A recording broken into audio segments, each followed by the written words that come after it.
The left's new golden boy Twitch streamer doesn't even try to hide it. 34-year-old Hasan Piker not only hates America, he's hinting at a civil war. A noted far-left influencer is declaring the Republican Party the biggest terrorist on earth. Brett, good evening. Hasan Piker is unapologetic for his controversial comments on a range of issues. An anti-American far-left commentator who is named Hasan Piker. Now that he's being highlighted, Democrats are flocking to him. She's not out there on Hasan Piker's show, right? For example, right? The man to his left is a very controversial guy. Hasan Piker insults just about everyone. Where if you go back and listen to some of the things that he says, Carl, this guy's not going to wear well. Their so-called Joe Rogan of the left, Hasan Piker, is back in the headlines, this time for calling Republicans terrorists. Piker has a controversial history, and we've been showing you this all week. You don't give somebody like Hasan Piker this kind of attention, this kind of platform. It only rewards the kind of rhetoric that I just described. Hundreds of students lined up and packed into these rallies, and they ate up the anti-war, anti-capitalist, and anti-establishment messages. That's him, Hasan Piker. They should stay away from him. What's going on, everybody? I hope everyone's having a fantastic evening, afternoon, pre-noon, no matter where you are in the world. I'm Hasan Piker, and this is Awesome, our broadcast coming to you live from not so sunny, a little bit gloomy California, Los Angeles, 64 degrees and partially 64 degrees and partially sunny California, Los Angeles. I'm Hasan Piker. We're live. We're alive. This is the Hasan broadcast, Piker Broadcasting Service, the People's Broadcasting Service. You already know what it is. I'm suited up and booted up. That's right. I'm a suit guy now. Suit from the home. What's that about? Suit from the home. Anti-Latino, not celebrating Cinco de Mayo. That's true. It's Cinco de Mayo, ladies and gentlemen, boys, girls, and MBs, Tuesday, May 5th. And in honor of that, we gotta do it for the one time. Okay. Wow. No Mexican intro is crazy. Don't worry. I got it. Something even better than that. Okay. I got something even better than that.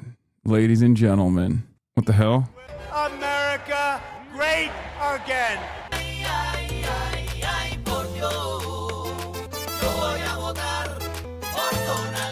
Cinco de Mayo.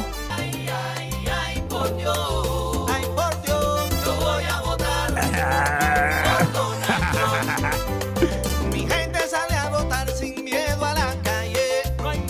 No te quedes en la casa, así que tú no me falles. Oye, sale a votar, vota con los tres de La Habana. I know this is a Mexican, dude. I know.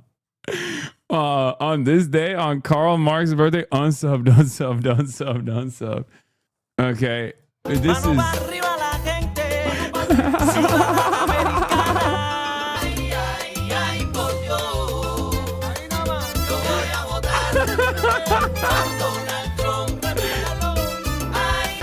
Hey, enjoy gas being so expensive. Why do you hate me? Oh, come on. Okay, I got you. But this is a banger, though. Can we admit that this is a banger?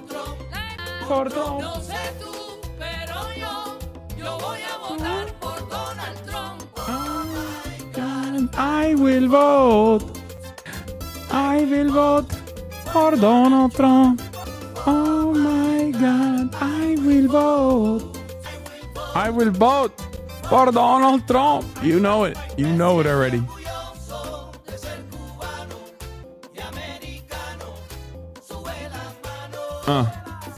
Okay. Yeah. Say it. All right. Enough. Here's the real one. For Cinco de Mayo. Genders, Italian and Mexican. There you go. You go to the Southwest, you become more Mexican. I used to be Italian, and now I'm Mexican. This is true. There you go. I was just fucking with you, okay? There you go. Ya es muy tarde, son las 11 y no llega. ¿Cuánto tiempo estaremos esperando a Hasan? This one's for La Raza. Ha pasado mucho tiempo y no sabemos qué es lo que él está haciendo, cuándo va a comenzar.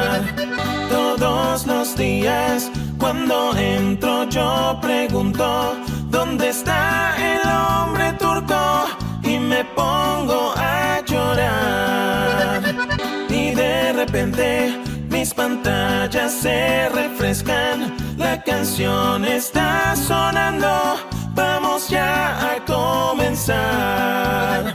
Cuando al fin dice, en Los Ángeles, California, es un día bien hermoso, gracias por aquí estar. Como siempre, un tal nombre gris pregunta, ¿por qué eres millonario? Y él empieza a gritar. Ya es muy tarde, son las 11 y no llega. ¿Cuánto tiempo estaremos esperando a Hassan? Todos los días, cuando entro yo pregunto, ¿dónde está el hombre turco?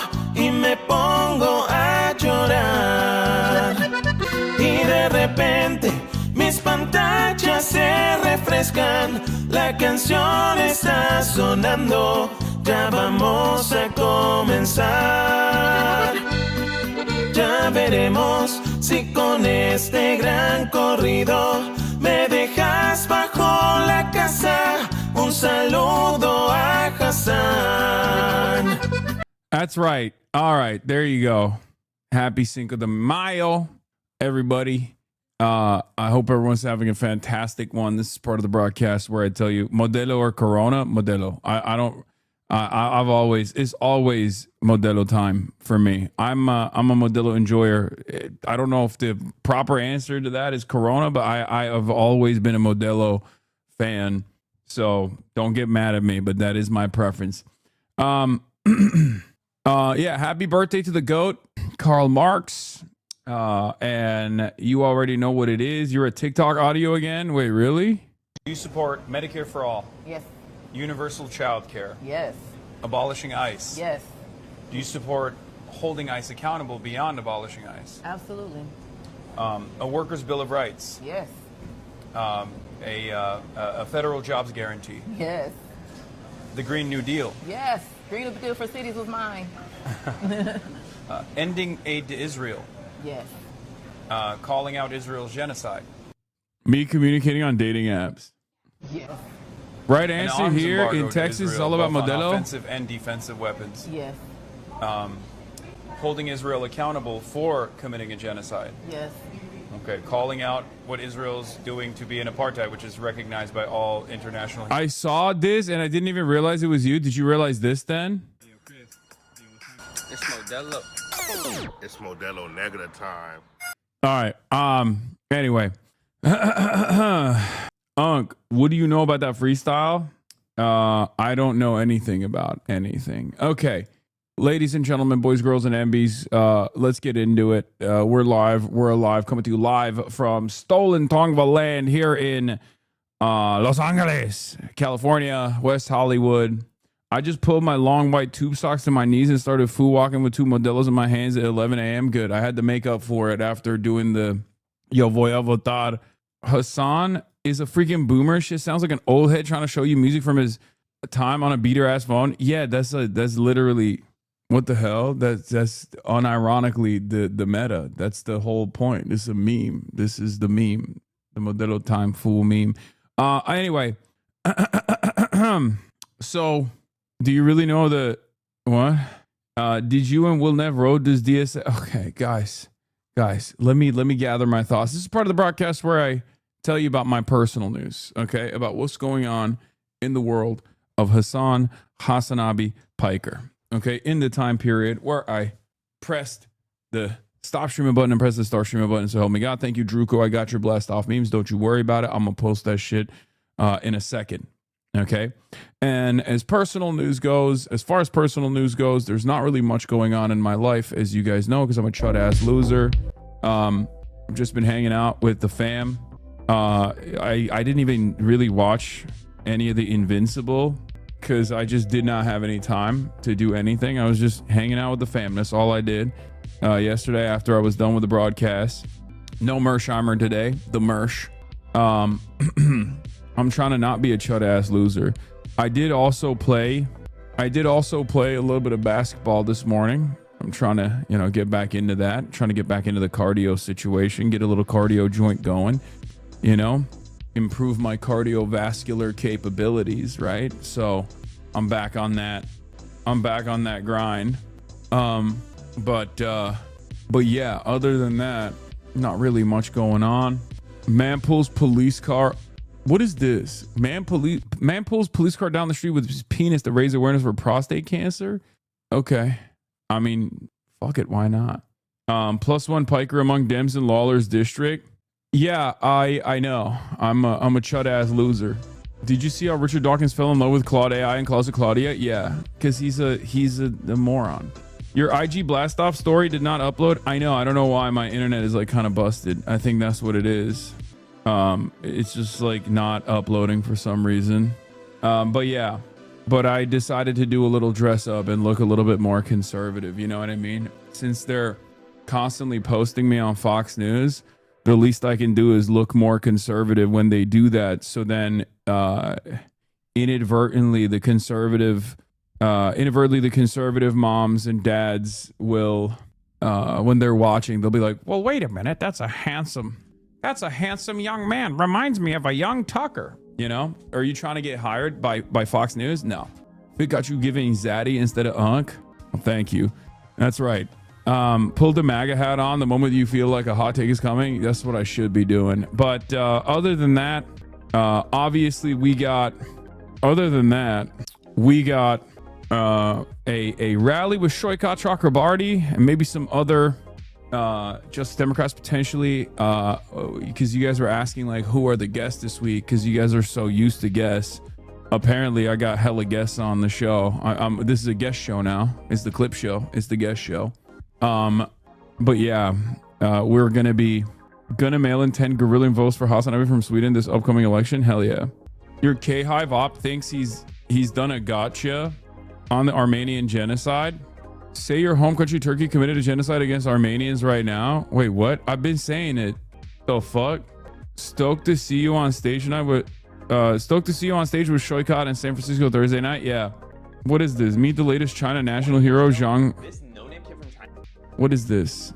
We have actually officially reached like Unk status here. This is Chinese netizen status to the maximum. Now you guys are literally sending me shit that's like popping on Chinese social media. Like this is a bridge too far, I feel like. Yeah, I did have April was a stacked month, it seems. I had a lot of on-stream guests this month, and I suspect that that's the reason why you guys are always like, that's the reason why you guys are demanding more guests, weirdly enough. One of these is not like the other. Yeah, Austin show in the corner out of nowhere. Who's the bottom left guy who let him sneak in? That's Gavin Newsom. That's the current governor of California. You haven't noticed? Anyway, so yeah, that's what we got. Not too much else going on in my life. Like I said, chud ass loser status. You already know what it is. So yeah. That's what we got going on. All right, let's blast off. Let's let the people know that I'm live. I'm alive. I started early today. Straight open by force. Daily Wire down. SCOTUS restores a Borobo pill. Iran fights back. Oil climbs. Primaries are upon us. It's primary season, baby. It's primary for the midterms. Midterm primaries are upon us. Was Austin the white guest quota? Yes. Why do you want to LARP as Tucker, the outfit? New Anthony Bourdain movie trailer. Yeah, I saw that there's a new Anthony Bourdain movie coming out. We'll take a look at the trailer. I love Anthony Bourdain. Cutie, please come back. This last week's episode on the podcast was crazy. So what's your take? This motherfucker he went to London to do a subway take with Zach? Politicians should wear who sponsors them all over their clothes. 100% agree. George Carlin made a joke about this. Oh, this is a George Carlin. Tube take. You are going to your Neff B-Day? What is this? You are going to your Neff B-Day.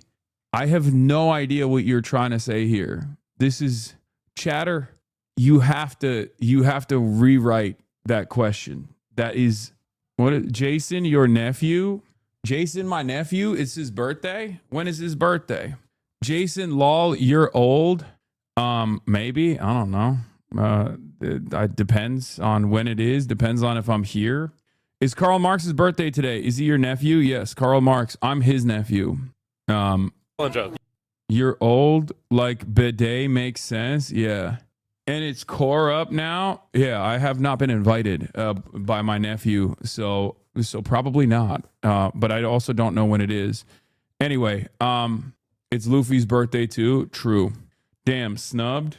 So what's your take? Politicians should wear who sponsors them all over their clothes. 100% agree. George Carlin made a joke about this. Oh, this is a George Carlin joke? Yeah, but it shouldn't be a joke. Yeah, he made it a joke, but it should be real. Yeah, you have politicians on TV who are like rapping for oil and gas companies, arms trade companies, gambling companies, private healthcare companies. There should be like a ticker at the bottom of the screen says, this is who sponsors them. A ticker tape while you're on TV. Yeah. And it says funded by oil and gas. Arms trade, private healthcare. Even the Tube is telling us who's sponsoring it. Right. Movies, television. Even in my business, when I do an ad for a company, I have to disclose that it's an ad. Literally, I have to put hashtag ad, and I have to tag the sponsor. I could be sat here right now sponsoring the Tube, and you wouldn't know about it. I know, but I'm not, by the way. No, it's crazy because you don't know what you're voting for if you don't know where the money's coming from. Right. So I might see a candidate who's saying all of the right things, but then I look into the funders, and all of a sudden I'm like, oh, he's obviously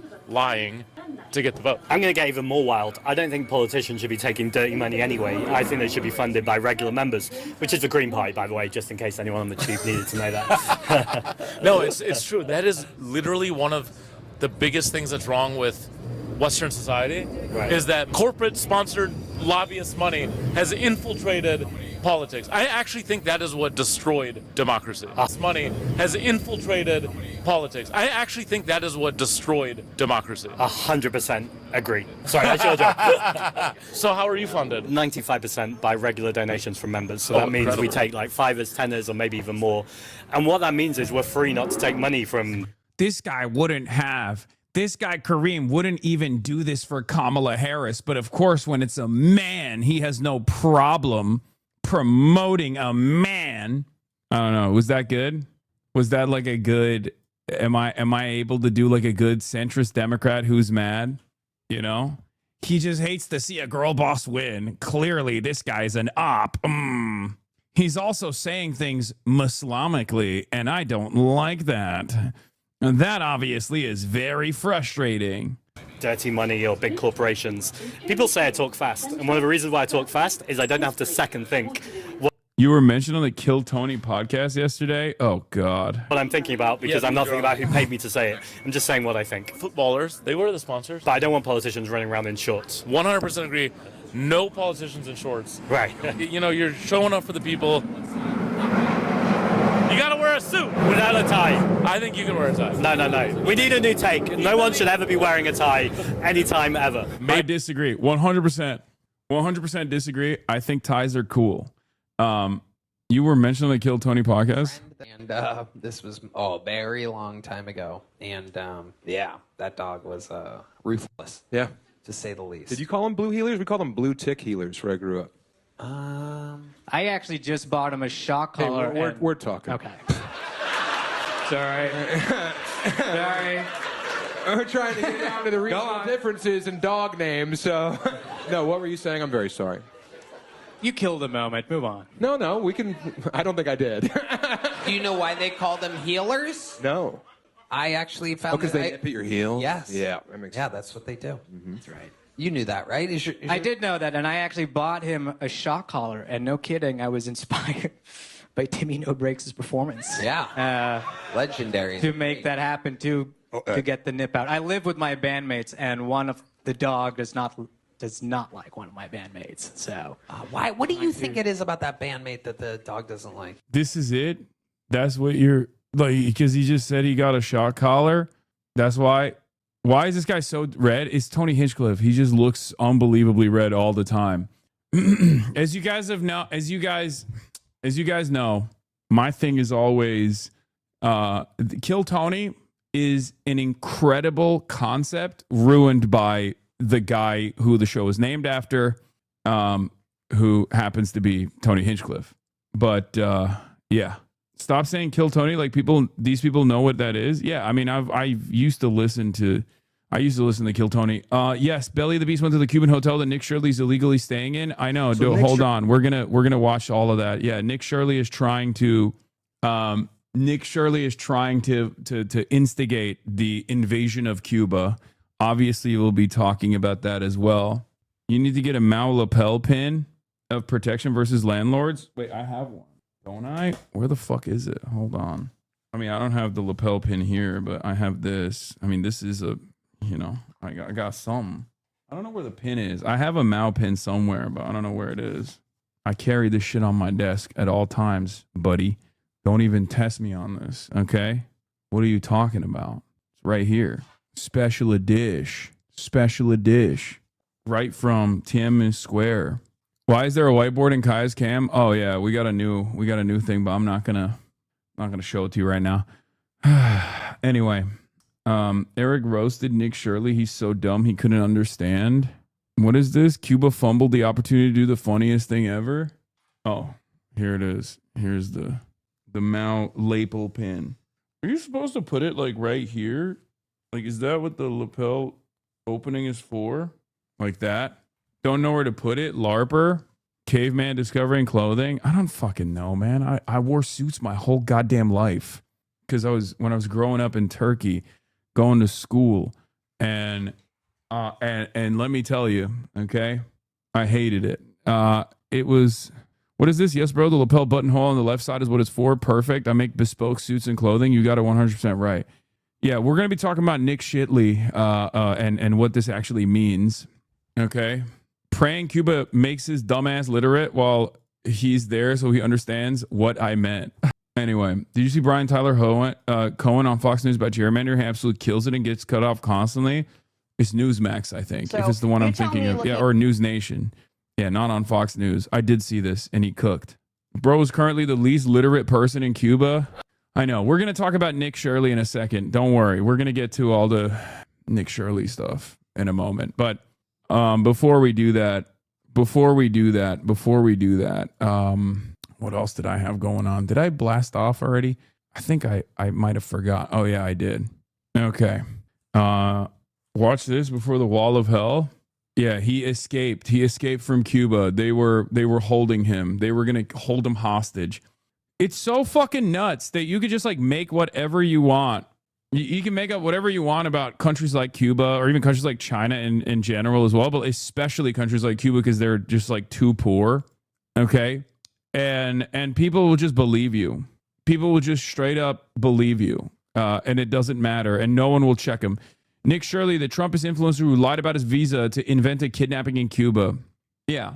Aren't you an unfuckable game or two? Wait, gamers can't have kids? I just seen a clip of you saying gamers can't have kids because they like games. Didn't you once play video games all the time on stream? Does that mean you're unfuckable and can't have kids? How does this happen to a person? How does this happen to a guy who's been following me since 2021? When did this guy become so cringe? Genuinely asking how this is a thing? Okay. Are you how do you get one-shotted by like power farmers, like clip channels? How do you get one-shotted by clip channels? What the fuck has happened to the goddamn literacy rate?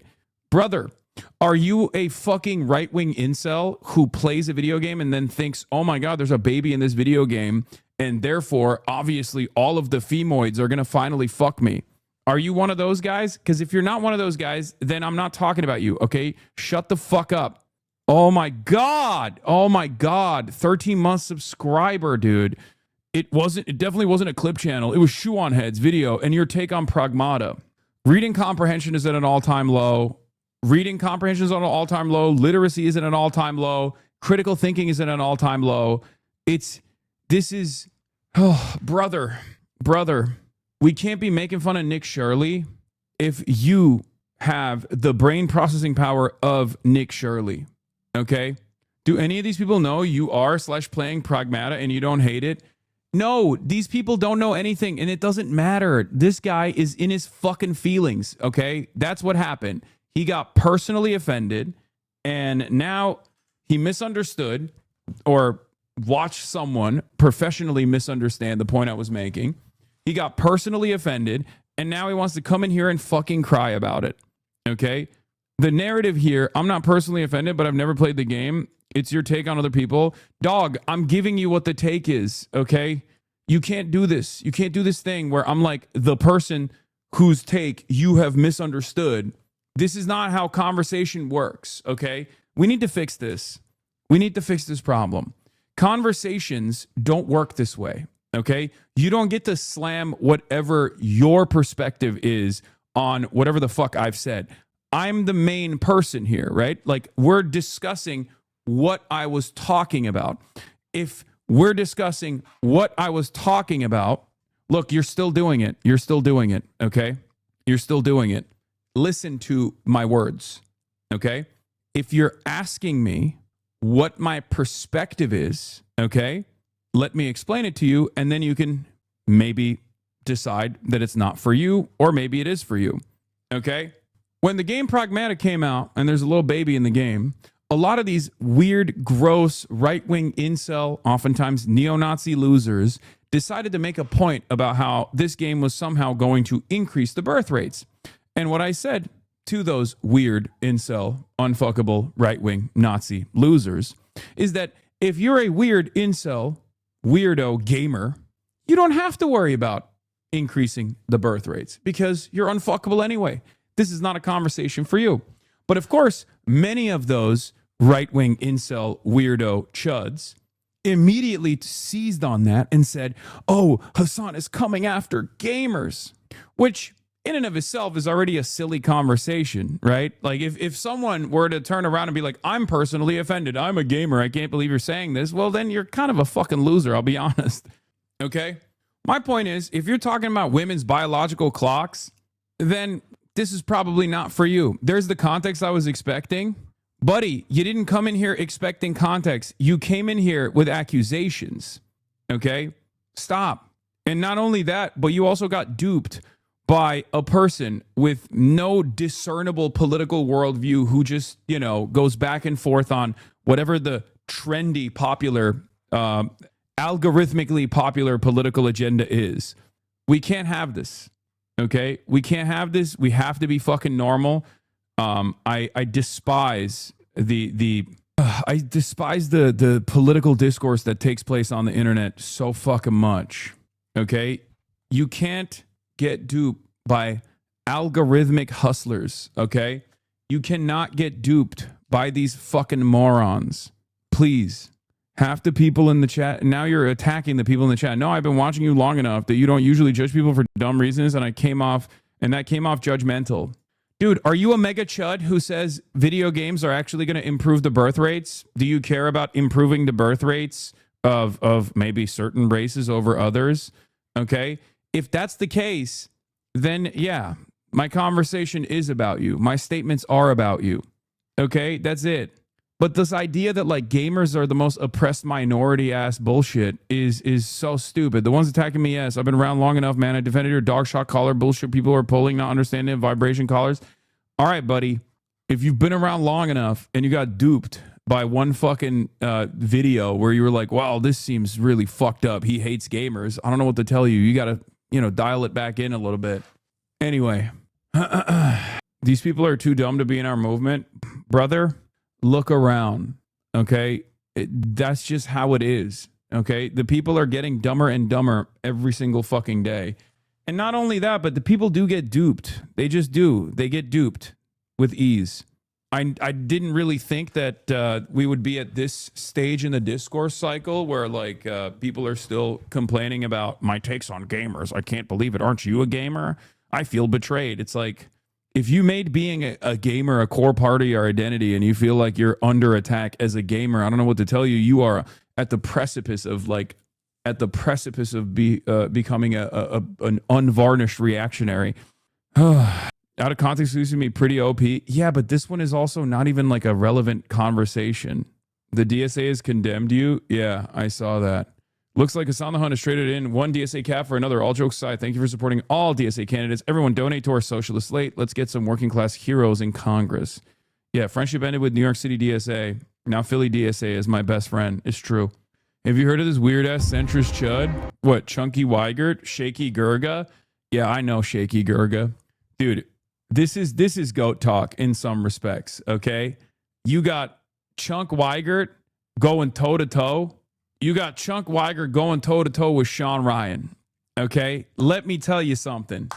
In many respects, this is also goat talk. New York City DSA said those hats are back ordered because of your support. Good. Talking about gaming, I have a fun little factoid you may be interested in today. We're 40 days away from the 5th anniversary of the peak of the stream. Hassan defeating the Nameless King on stream. Hell yeah. Sometimes you wonder what the dynamic on the internet commentary looks like and what happened to the half of the other people that fell deeper into the hole, but then you realize that half was a generation that got hooked onto it and can barely function in the real world. Yeah, I don't know. I don't know what it is that is so enduring. I don't know what it is that's so alluring about outrage merchants on the internet that have no real political interest, no real advocacy, no ideology, nothing at all. And all they do is just like dupe people and jiggle keys in front of them, and people fall into it every single time. They're like, oh my God. I don't know if it's like COVID. I don't know if that's the problem here. But like, this is what I'm talking about. Look at this. Pragmata is straight up one-shotting women's ovaries and turning men into instant dazzler. Suddenly the birth rate crisis has a new hero. Like, a guy that writes stuff like this is never, for the rest of their lives, ever going to be around a woman, okay? They're just not. Like, it's so gross. It's so disgusting. Just play the fucking video game, dude. What the fuck is wrong with you? Jesus Christ. This is what I'm talking about. And people are so, they're so in their fucking feelings. This is who you're defending. This is the position you're defending. Do you associate yourself with this guy?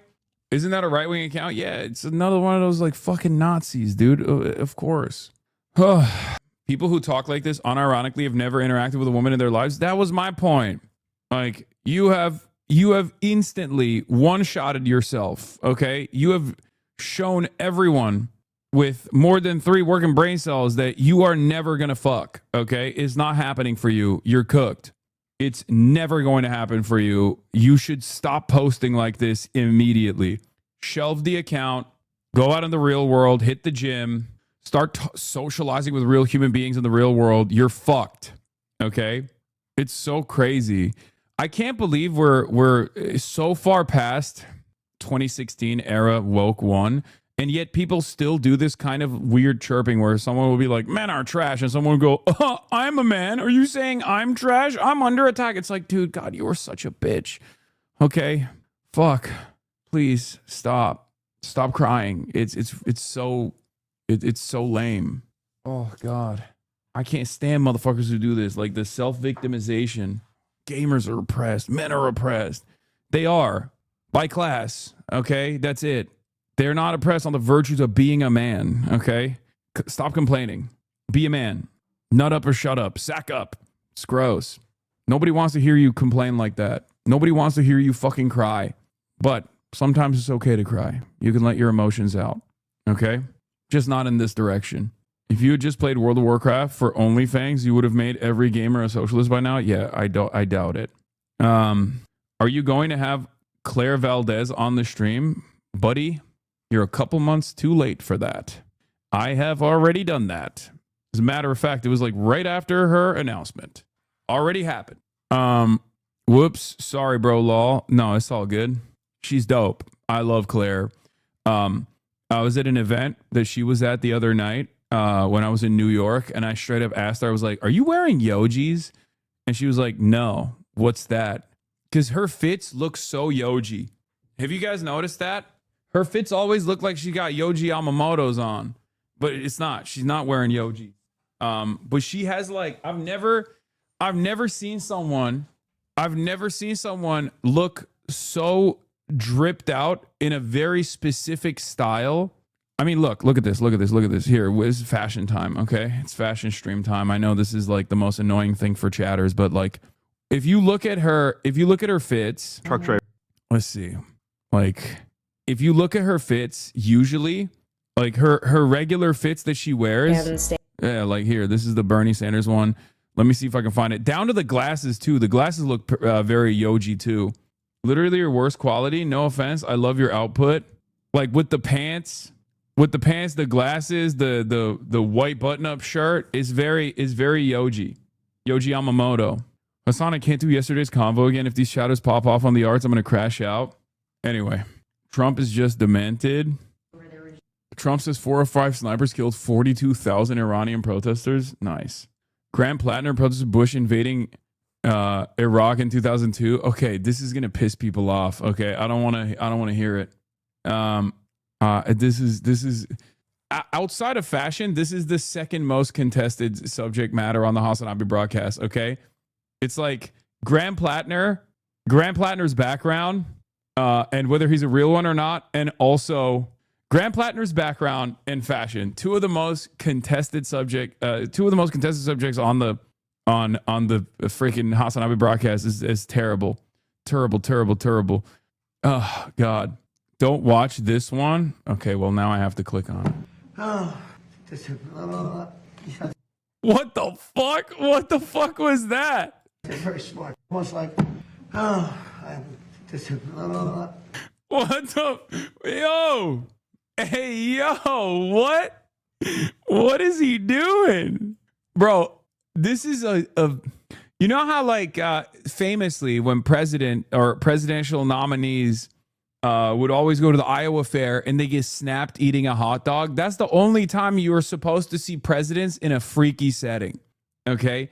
Back in the day, we had decorum. Back in the day, the only time you saw someone who's running for president or someone who is the president in a freaky ass circumstance, specifically at the Iowa Fair when they're downing a glizzy. Okay. With Donald Trump, everything has changed. With Donald Trump, he's being freaky multiple times a day throughout the day. He's being freaky unk all the time. Like, I mean, look at this. That should never call me old fashioned. Maybe it's because I'm wearing the suit, but I don't think we should ever see an American president in this situation. Okay. I do not think we should ever see an American president make these kinds of noises, behave like this. He's freaky as hell. Are we sure this one is real? Dude, it's Donald Trump. Absolutely disgusting. Play it again. You got it.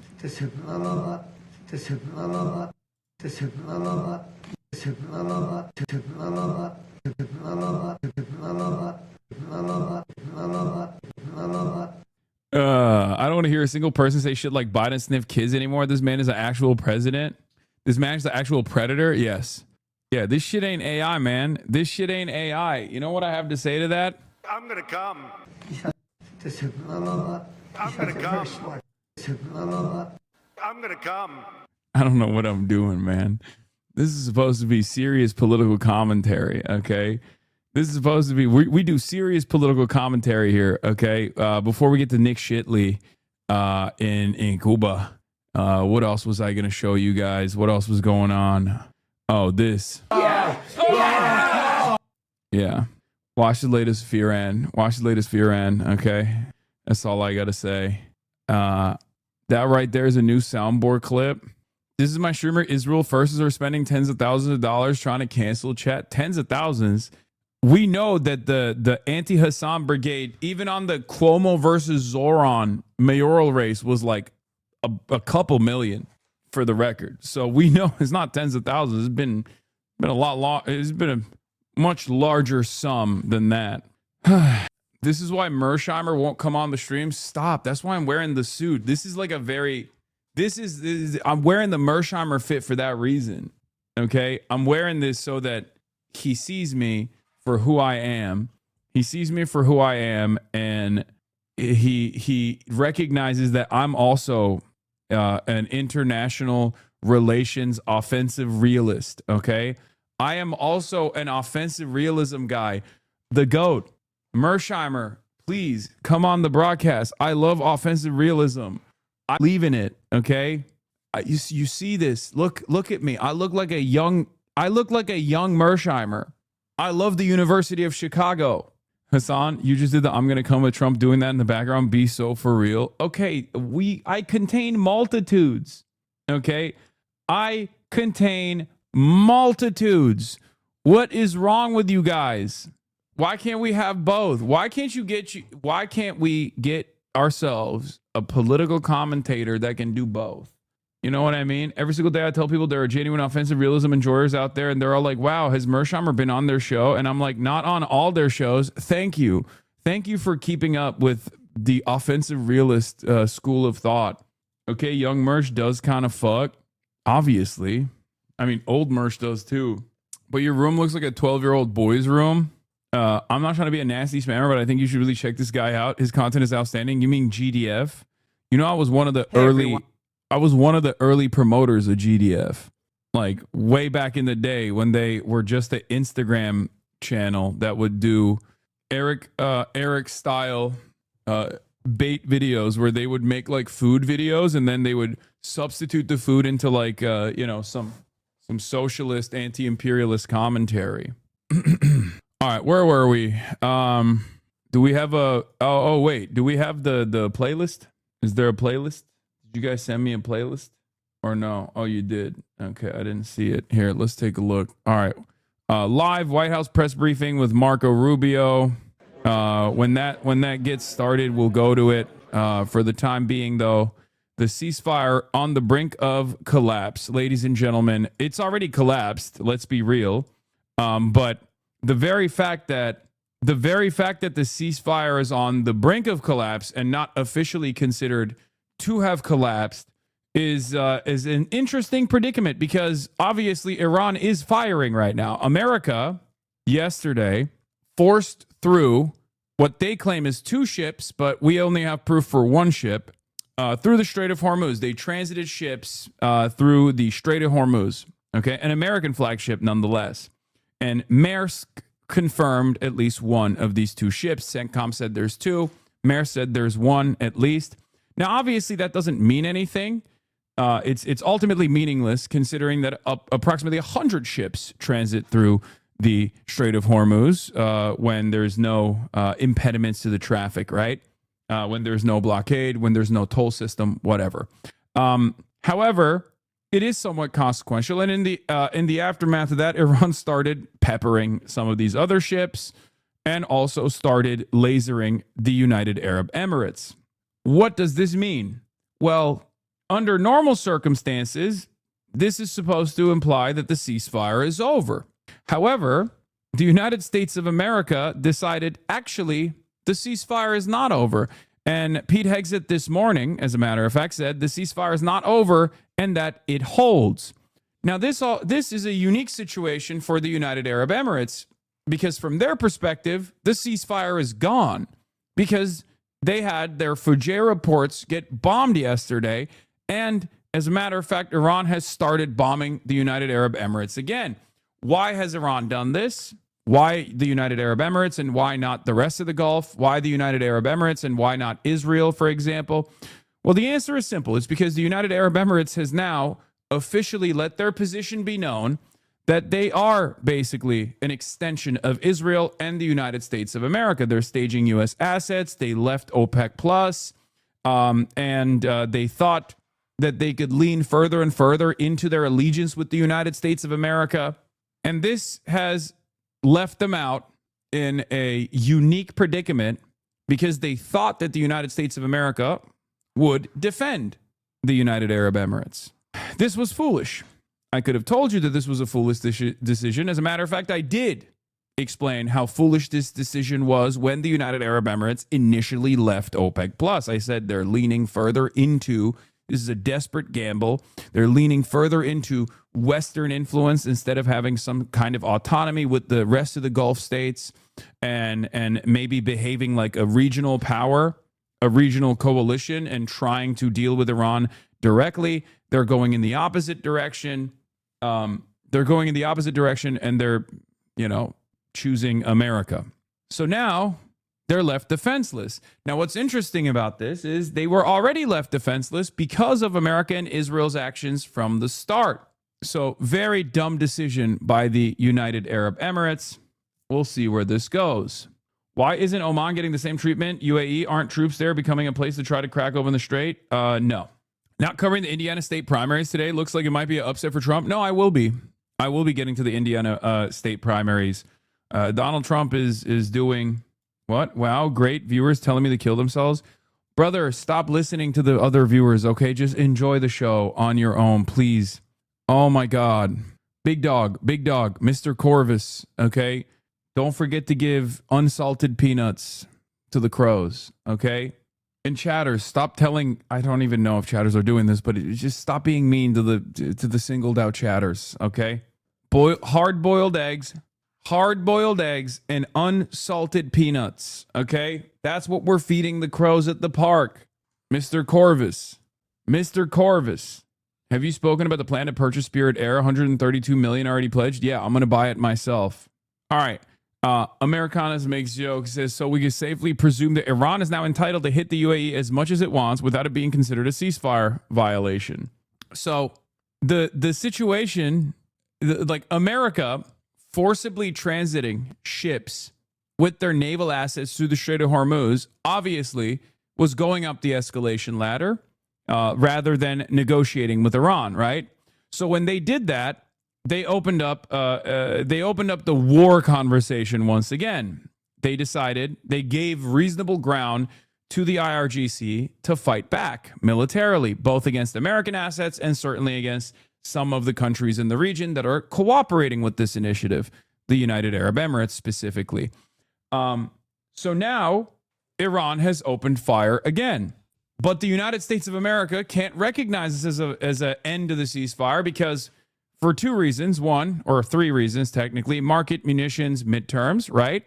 And also 1/4 reason, Beijing, because Donald Trump is supposed to be going to Beijing in the next 9 days. There's a summit that's supposed to happen in Beijing. It was supposed to happen last month. It got pushed back because of the Iran quagmire that Trump is in. So he needs to wrap up the Iran situation before he flies out to Beijing or push it back further. Okay?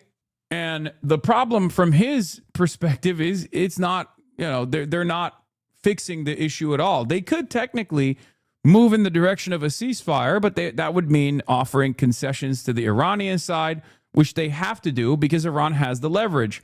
The only other alternative here is to escalate militarily, which is what the American side is doing currently. And that's only going to extend the conflict. That's only going to force Iran to also go up the escalation ladder because they have to hold on to military deterrence. So that's where we're at currently. That is where we're at presently. But this also has put the United Arab Emirates' position this has also left the United Arab Emirates completely defenseless because now, from the perspective of the Iranian side, they keep bombing the United Arab Emirates, and the American side keeps claiming that the ceasefire is holding, as in the ceasefire conditions no longer cover the United Arab Emirates. Ultimate cuck status for the UAE. They're in the goddamn cuck chair. Okay? So let's take a look at how Good Morning America is covering the story. With the fragile 4-week ceasefire between the U.S. and Iran on the brink of collapse, Iran striking out at its neighbors after the U.S. announced it would help safely guide some of the 1,600 stranded commercial ships through the Strait of Hormuz. The ceasefire is not over. Ultimately, this is a separate and distinct project, and we expected there would be some churn at the beginning, which happened. And we said we would defend aggressively. Video circulating on social media showing flames reaching into the sky from a port in the United Arab Emirates after Iran struck an oil facility, the first major attack on a U.S. regional ally since the ceasefire went into effect. The UAE saying their air defense systems have engaged at least 12 ballistic missiles, 3 cruise missiles, and 4 drones. The tension comes as the U.S. is attempting to break the weeks-long traffic jam in the strait through which 20% of the world's oil passes. The administration saying 2 U.S.-flagged commercial ships were able to make it through. Iran responding. Iranian state media airing these images claiming to show the Iranian military firing warning shots at U.S. Navy ships near the strait. The head of Central Command, Admiral Brad Cooper, telling reporters the U.S. was able to fend off the attacks, sinking 6 Iranian small military boats. The cruise missiles were going after both U.S. Navy ships, but mostly after commercial shipping. Our commitment, we defended all the commercial ships. In another incident, a commercial South Korean vessel was targeted. In a phone call with our Jonathan Karl, President Trump saying it was not heavy firing and claiming we have it under control. One way or the Like, you understand that America does this, right? America kickstarts the process, the tit for tat once again. They go up the escalation ladder. Iran follows them up the escalation ladder. And then they choose to not recognize that the war is back on for political reasons. That gives a lot more that gives a lot more room for Iran to maneuver, to navigate, and to also continue pummeling the rest of the Gulf if they choose to do so. Okay? Especially because now they can continue escalating and make Trump acknowledge that the ceasefire is off the table. For the rest of the world, that's paying close attention to what's going on in the Strait of Hormuz, Trump's statements on this ceasefire holding are even less worthy than they possibly would have been a couple months ago, because they see that ships can't transit. They see one American carrier or one American destroyer crossing the strait with one ship, and then they see a whole bunch of other ships get peppered by the Iranian go-fast boats, and they realize that the Strait of Hormuz is actually not open, and that also diminishes the confidence that people have in what the American government is saying even further. So now he looks even sillier than he did before. The other, we win, adding, I always win. The war has now lasted more than twice as long as the president and others in the administration first predicted. And not only is there no end in sight, the ceasefire itself is in question, with Iran's chief negotiator this morning blaming the U.S. because of its blockade of the strait and saying, we know full well that the continuation of the status quo is intolerable for America, while we have not even begun yet. George? Martha Raddatz, thanks. Can I ask you about Iran, Mr. President? Yes. They've fired at U.S. ships several times in the last 24 hours. What do they need to do to violate the ceasefire? Well, I mean, that's awesome. What can they do? What would you consider a violation of the ceasefire? Because clearly they're firing, and we are firing too. But obviously that's expected, right? Obviously, it's expected that America and Israel continue firing during a ceasefire. That's usually how things go. But what's unexpected is that the other side continues to fire. And now Trump is the one who's saying, you fell off. How hasn't this hate train led to more viewers? What do you mean? We do have more viewers. Why am I responding to this shit? Okay, let's continue. you'll find out, because I'll let you know. They know what to do, and they know what to do. They know what not to do, more importantly, actually. And, you know, they fired them in little boats with pea shooters, you know, the pea shooters, little boat with little, you know why? Because they don't have any boats anymore. It is pretty funny that he's doing this alongside like a bunch of children. Classic Trump. Just get whoever's sitting next to you to have to sit through this process where you're like answering questions from the media in an adversarial tone where you're like, you're stupid. You're a lot of dummies. Many of you are stupid. Iran. They got little boats, but they don't have little boats no longer. They had the big boats, we blew them up, and then the little boats. Also, am I crazy? Or does he look extra shit today? He looks shittier. He looks worse than usual. I don't know what's going on with Big Dog here. Navy is comprised of, they call them little boats, right? Boats or little boats. And they're fast, yeah. They're so fast that they had 8 of them, and they're all gone. And they're fast, but they're not fast like a missile. A missile is slightly faster. They're all gone, so they're looking around for little boats to try and compete with our great Navy. We have a Navy that's unbelievable. You know, we set up a blockade, as you know very well. Not one ship. A couple tried, and they got their engine shut out. You remember, I think it was one of the It was a great display. A ship wanted to go through, break the blockade. They were warned not to. And then they were warned again by a young Annapolis captain of the ship with a great look, central casting. These people are central casting, I'll tell you. And he said, don't do it. Then he said, evacuate your engine room with this unbelievable loudspeaker that goes over water. He said, you have 10 seconds. And then from 4 miles with one bullet, it went right into the engine. And Gary, the ship stopped very quickly. They hit the engine with one shot. It wasn't a missile. They don't want to waste a missile on it. It's too easy. And we had another one at 2000, one of the biggest ships in the world. They were warned, and he said, go back now. Go back right now. You will be shot at within 10 seconds. Yes, yes, I am going back to Iran. I am going back. And that was the end of that, right? He went. It took him 10 miles to turn. The ship was so big, but they respect us. They didn't used to respect us, but they respect us more than we've ever been respected. Mr. President. Yeah, it's a real clear sign of respect when the opposition has restarted military actions, and you're the one who's denying that that's even taking place, because the recognition that the ceasefire is no longer holding due to your actions, ironically enough, would mean that that we're back to square one and things are worse than they were prior to the ceasefire beginning. Trump on the Iranian economy. He says, I hope it fails. Thank you. When Iran is seeing 50% inflation, they've moved money from their sovereign Their economy is crashing. Would you allow their financial system then to fail? Well, I guess so, because we're making it fail, right? Is that what it takes? I hope it fails. Is that what it takes? You know why? Because I want to win. If it it takes getting pounded on by the military, I think, for more. But in addition to that, it is failing. You know, we have sanctions on them, tremendous sanctions. Scott Best. I hope it fails. Seems like a hope and a dream, huh? We don't really have much else, I guess. Marco Rubio is live. All right, let's go into the future. Doesn't seem to be like he's live. I don't know why Chatter said that. Classic Chatter bait.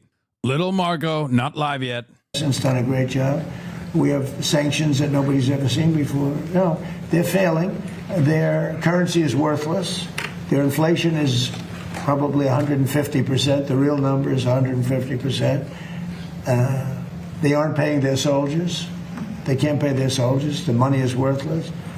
No, they should do the smart thing, you know? They should do this. What is this? Echo, echo, echo. Orange man bad. Orange man bad. Y'all some Uzis? Explain to me what Trump has done for you right now. Go ahead. You have the stage. If you are an American, especially, because most people that do this on Twitch are usually Asmongold chatters who are LARPing as American MAGA supporters from Europe. But if you're an American citizen, do you enjoy the extra price that you have to pay at the pump? Has he solved the inflation crisis? Do you have better job prospects? No, none of these things have happened. Yep. Really? Oh, so you are enjoying paying extra at the gas pump. You're a cuck. You're a fucking cuck. Don't need them. Don't need what? Buddy, do you think you live outside of the global economy where you're like, oh, I don't have to drive? Let's say you don't have to drive, okay?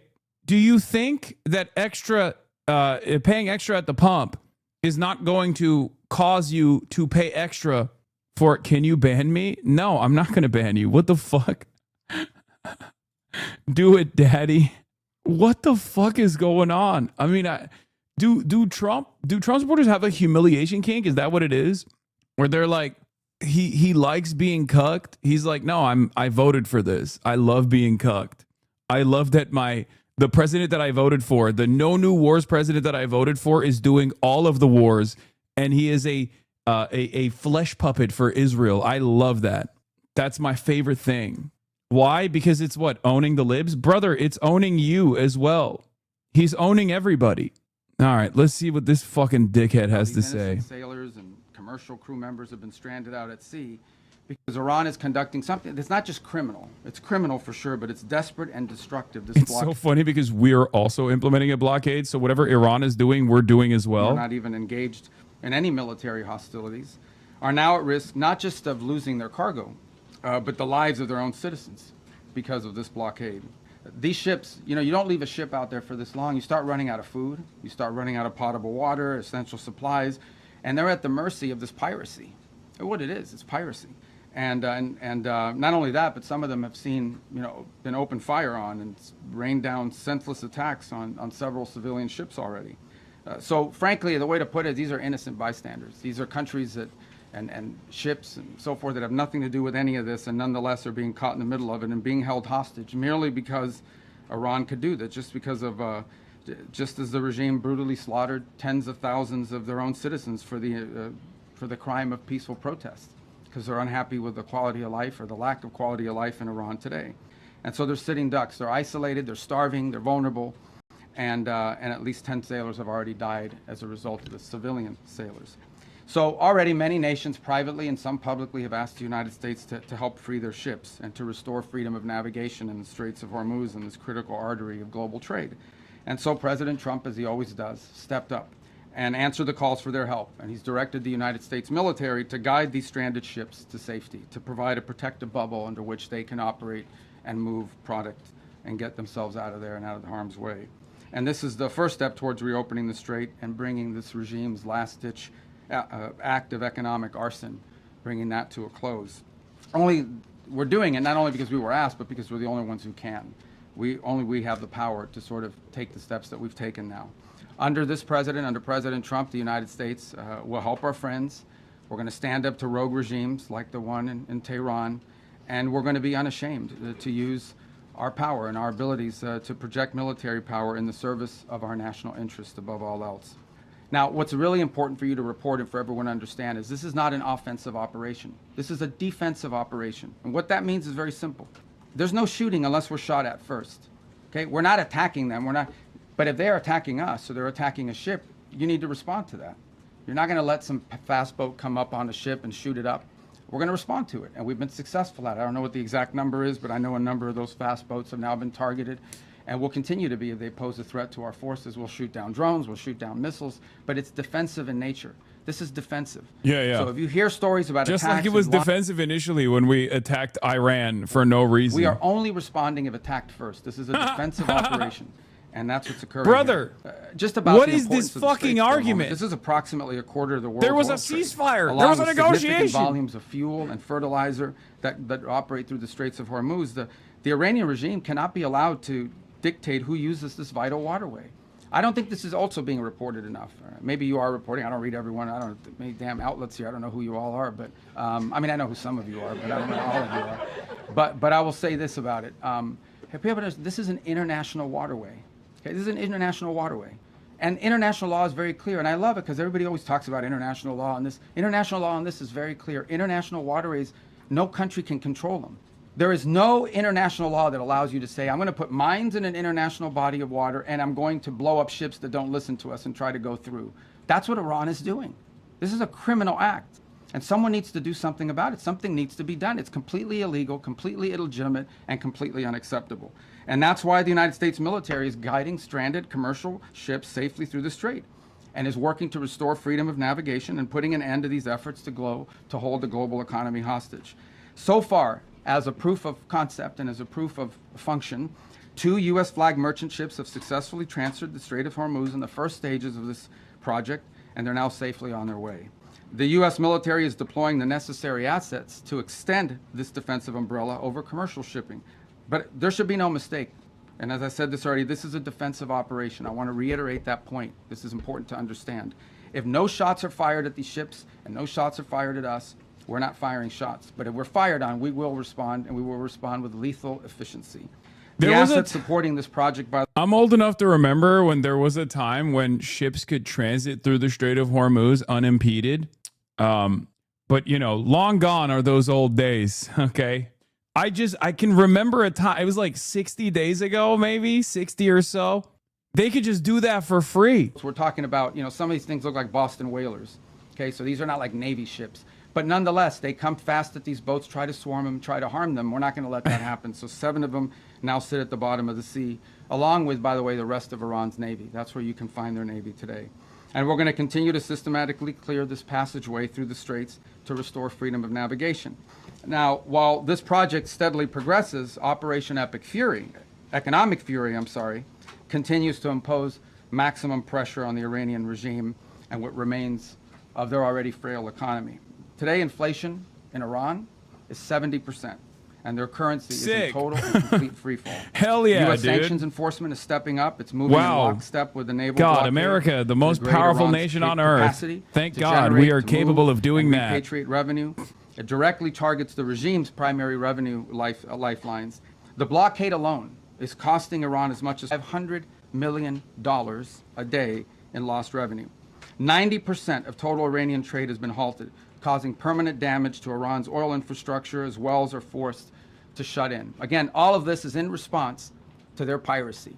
Okay, it cannot be that you have these straits and they blow up any ship that moves, and the only ships that get to go through are theirs. You can't have a situation in which the straits are closed to everyone else, but they benefit from the piracy. That can't happen. That's why the blockade is in place, and that's why these sanctions are crippling them.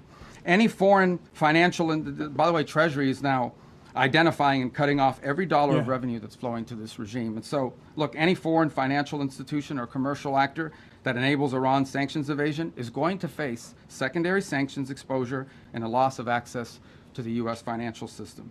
As President Trump has said, and the facts clearly bear out, the United States of America holds all the cards. There is no scenario here in which if they decide to join a ladder of escalation, they wind up getting the last say. But our preference is for these straits to be opened to the way they're supposed to be open, back to the way it was. Anyone can use it, no mines in the water, nobody paying tolls. That's what we have to get back to, and that's the goal here. Every day the conflict continues, however, our leverage on Iran will continue to increase, and their position will continue to weaken, especially as the blockade really begins to bite in conjunction with the sanctions. So, look, the time's come for Iran to make a sensible choice. And it's not easy for them to do that, obviously, because they have a fracture in their own leadership system. And apart from that, I mean, the top people in that government are, to say the least...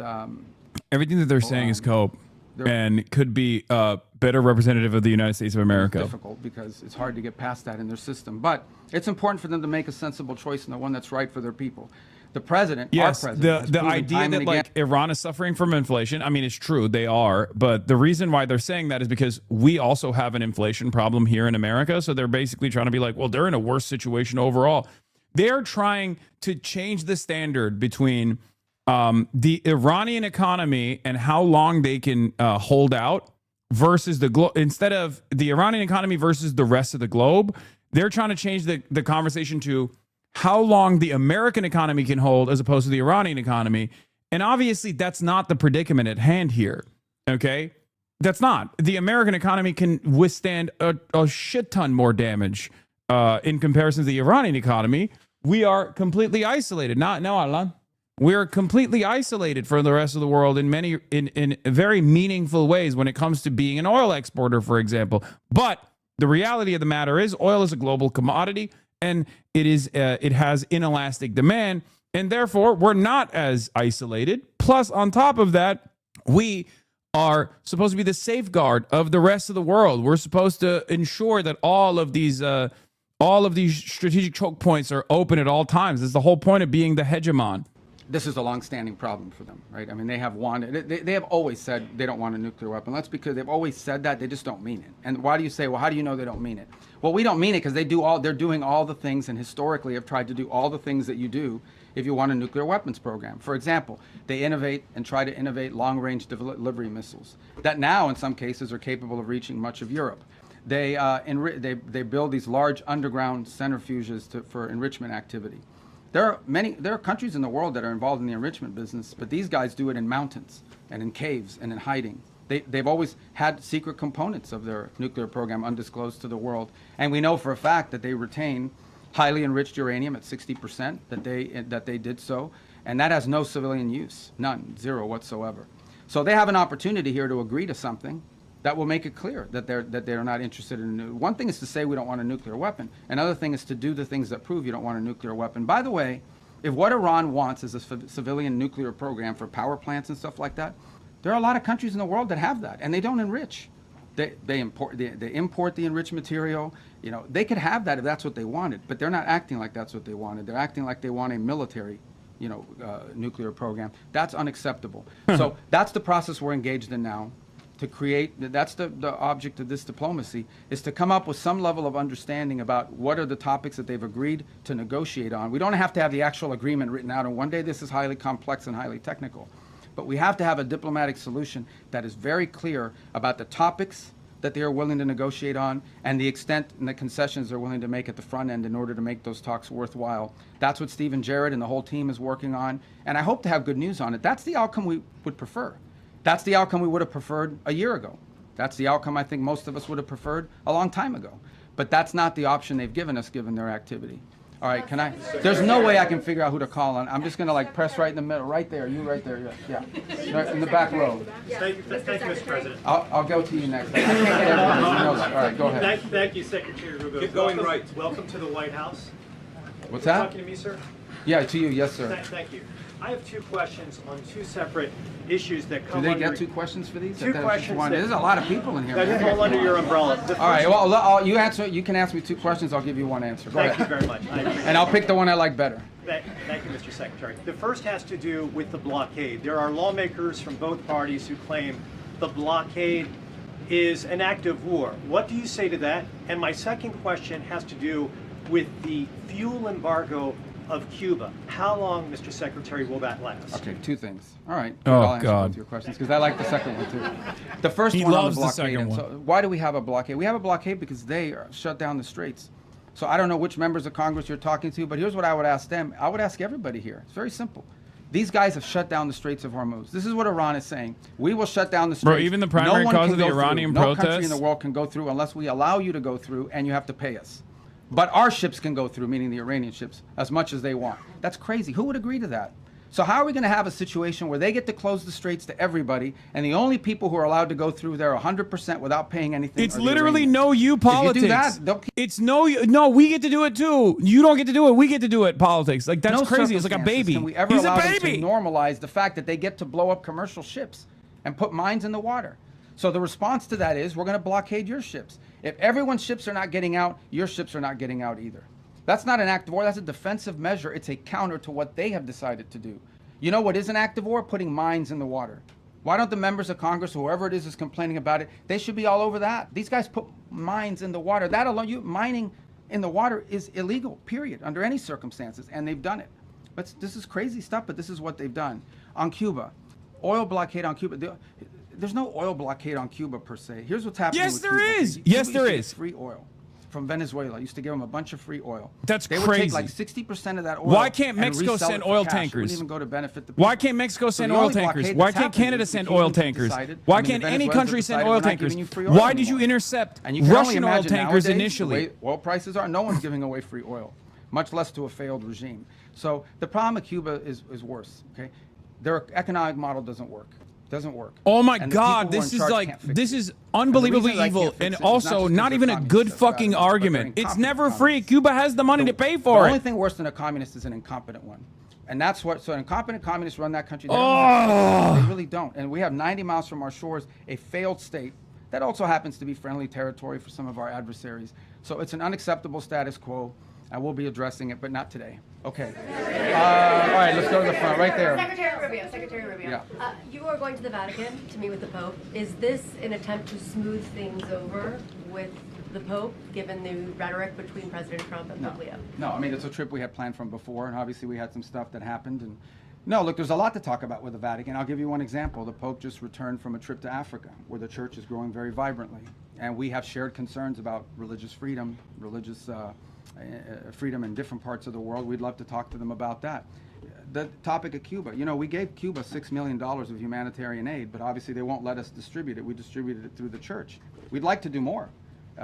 We're willing to give more humanitarian aid to Cuba, by the way, distributed through the church, but the Cuban regime has to allow us to do it. They won't allow us to This is give also their own bullshit. people The more Cuban humanitarian government aid. does allow We're the willing to church to do it through the distribute, church. which, by the So way, there's a lot they're to talk disgustingly using the church as an infiltration mechanism, and even then, they are allowing the rhetoric around the Iran war. The Is that problem the here is same- they're only the American government is dictating how aid gets into Cuba, And they're trying to use the church to bypass whatever kind of restrictions that the government has, understandable restrictions the government has. It's so fucking frustrating. Characterize it this way. He doesn't understand why anybody, leave aside the Pope, the president, and I, for that matter, I think most people, I cannot understand why anyone would think that it's a good idea for Iran to ever have a nuclear weapon. Look what they're doing with the Straits right now. They're holding the whole world hostage. They have these sailors, on commercial ships that are going to starve to death out there. They don't care. They don't care that this is melting down the economies around the world, even of their own allies. This is what they're doing with the Straits. What do you think they would do if they had a nuclear weapon? They would hold the world hostage with that nuclear weapon. That's what they would do. They would do exactly to the world with a nuclear weapon what they're doing now with the Straits. And I think the president's point is how anyone cannot see that as an unacceptable outcome and an unacceptable risk is beyond him. It's puzzling. And someone has to do something about it. The difference between this president and like the 6 presidents that preceded him were that he's the only one that's actually he's saying Hamas is not allowing aid into Gaza but for Cuba. And he's been willing to address that threat. We do the same arguments every time. It's always bullshit. Address threats like this. Secretary. I wish I knew your names, thank you guys. so I much, Mr. apologize. Can you put name tags on? Thank you so much, Mr. Secretary. Who are you with? Who are you with? I'm with Rundao Media Network. Okay. Mr. Secretary, the President has said multiple times that weapons were provided to the Kurdish groups to pass on the Iranian people. However, Kurdish political parties and the regional government says they have not received such weapons. Even some claim these weapons remain in the U.S. base in the region. Can you clarify who those weapons were given to and whether you intend to retrieve them or still want to pass to the Iranian people? Yeah, look, ultimately, what the President is expressing, and I think has repeatedly, is he wished the Iranian people had, look, he's heartbroken by these images. You think about it. You're an Iranian, okay? You're unhappy that your economy doesn't work for you. You don't have freedom. You don't have an opportunity to express yourself. You've got friends that have been shot in the head because they're out protesting. And it's heartbreaking to him to see that these people are abused in this way and have no measures to take against their own government as a result of it. By the way, this goes back, if you guys remember the protests in 2009 where they slaughtered people in the street. This is a vicious regime, guys. Okay, these are people that hang people from cranes in the town square so everyone can see. They continue these executions of people and have continue to do so for over a decade and a half now. And so I think what the president is expressing is the desire that he wishes the Iranian people had an ability to fight back against some of these things that are happening to them. And I would view that as distinct and separate from the specifics of this operation that was ongoing before it concluded, and certainly different from the operation that's going on now. Right there in the regarding Colombia, Mr. Secretary. Right behind you, not Colombia, right there. Yes, ma'am. Mr. Secretary, thank you so much. On Lebanon, are we in a ceasefire or less fire? And the second question, do you think you would be able to achieve an agreement between Lebanon and Israel without risking a civil war in Lebanon? What are you doing to risk? What are you doing to? No, I got it. I got the gist of your question. So look, here's the challenge with Lebanon. Okay, there's no problem between the Lebanese government and the Israeli government. Israel doesn't claim any land in Lebanon belongs to them, and by and large, I think a peace deal between Lebanon and Israel is imminently achievable and should be. The problem with Israel and Lebanon is not Israel or Lebanon; it's Hezbollah. Hezbollah operates from inside of Lebanese territory. They terrorize and attack Israelis, but they also are inflicting tremendous damage on the Lebanese people. The reason why Lebanon gets attacked by Israel is because of Hezbollah. Once again, always hiding in some house, guys, it's always us and our allies are always constantly in a state of having to do violence, usually against civilians, of course, because they've been goaded into it. It just sucks, Isn't that crazy how that always works? Under our mediation at the table to God, achieve this. Just always, they're victims. They're victims. Israel is the victim here. Government, not just with the willingness, but with the capability. And so is America. To challenge Hezbollah and disarm them, because the Lebanese people are also victims of Hezbollah. And by the way, on the topic of Hezbollah in Lebanon, who is behind Hezbollah? Why do they exist? They're an agent of Iran. If you go to that Middle East and you why do they exist? Because of Israel. That's why they exist. The Houthis, obviously, and others. Behind every one of these groups is Tehran. So apart from the nuclear weapons, apart from all these other things, these guys are behind all the bad actors. Hezbollah is a wing. It's an extension of Iranian desire to destabilize the region. So we're very committed to this process. It's not going to be easy. You're asking me. It's never. It's never America or Israel's desires to destabilize the region. It's always just the people that happen to live there under the bombs. On some sort of permanent ceasefire, that isn't constantly spoiled by Hezbollah and by Hezbollah violence. Right in there. I'm winging it, guys, okay? Right there, yes, sir. You mentioned the 2 U.S. ships that safely crossed the Strait of Hormuz. Are other ships being told it's safer to get back to regular levels, or are we still going to see limits in place for the foreseeable future? For obvious reasons, I'm not going to broadcast who we're talking to or who we're telling them to move. I mean, we want these operations to be safe, and I think as it unfolds and ships get through, we'll make those announcements after the fact, just for operational security purposes. But the goal here is pretty simple. Establish a zone of transit that is protected by a bubble, the United States, both naval and air assets, and then allow ships who want to move through there and get to market, to begin to increase confidence in the ability to do so. That doesn't happen in 12 hours. It takes time to set up that bubble and gain that confidence, but that's the goal. We have been in touch. We've been in touch, I don't know, with a bunch of different liners about moving, and we're hoping to continue to improve the security situation, and we'll start to see some of that movement, and we'll announce it as it happens after the fact. We're not going to be like broadcasting, hey, tomorrow at 12, ship X is going to be coming through, for obvious reasons, because that degrades the security. But we feel confident we're going to be able to achieve that. Look, it's not going to solve the whole Straits problem. It's going to solve a lot of it, but it's important to challenge what Iran is doing now. Guys, again, if you take anything away today, and I can't tell you what to write, but Iran cannot be allowed to normalize this control of the Straits. It's completely unlawful, illegal. It's outrageous. And every country in the world should be joining us and condemning it and doing something about it. But the United States has stepped up and is trying to do something about it. Regarding Colombia, Mr. Secretary, we've had several tourists. I'm sorry.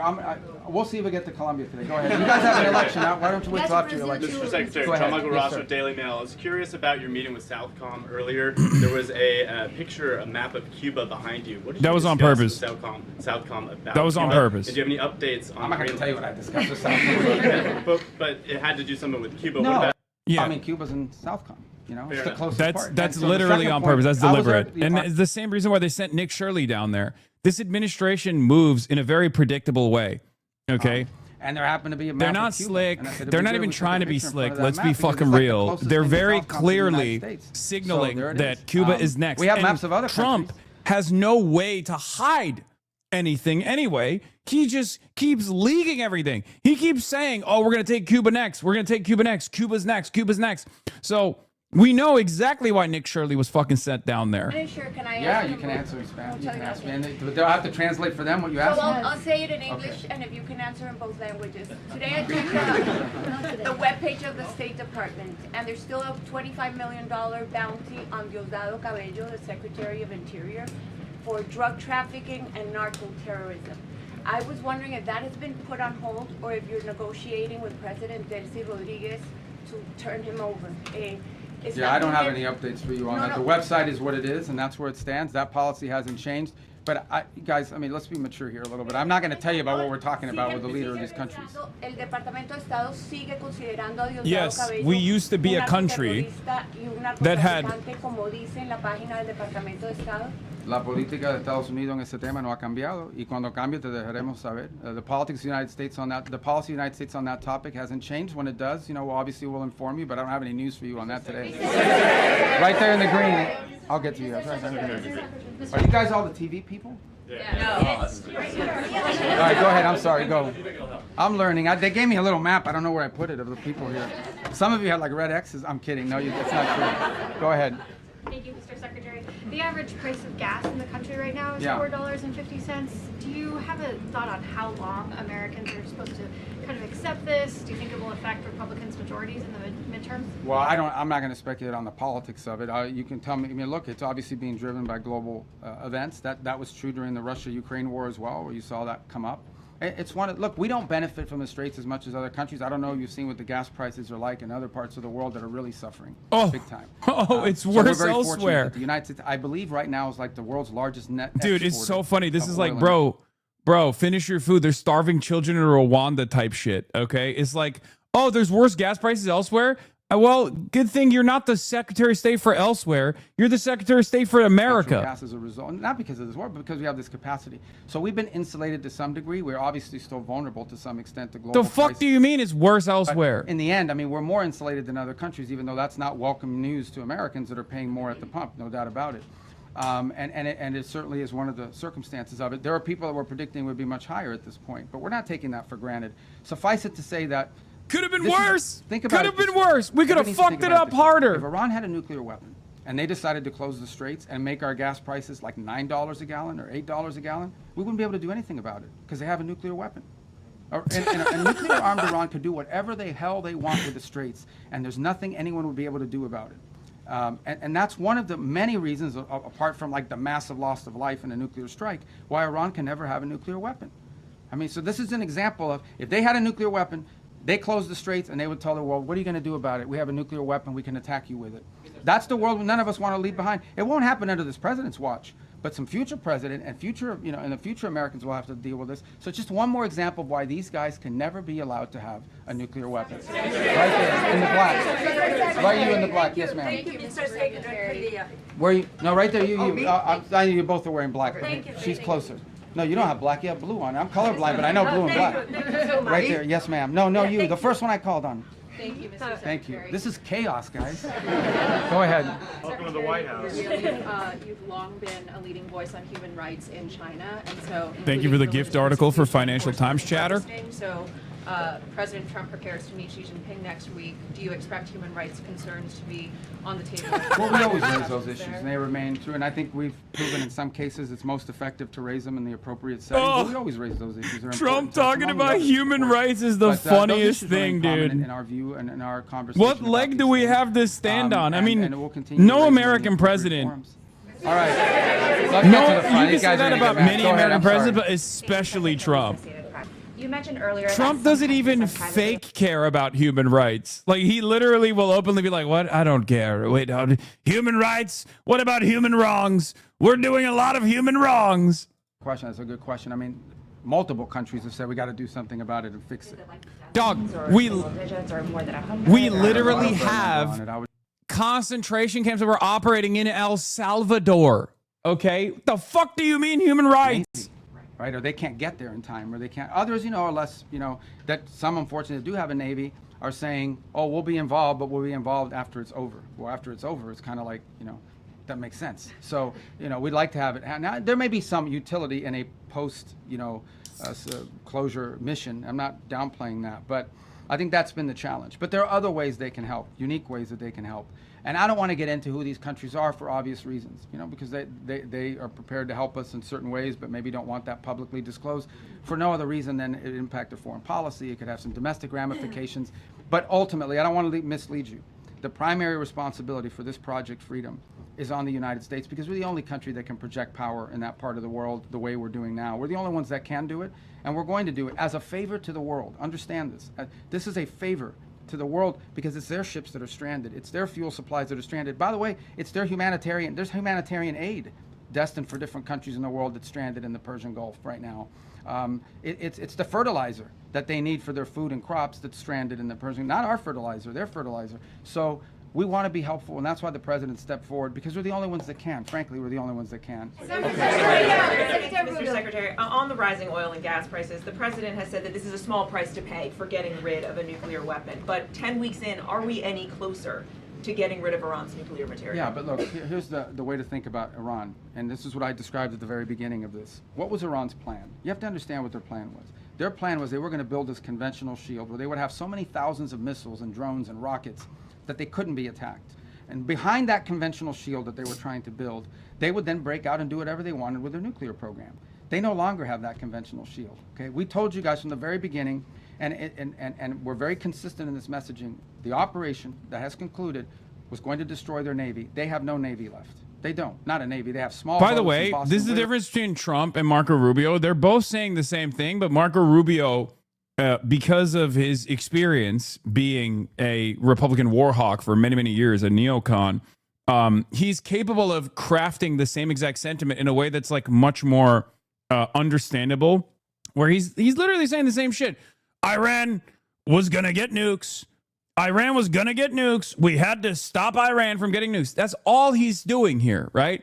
But the way he crafts that sentiment is a lot more manageable for, liberal outlets and things like that. So they'll report on it as though this is like an adult, right? He has a way to describe himself as a fucking adult. He has a way to communicate like a goddamn adult as opposed to Donald Trump. So, it's like mainstream media will write down what he's saying as though it's sincere, as though it's a significant goal that they're accomplishing. The goalpost moved so much, Lol. First it was regime change, then it was nuclear weapons, then it was the ballistic missiles, and now they've been claiming since it was the start, it was about the Navy. Yeah, they're all over the place because they don't have any real goals against Iran. And not only that, the only reason why they're doing this is because Israel wanted to destroy Iran, okay? They wanted to break apart Iran. They wanted to destroy Iran, 93 million people. They wanted to balkanize it. They wanted to foment civil war.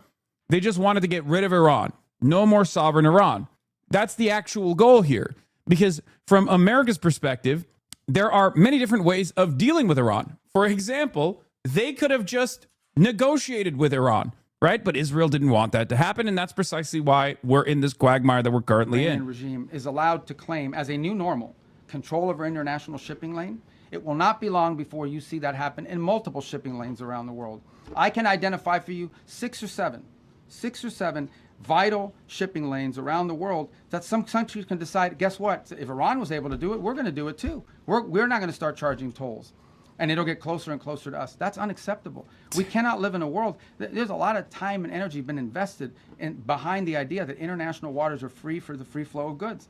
The stuff we make in this country and export has to go through international shipping lanes. And for us to live in a world where a country can decide now we own the international shipping lane. Yeah, only we get to do that. We want to use it. That is a normal that we will never be able to accept. And that's what the Iranians are trying to get us to do. So we're doing two things about it. And we haven't talked about the second one enough.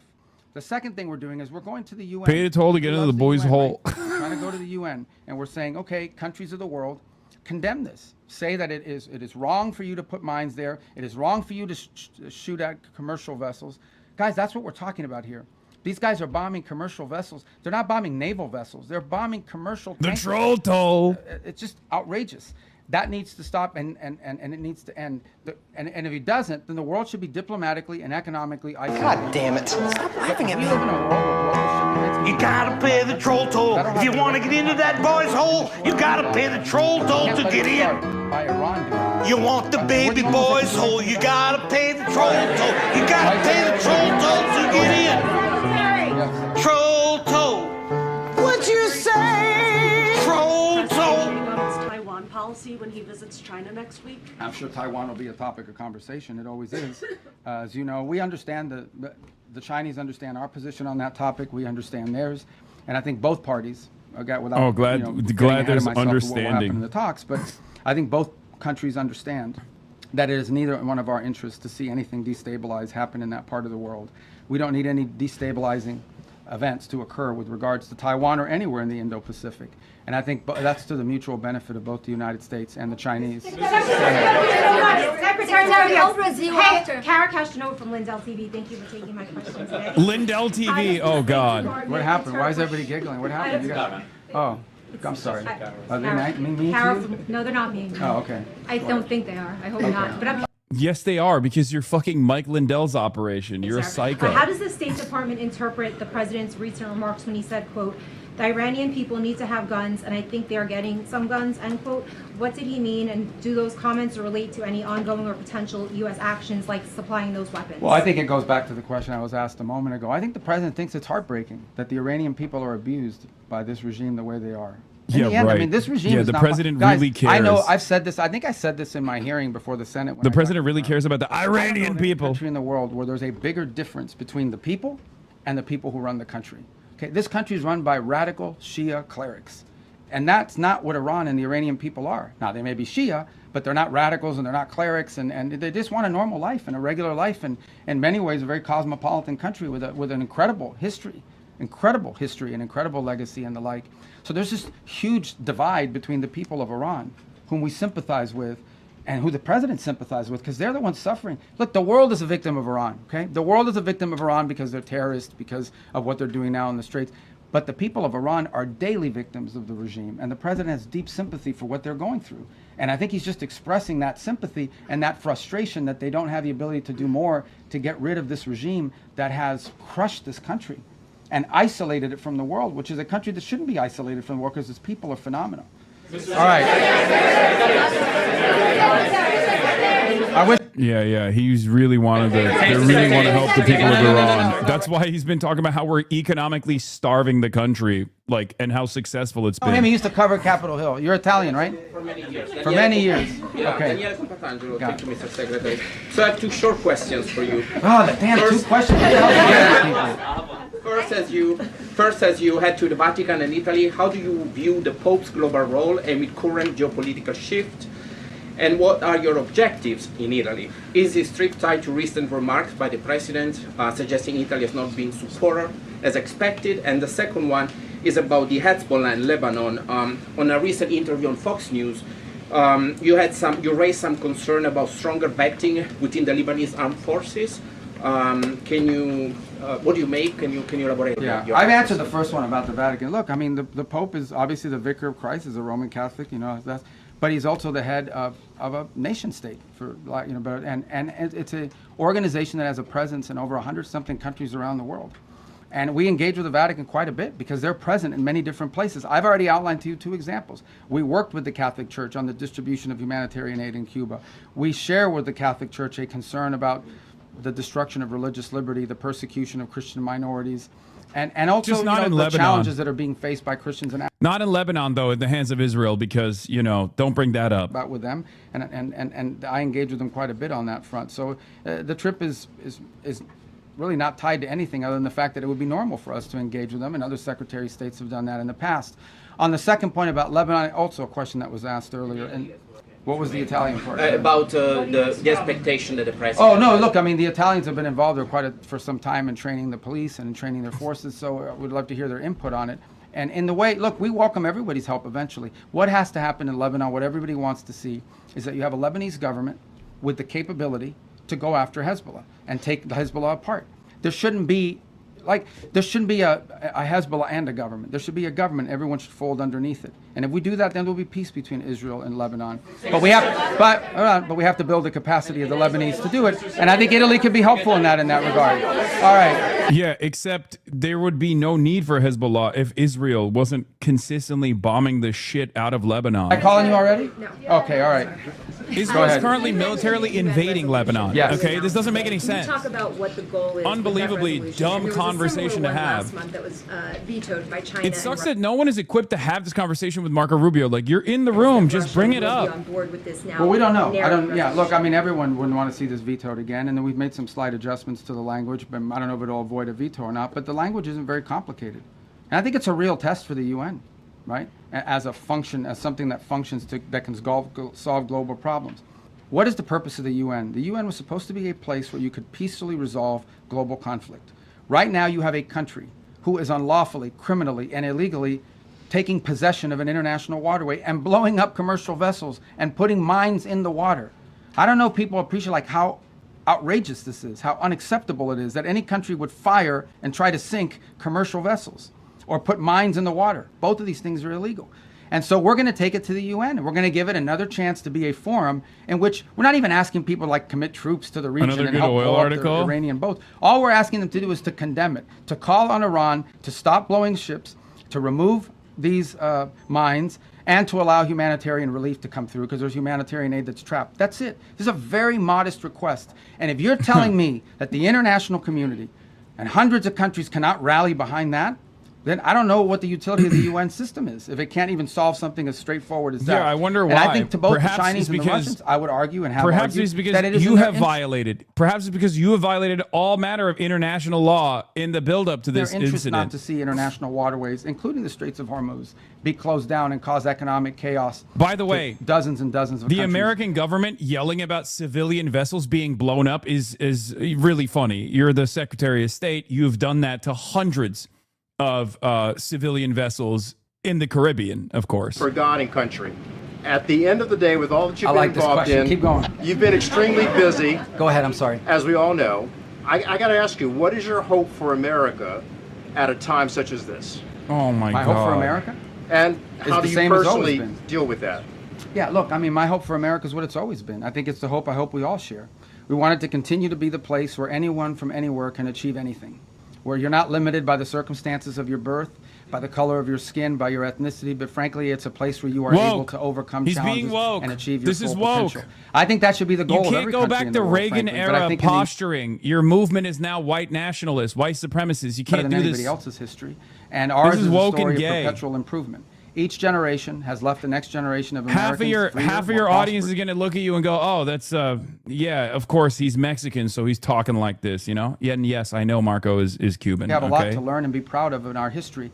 It is one of perpetual and continuous improvement, where each generation has done its part to bring us closer to fulfilling the vision that the founders of this country had upon its founding. So, thank you. All right, I have time for 2 more questions. Crazy. All right, right there in the pink. No, you right there. That lady. No, the one right next to you in the pink. No, the pink. I'm sorry, but I pointed at her. I need to get a laser pointer and just go. Now you in the pink jacket, the lady right there. Thank you. Secretary, I have a question on Iran-China relations. Okay. What's your reaction to Iranian foreign minister visit to China? Also, Beijing instructed that's happening its today. firms to ignore U.S. sanctions. Could you also address that? Well, I'll direct you to Treasury on that front. There are options that we have. If you ignore our sanctions, you're going to face secondary sanctions, and I don't have an announcement for you on that today. Oh, but really? We don't do these things, for symbolic purposes.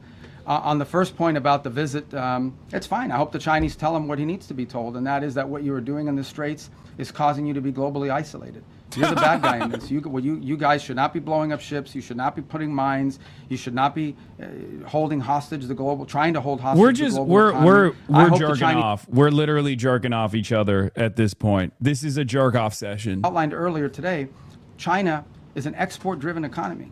Okay, I'm not here to speak on behalf of what's in the best interest of China, but it's obvious. China is an export-driven economy. That means they depend on other countries to buy from them. Well, you can't buy from them if you can't ship it there, and you can't buy from them if your economy is being destroyed by what Iran is doing.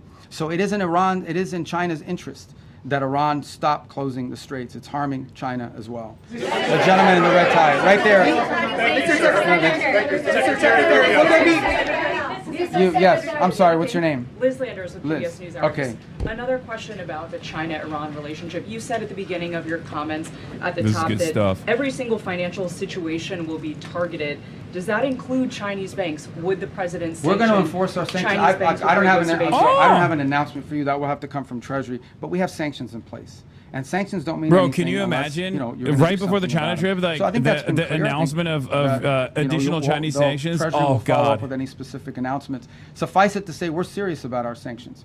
Then a cost needs to be imposed on Iran for what they are doing. Otherwise, if they get away with this, guys, if they get away with pulling this thing off without paying a price for it and backing down, you're going to see multiple places around the world where other countries are going to be tempted to do the same. This is unacceptable. Again, I want to reiterate the point. We keep arguing back and forth about the war and the shooting and this and that and the other. These guys have shut down an international waterway. The Straits of Hormuz do not belong to Iran.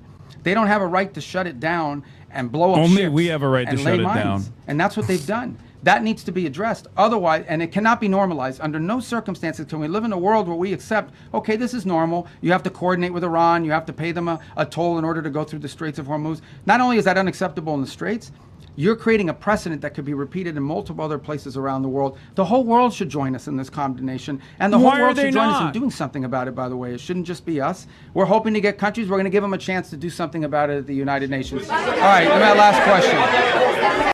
Once again, the fact that the rest of the country, the rest of the United Nations is not on board with the United States here is also eating away at whatever diplomatic power projection capabilities that America had. Thank you. Okay, hold on, stop. This is a self-imposed restriction. You're basically, when you keep repeating this over and over again, if the rest of the world doesn't follow you, then you have self-imposed this additional L. Okay? In 2 weeks. Do you believe that that will be the thing that gets them to the table to give up their nuclear ambitions? And if not, what will We're be that forcing the thing? hand of other countries around the world to You're right, but basically it's not say, that they're able to no, we're withstand not with pressure, you that on they this. don't care that their people are suffering. You understand, right? There's a difference between we can withstand pressure and we actually don't care. Now, I think there are people in their system that care more than others. you know, some of the elected people that you see, some of the people you see on television with the suits on, you know, those guys care because they know at the end of the day they have to live in the reality. And then you have an other element of their government, the clerics, the IRGC types, who probably are more immune to that and care less. They're more interested in regime survival at all costs. But ultimately, the pressure points are what they are. They divided now more because the administration has said that the Iranian regime is divided, making it very challenging. Well, it's been challenging to deal with them diplomatically because, for example, an offer will be made and then it takes 5 or 6 days to get a response because you have to get it through the whole system. They have to find the supreme leader wherever he hides. They got to get him to sign off, and that's their system. Their system has always been multi-layered in this way. It's obviously become more complex because of the damage they suffered during the war. But look, suffice it to say, Iran has to pay a price. They're not going to change their position out of the kindness of their heart. They're begging for a ceasefire. It's just they can't. On them that causes them to realize they cannot continue to close the straits, or they face crushing. I'll give you the Trumpian version. They're begging for a ceasefire. They're begging for a ceasefire. That's all. Marco Rubio came here to do what J.D. Vance does all the time, which is to give a more adult spin on what Trump says over and over again. He hasn't said anything new. He has brought no new information to the table. He's just doing what Trump does, except with with less colorful language. That's all this is. If you noticed, he goes, they are in a predicament where they're in a chaotic circumstance. They want a deal. They're begging for a deal. Play tax evaders. Thank you for the 10 gifted subs. And tax the rich. Thank you for the 10 gifted subs. That's all this is. The operation Epic Fury is concluded. We achieved the objectives of that operation. I'm not going to, we're not cheering for an additional situation to occur. We would prefer the path of peace. What the president would prefer is a deal. He would prefer to sit down, work out a memorandum of understanding for future negotiations that touches on all the key topics that have to be addressed, a full opening of the strait so the world can get back to normal. He preferred that be negotiated through the route that Steve and Jared have been working and that all of us have been supporting. That's the route he prefers. That is so far not the route that Iran has chosen. And so the result has been that the United States has to do something about the fact that we're the only nation on earth that can do anything to open up a lane within the Straits of Hormuz to get product and to rescue these people that are trapped in there. And that's what we're undergoing now. What that may lead to in the future is speculative. I'm not going to speculate about what it would take or what it would do. But look, the message to Iran, these guys are facing... Again, none of this would have happened if America didn't choose to, alongside Israel, bomb Iran for no reason. To their economy, generational destruction to the wealth of their country, imposed on themselves by the actions that they're taking. They should check themselves before they wreck themselves in the direction that they're going. Does the White House believe that these votes coming up in Congress are a moot point then? Look, guys, I love talking about this topic. It's about the War Powers Act. Yeah. Okay, I love it. I was hoping somebody would ask. All right, hold on. No, boy, you don't let me answer. I got to answer the question. Okay, and I love it. I'll tell you why I love it. Because even as a senator, I said something. The War Powers Act is unconstitutional, 100%. Now, this is not the position of me, not the position of the President of the United States now. This is the position of every single president that has occupied this position since the day that law passed. It's completely unconstitutional. Now, we comply with it in terms of notification because we want to preserve good relations with Congress, right? And we do that. But even as a senator, I would say that the War Powers Act is 100% unconstitutional. And look, I know some of you, whatever you want to say, but this is not this president's position. That has been the position of every single presidential administration since the day that law passes. An infringement on the president's constitutional powers. We don't acknowledge the law as constitutional. Nonetheless, we comply with elements of it for purposes of maintaining, good relations with Congress. And we want them to be involved and we want them to be informed. I have gone on Capitol Hill, 4 times this year for all senators and all House members and Intel Committee and Gang of 8. We want them to be involved in this. But I want to be clear on the point of the War Powers Act. It's unconstitutional. And every president and every administration has taken that position. All right, guys, I gave you 50 minutes. Thank you, guys. Rubio's enjoying this. We just finished a focus group of Trump voters in Louisiana, and nearly the whole group preferred Rubio to J.D. Vance. I've been watching this phenomenon build for a while. We'll discuss more in the next focus group pod. Trump voters like Marco Rubio more and more. Yeah, because J.D. Vance sucks. Marco Rubio is Rizless as well, but at least he can demonstrate, he can feign competence as opposed to J.D. Vance, who looks incredibly whiny. More whiny than Marco Rubio. Okay? But none of this matters at the end of the day because whoever Tucker Carlson leans into, or if Tucker Carlson runs himself, he will be able to clear out the field. It won't even matter. Okay? No J.D. Vance, no Marco Rubio. No one can go up against Tucker. Let's be real. He is infinitely more competent than these guys. He's much better. He is much more telegenic than these guys. He's much more charismatic than these guys. Marco Rubio is just a blanket neocon, warhawk, regular-ass Republican. Maybe some of the Republican voters are looking for a breath of fresh air here with Marco Rubio, especially because he doesn't have the, like, weird tendency to lean into the Groyper shit that J.D. Vance does. Maybe, but Tucker's approval rating among Republicans has gone in the shitter. It's like minus 50 now. Yeah, just wait. I know that. I understand that. But you have to remember, we're talking post-Trump, okay? We're talking post-Trump. I'm not talking about right now. Yes, if there was an election right now, I still think Tucker Carlson would be able to put a sizable dent on the main stage. But we're talking post-Trump. Things are going to be very different post-Trump. Tucker Carlson speaks the language of sloppulism, okay? And that's precisely what made the Trump cult so powerful. Trump is a sloppulist himself. Neither Marco Rubio nor J.D. Vance is capable of speaking that language, okay? In any case, Rubio adding to Hex's messaging that the ceasefire is still in place. If you hear stories about firing back and forth, it's not back and forth. We are only responding if attacked first. U.S. has destroyed boats. Iran has launched cruise missiles, drones, and small boats. John Hudson reports Rubio leaning into the idea that the Iran war is over, though Trump is still threatening to erase Iran and hostilities/restrictions in the Strait continue. The operation is over. Epic fury as president notified Congress. We're done with that stage of it, okay? This, again, creates a unique opening that the Iranian side can actually exploit. Now Iran can continue fucking stress testing how far the Americans will go domestically to claim that there is no military campaign happening in the Strait of Hormuz. Okay? That's where we're at. That is where we are at. What is this, Hassan? This guy wants credit. Which photo? I would gladly give credit. I don't think these guys understand, like, when I post these photos, which one did he take? I don't even know, but I can add the photo credit. But, like, I often give them credit on Instagram, but I don't know. Sometimes they have different usernames on Twitter. Sometimes they don't have a Twitter account. Like, I don't, it's fine. Of course, it's totally appropriate to give credit, but I don't know which one he took. Like, I don't know which person this. Oh, the music photographer. I shot Guy Debord. Let's see if I can add the tag afterwards. I guess I can't edit it at this point. I would just tag it like IG type of thing if you don't know their Twitter handle. How are you supposed to track it all by yourself? This is a job for your team? No. We have. I have. Here, I'll post it as a reply. I think it's totally appropriate to want credit for your photography, and I posted it originally on Instagram, and at which point I did actually tag everyone that took the photos. But there you go. I added it on here as a reply. The shirt jacket tie combo is whack, homie. You can do better, lol. Shut up. Photography is frivolous? No. I think in this situation, we just didn't know what this person's Twitter account was. That's why.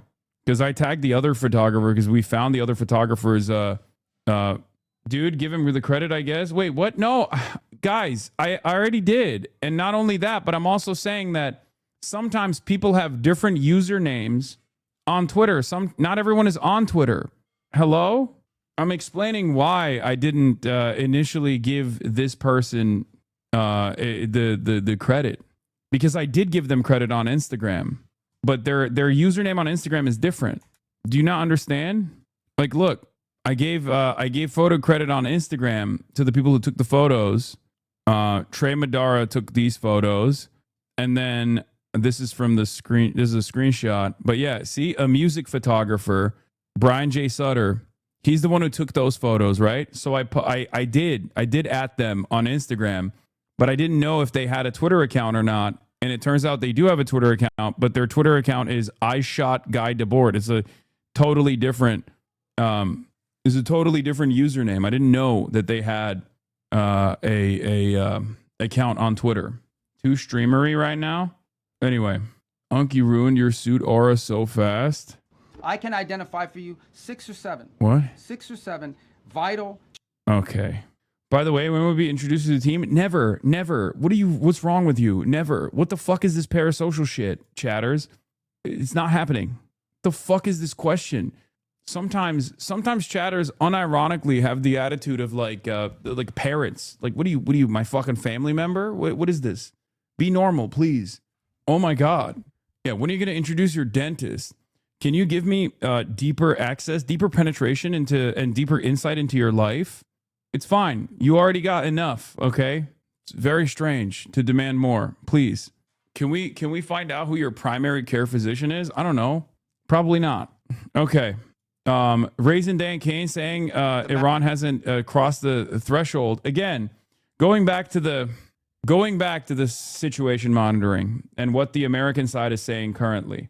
Raisin Kane comes out and says, since the ceasefire was announced, Iran has fired at commercial vessels 9 times and seized 2 container ships. They've attacked U.S. forces more than 10 times, all below the threshold of restarting major combat operations at this point.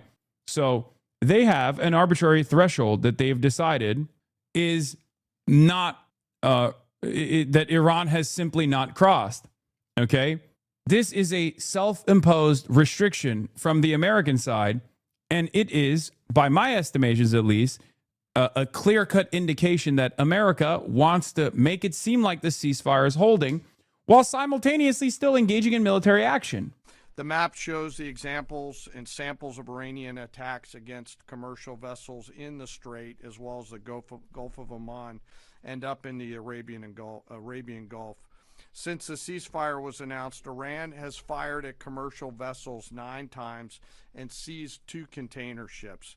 And they've attacked U.S. forces more than 10 times, all below the threshold of restarting major combat operations at this point.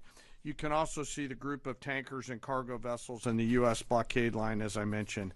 As a result of Iran's indiscriminate attacks across the region, there are currently 22,500 mariners embarked on more than 1,550 commercial vessels trapped in the Arabian Gulf, unable to transit. Yeah. Again, this is a self-imposed L. Okay? It shows that on the one hand, they want to escalate militarily. They want to do this stuff where they don't want to like lean into a ceasefire. They want to show that they have the capability of crossing the Strait of Hormuz with their naval assets. But also, when there is military escalation on the Iranian side, they can't acknowledge it. Or even if they do acknowledge it, they can't acknowledge that the ceasefire is now being violated, right? That the ceasefire is now being destroyed. This is a unique predicament that America has self-imposed because obviously, Hassan has got a poll for Florida 23rd District in year 1 of the questions. Jesus Christ.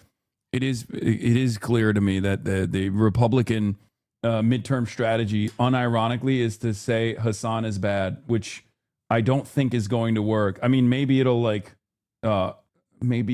fucking ruin my approval ratings amongst like the 75-year-old, plus 75 crowd that watches Fox News all the time, but who gives a shit? Very, very stupid. Yeah. Meanwhile, while Marco Rubio was talking, the United Kingdom Maritime Trade Operations Center, UKMTO, has issued an advisory after receiving a verified report that the cargo vessel was struck by an unknown projectile at an unknown location within the Strait of Hormuz. This just happened. Hassan, Erob let me chat. Hassan, are you excited about Erob streaming today? I don't. I'm very excited. So, here's the proof. Never heard of No Opinion? Really?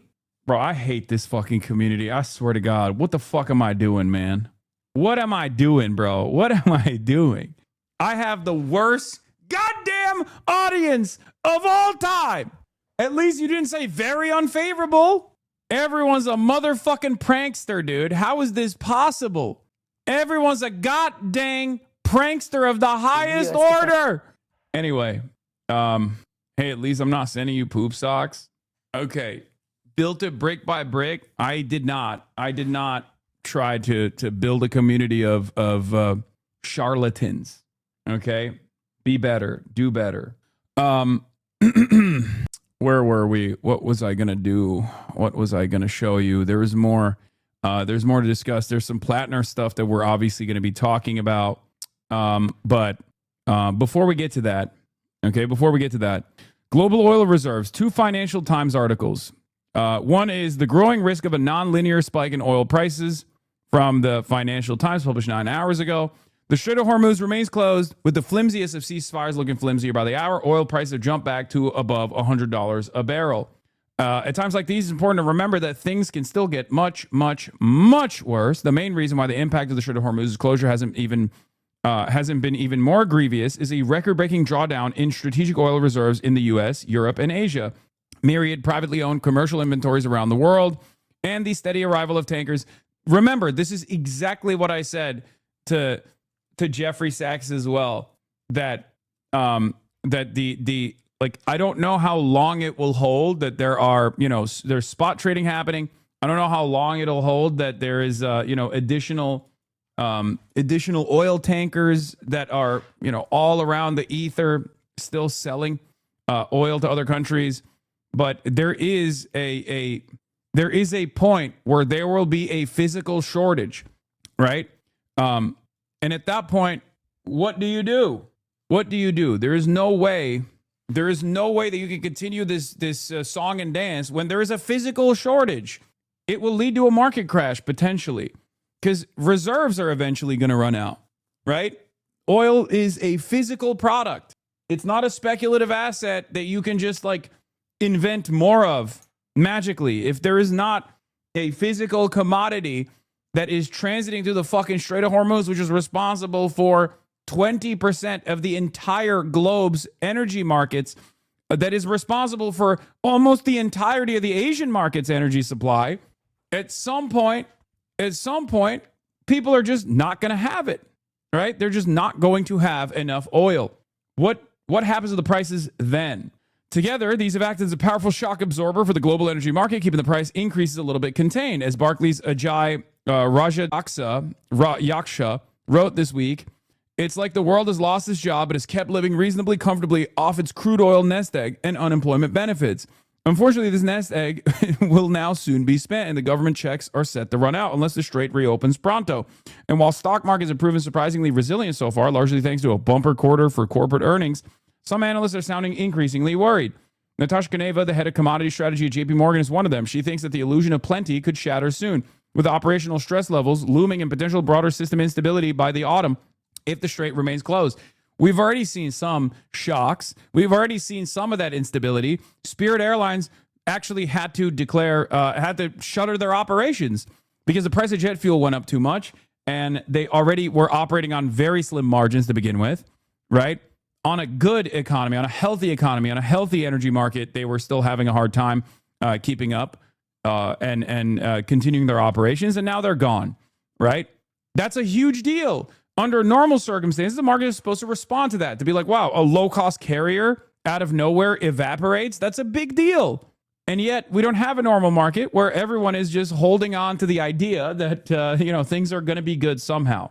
While the world began the year with the equivalent of over 8 billion barrels of oil in tankers, pipelines, depots, salt caverns in practice, not every barrel can be drawn. Out of the 8.4 billion barrels in global inventories, we estimate only 0.8 billion barrels are realistically available without pushing the system into operational stress. As of April 23rd, roughly 280 million barrels have already been consumed to cushion the impact of the conflict. On paper, that still suggests comfortable buffers. In practice, the picture is more complicated.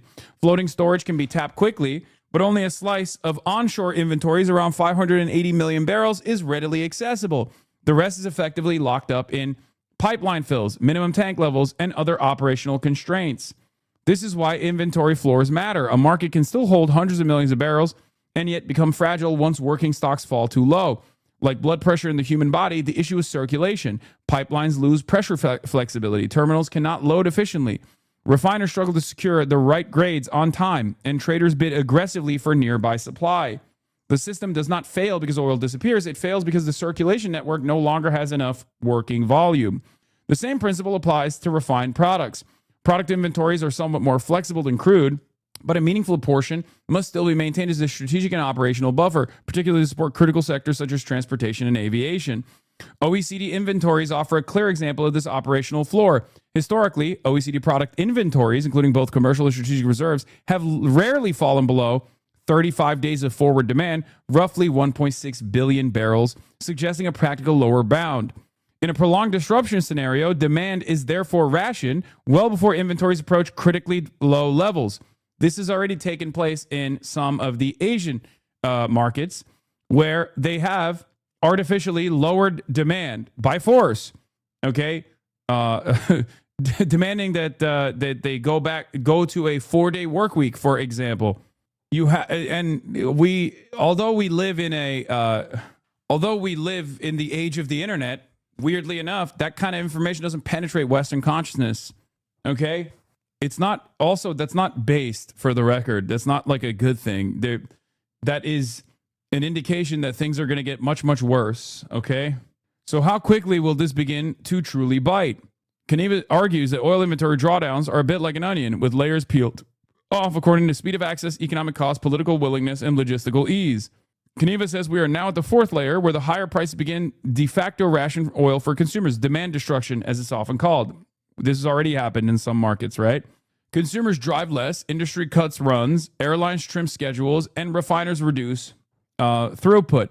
In effect, the market is shifting from a managed adjustment driven by SPR releases and floating storage to a forced adjustment where price becomes the primary balancing tool. Observed global oil demand fell by an average of 2.8 MBD in March and is tracking a larger 4.3 MBD decline so far in April. This means less movement, less travel, less deliveries. Okay? This means a decrease in productivity. And a decrease in productivity, especially for countries that are responsible with manufacturing, means less supply overall for the goods that you normally get. So it translates to higher prices for the American markets, for the Western markets that are not producer economies, but consumer economies specifically. You get to experience it in the form of inflation, okay? Less supply with the same demand means higher prices. Although we have a delayed shock here in the Western world, both with the oil that transits due to the length of the trip, oil that transits to the United States of America, and also less of a need of oil coming from the Persian Gulf, we will still see increased prices. We will still see increased prices in the Western world, in commercial airlines, delivery prices, and specifically the price of commodities, okay? Price of goods that you're purchasing, because there's just less goods readily available overall because less goods are being produced. Given the magnitude of the demand pullback, our balance now suggests OECD commercial inventories are on track to approach operational stress levels by early June. The fifth layer. Operational minimum stocks are typically the last barrels drawn and in practice are deliberately avoided. Pipeline fill, tank bottoms, line pack equivalents, minimum terminal inventories, and the product stocks required for day-to-day continuity are rarely accessed because drawing them materially increases the risk of operational disruption and a broader system instability. On our estimates, OECD commercial stocks could fall to these operational floors by September if the Strait of Hormuz remains closed, assuming demand destruction stabilizes at 5.5 MBD. Now, I guess a good thing for the oil markets is a much faster deadline that is approaching, the deadline of the Beijing summit. Okay? Donald Trump is going to Beijing. Donald Trump is going to have a conversation with Xi Jinping. In that conversation, I suspect this will be the main topic of concern as opposed to what happens in Taiwan. And Donald Trump might quite literally ask Xi Jinping for help. Okay? China has obviously bailed out the United States of America in the past. This would be yet another instance of China bailing out the United States of America, which I suspect is what will take place. China will say, okay, we'll go to Iran and we'll commit to a multilateral cooperative agreement to ensure that there is longstanding peace and security in the Strait of Hormuz. I don't know how much of the Iranian demands will be addressed in that security agreement. And this will probably end up cutting Israel out of the deal once more. I don't know what Israel will do in the process, but that's what I think is going to happen. Why the fuck would China help? What do you mean? Because China wants stability. Copium? No, China wants stability. I'm not saying China is going to pressure Iran. I'm saying China is going to tell America as China that the Iranian demands must be met. Part of the Iranian demands, if you looked at them recently, is now the 10-point program that they applied, the 10-point program that they put forward on like week 2 of Operation Epstein's Fury. Abbas Araghchi is visiting Beijing today. I suspect conversations will revolve around getting China to communicate the Iranian demands directly to Donald Trump from a position of tremendous leverage, because China has tremendous leverage over Donald Trump, now has even more leverage over Donald Trump, because China could be China could be the country that, opens up the Strait of Hormuz from Donald Trump's perspective. China needs the oil and petrochemicals and fertilizers, so they're very interested in getting this wrapped up too. Exactly. China is a trade maxer country, as you know. And obviously, as a trade maxer country that relies heavily on the Persian Gulf for all of its energy needs, for all of the precursory chemical needs that they have, for the fertilizer, they want the Strait of Hormuz to open up as well. Trump's never going to take that 10-point plan. That's the most obvious admission of defeat. Buddy, it's already over. Okay? America has already lost. This is now going to be a situation where Donald Trump decides how much bleeding is fine, okay? U.S. hegemony took a ginormous hit here, okay? U.S. force projection capabilities took a ginormous hit here. America has already lost. Now we have to stop the bleeding, okay? What will Trump do to stop the bleeding is what matters, okay? That's the real conversation that I think is going to take shape in the Beijing summit, if it even happens. The only party here that could potentially play the role of a spoiler is the party that has played the role of a spoiler thus far. It's also the party that has forced the hand, or that has forced the closure of the Strait of Hormuz. That's Israel, okay? Israel. Israel is the primary spoiler in this conversation. I'm sure Trump's own personal ambitions, his own inability to recognize when he is lost is playing a role here as well. But ultimately, that could be dealt with. Is easier to convince Trump that this is probably the best possible option here, given that he has in the past pulled out of certain military campaigns, like with Ansar Allah. Now, of course, this is a much larger defeat than admitting that the Ansar Allah movement and the Houthis had a lot better firepower than they previously thought. This is a global crisis, as opposed to just like trying to pry open the Red Sea and the Bab el-Mandeb Strait that the Houthis had effectively put a blockade on. So that's a little bit different. However, we shall see what takes place. I've been arguing that Trump and the U.S. empire are unlikely to accept the results of the 6-week war, i.e. defeat against a mid-sized power. Declining empires are dumber and more erratic than a self-confident empire. I'd expect Trump to unleash another round of table flipping. That's what Mark Ames is saying, or was saying yesterday, and that is what happened. Trita Parsi is speaking to News Nation. Let's take a look at what he had to say on News Nation. He says, I told News Nation for diplomacy to succeed between the U.S. and Iran, we need a strategy centered on diplomacy, compromise, and win-win thinking rather than on coercion, forced surrender, and zero-sum thinking. Yeah, that's not how America operates, though, is it? Thank you, Joe. Trita Parsi is here, Executive Vice President at the Quincy Institute, to get a gauge on where things stand right now. Welcome to you. How do you believe the Pentagon made the distinction of a ceasefire, yet Iran strikes and the strait continue? Well, at the end of the day, the administration knows very well that if the ceasefire ends and there's a full-scale military confrontation, once again, nothing has changed in the structure of the situation that would enable the United States to regain escalation dominance. The Iranians still have it. They can take out the oil infrastructure in several of the GCC states and throw the entire global economy into a recession. So Trump has to be very careful. In my view, this blockade should not have been pursued in the first place, because Trump actually had the edge during the first part of the ceasefire because he had managed to get what he wanted. The Iranians had still not. But by imposing this blockade that is actually costing the U.S. more than it is costing the Iranians, he has turned the tables in the negative way and is now faced with this situation. I think should be noted to all viewers, we're having oil prices that are currently higher now during the ceasefire than we did during the war, and that's all because of this blockade. So as you characterize it, how would the U.S. get the edge back at this point? We need to get really serious about diplomacy in a matter that we have simply not seen so far. And the key problem in the diplomatic effort, besides some of this tendency to go and try to engage diplomatically over Twitter and social media, which is utterly counterproductive. The main problem is that Trump still thinks that he can get the Iranians to capitulate. There's not going to be an Iranian capitulation, nor is it going to be an American capitulation. There's going to have to be a compromise. And as long as we're not pursuing a compromise, we're just making the situation worse. What is a compromise when it comes to nuclear ambitions? Well, there was a compromise before in which the Iranians agreed to massive reductions to their nuclear capabilities, which was the Obama deal that Trump walked out of. But even afterwards, Trump actually managed to get a better deal than Obama did through the mediation of the Omanis. He could have taken that deal, declared victory.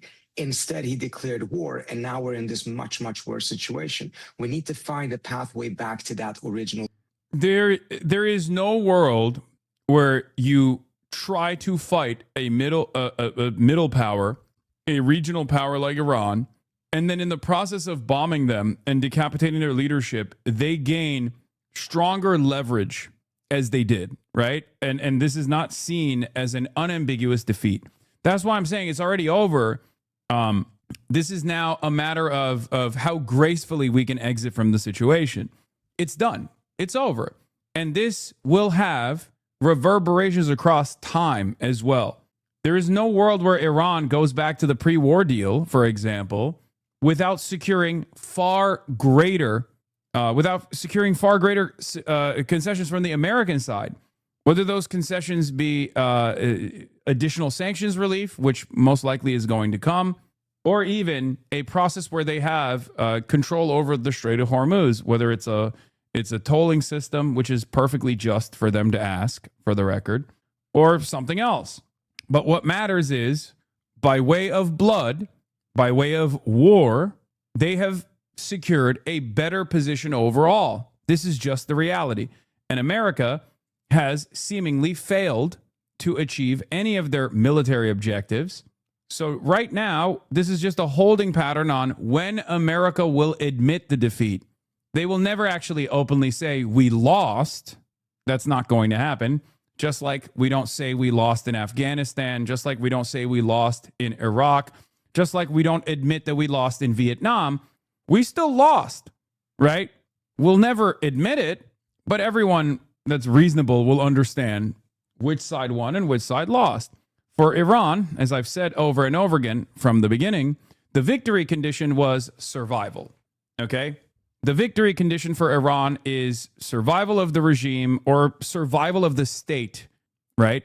Without having to establish like a puppet state or something like that.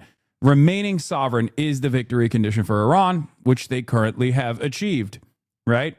For the United States of America, the victory conditions have changed over and over again, but let's be real, this is not about the United States of America's interests. This is about Israel's interests. And therefore, Israel's victory condition was the death and destruction of the Iranian regime and a collapse of the state, turning Iran into a failed state, balkanizing it, fomenting civil war, one of those things that would turn Iran into Libya. And that has also failed. So at this point, the only thing that remains is America coming to terms with the reality that they've lost this battle, that they've lost this war. Can you explain what balkanizing means? Yes, like the Yugoslavia, the glorious Yugoslavian Republic. What we did in the Balkans is piece it up piece by piece, like chopping it up, splitting up the country into numerous ethnic enclaves. That's what the goal is here for Israel, breaking it apart into smaller states. Glorious Yugoslavia mentioned. You can always look forward to that, obviously. Anyway, do you think Gen Z takes too much AAVE, or is it fine? That's crazy that you're asking me that question right now. Let's continue. That Trump had, and it was in front of him in February of this year. What does that path look like in your mind? again, it has to be to recognize that this is not going to be won militarily.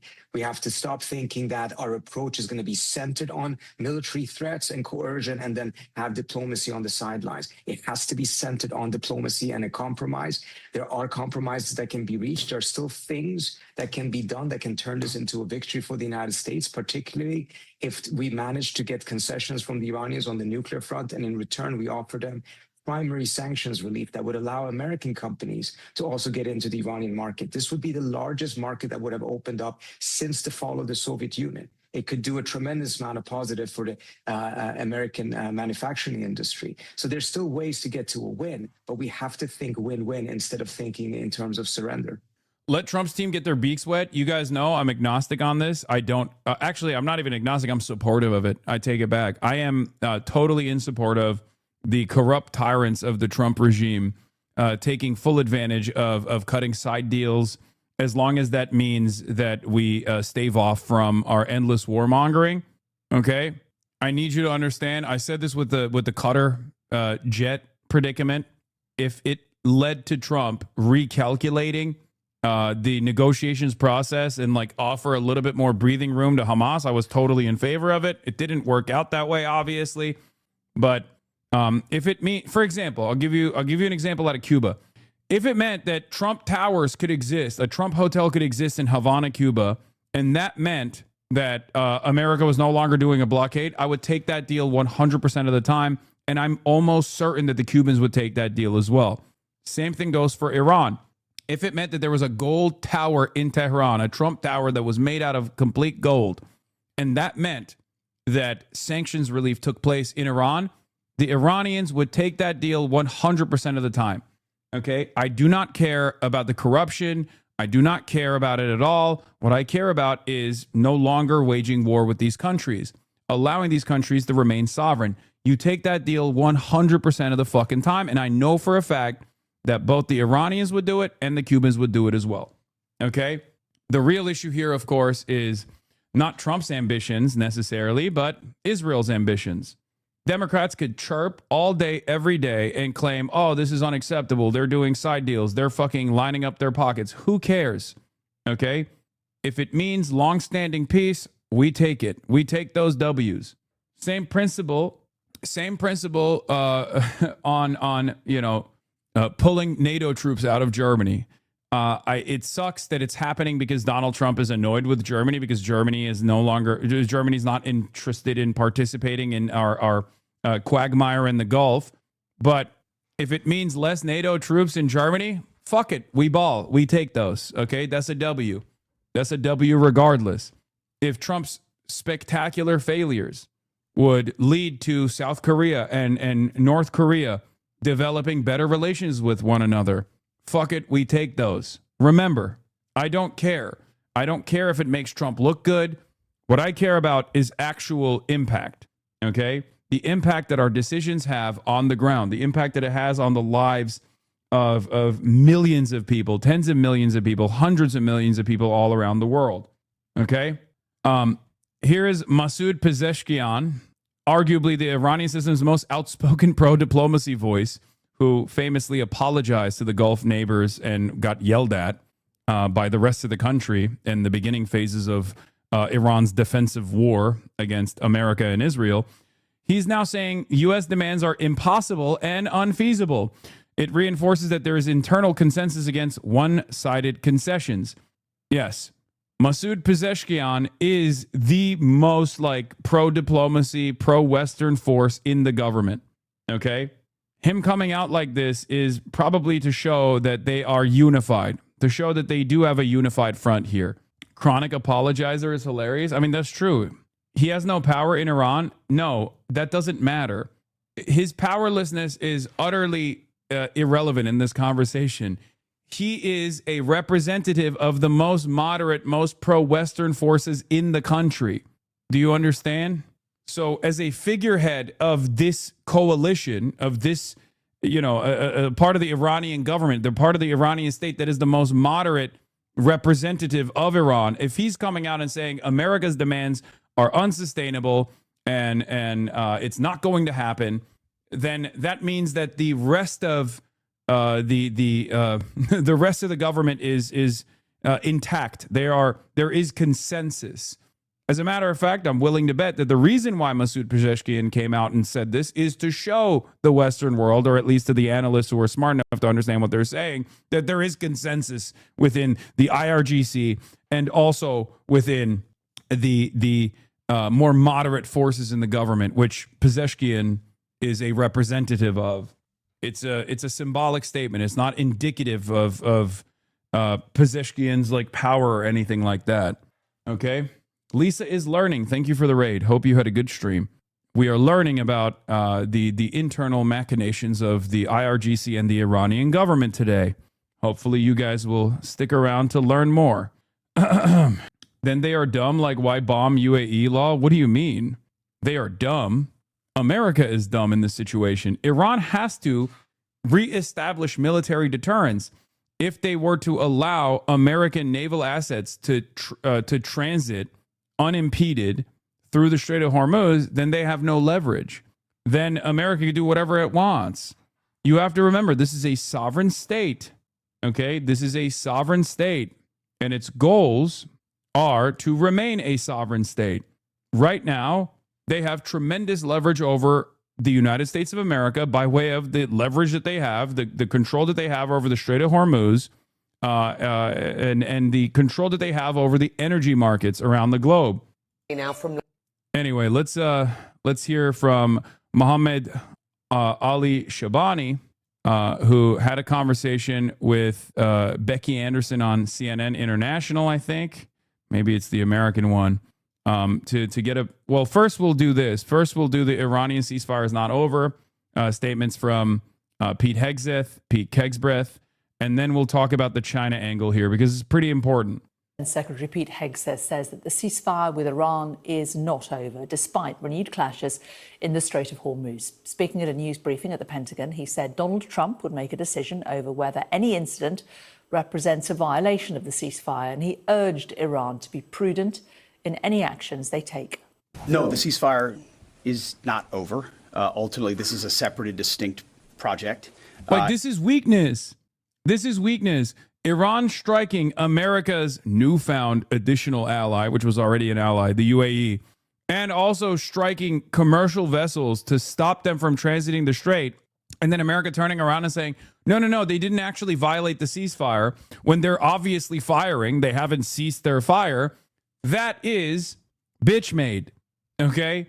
This is a recognition from the American side that Iran has all the cards. That's what it is.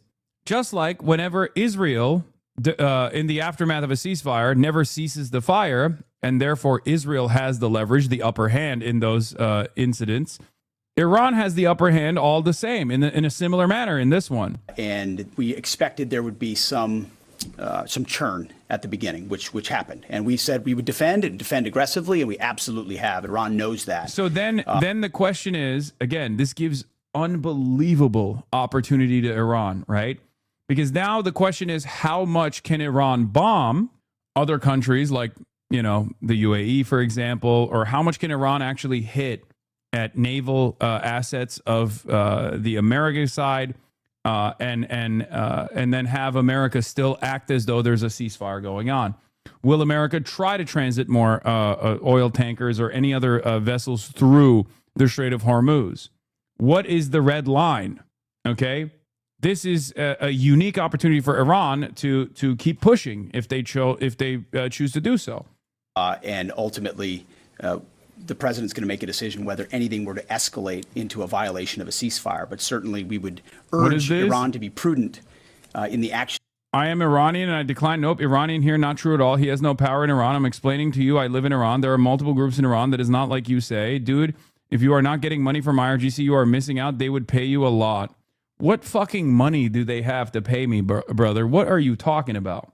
Like, I get the point you're making. The point you're trying to make is that, you're glazing the IRGC, except the only thing I'm doing is reporting accurately on the things that are happening. Okay?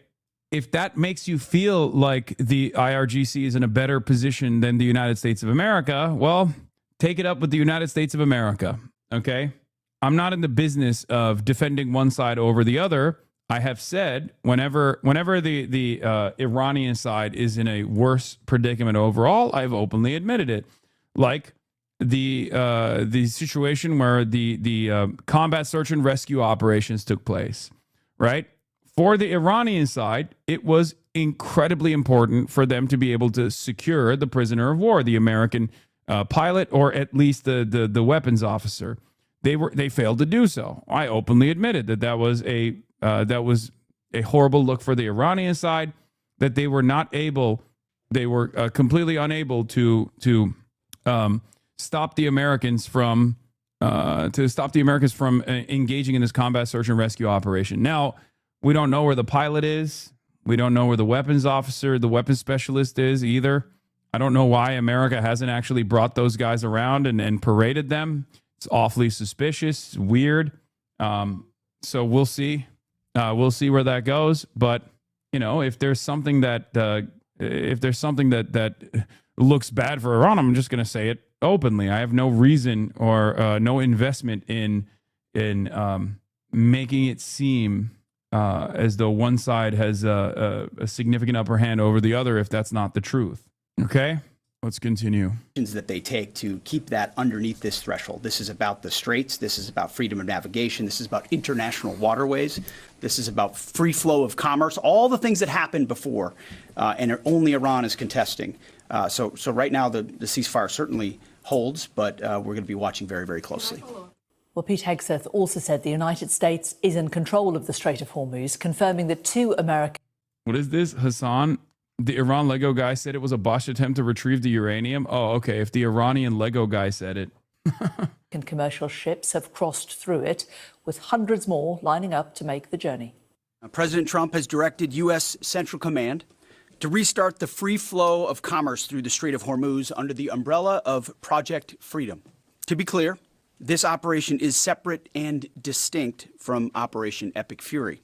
Project Freedom is defensive in nature, focused in scope, and temporary in duration, with one mission: protecting innocent commercial shipping from Iranian aggression. American forces won't need to... Innocent commercial shipping, as opposed to evil and guilty commercial shipping. We will not be protecting the guilty commercial shipping, just the innocent ones. Enter Iranian waters or airspace. It's not necessary. We're not looking for a fight, but Iran also cannot be allowed to block innocent countries and their goods from an international waterway. Iran is the clear aggressor, harassing civilian vessels, threatening mariners from every nation indiscriminately, and weaponizing a critical choke point for its own financial benefit, or at least trying to. For too long, Iran has been harassing ships, shooting at civilian tankers from all nations, and trying to impose a tolling system. Iran's plan, a form of international extortion, is unacceptable. That ends with Project Freedom. 2 U.S. commercial ships, along with American destroyers, have already safely transited the strait, showing the lane is clear. We know the Iranians are embarrassed by this fact. They said they control the strait. They do not. So American ships led the way, commercial and military, shouldering the initial risk from the front, as Americans always do. And right now, hundreds more ships from nations around the world are lining up to transit. CENTCOM, along with partner nations, is in active communication with hundreds of ships, shipping companies, and insurers. All of these ships from all around the world want to get out of the Iranian trap that they have been stuck inside. As a direct gift... Were they trying to collect tolls before the war? No, of course not. I wonder what events could have triggered this new toll system and the blockade on the Strait of Hormuz. For 47 years, ships were able to cross the Strait of Hormuz unimpeded. Ships were able to transit through the Strait of Hormuz, 100 ships at a time on a daily basis. Perhaps there was some event that triggered this blockade. I wonder what it is. Now, of course, I'm an old man, so perhaps that's the reason why I remember a time when ships could transit 100 on a daily basis from the strait. I wonder what that was. It's just, what could have taken place? From the United States to the world, we have established a powerful red, white, and blue dome over the strait. American destroyers are on station supported by hundreds of fighter jets, helicopters. Back in my day, you could just cross the Strait of Hormuz with ease. Drones and surveillance aircraft providing 24/7 overwatch for peaceful commercial vessels, except Iran's, of course. Well, our US correspondent David Blevins has the latest from Washington.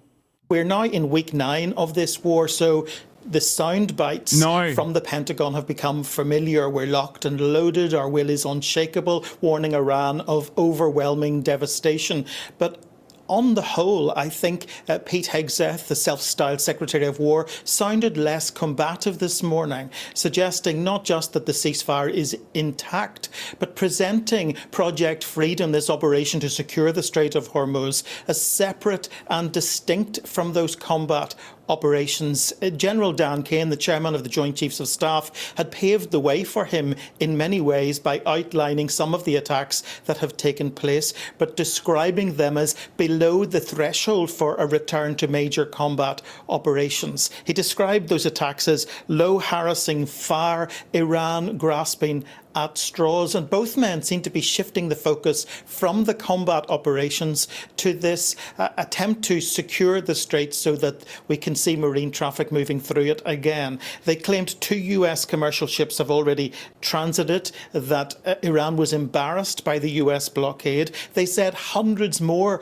were lining up to transit in the coming days, and described, as you heard, as a gift to the world what Pete Hegseth said was a powerful red, white and blue dome over the strait. So the other thing I think worth pointing out is that they're talking about this as a temporary mission, stressing that What is this? I do remember you inaccurately reported that there's internet in Iran and got called out immediately. Who's Kash? I'm not Kash Patel. Please don't say that. I am getting harassed. No, I told you that Iran has domestic internet. They have domestic internet. It's fully functional. They also sometimes have access to the global internet as well by way of VPNs. That's the reason why you can hear from, Iranian people every now and then. And then there's also obviously like the government allowed access to the internet for people who are at least aligned politically with the government. I don't know if you know this, but Iran has been directly under attack.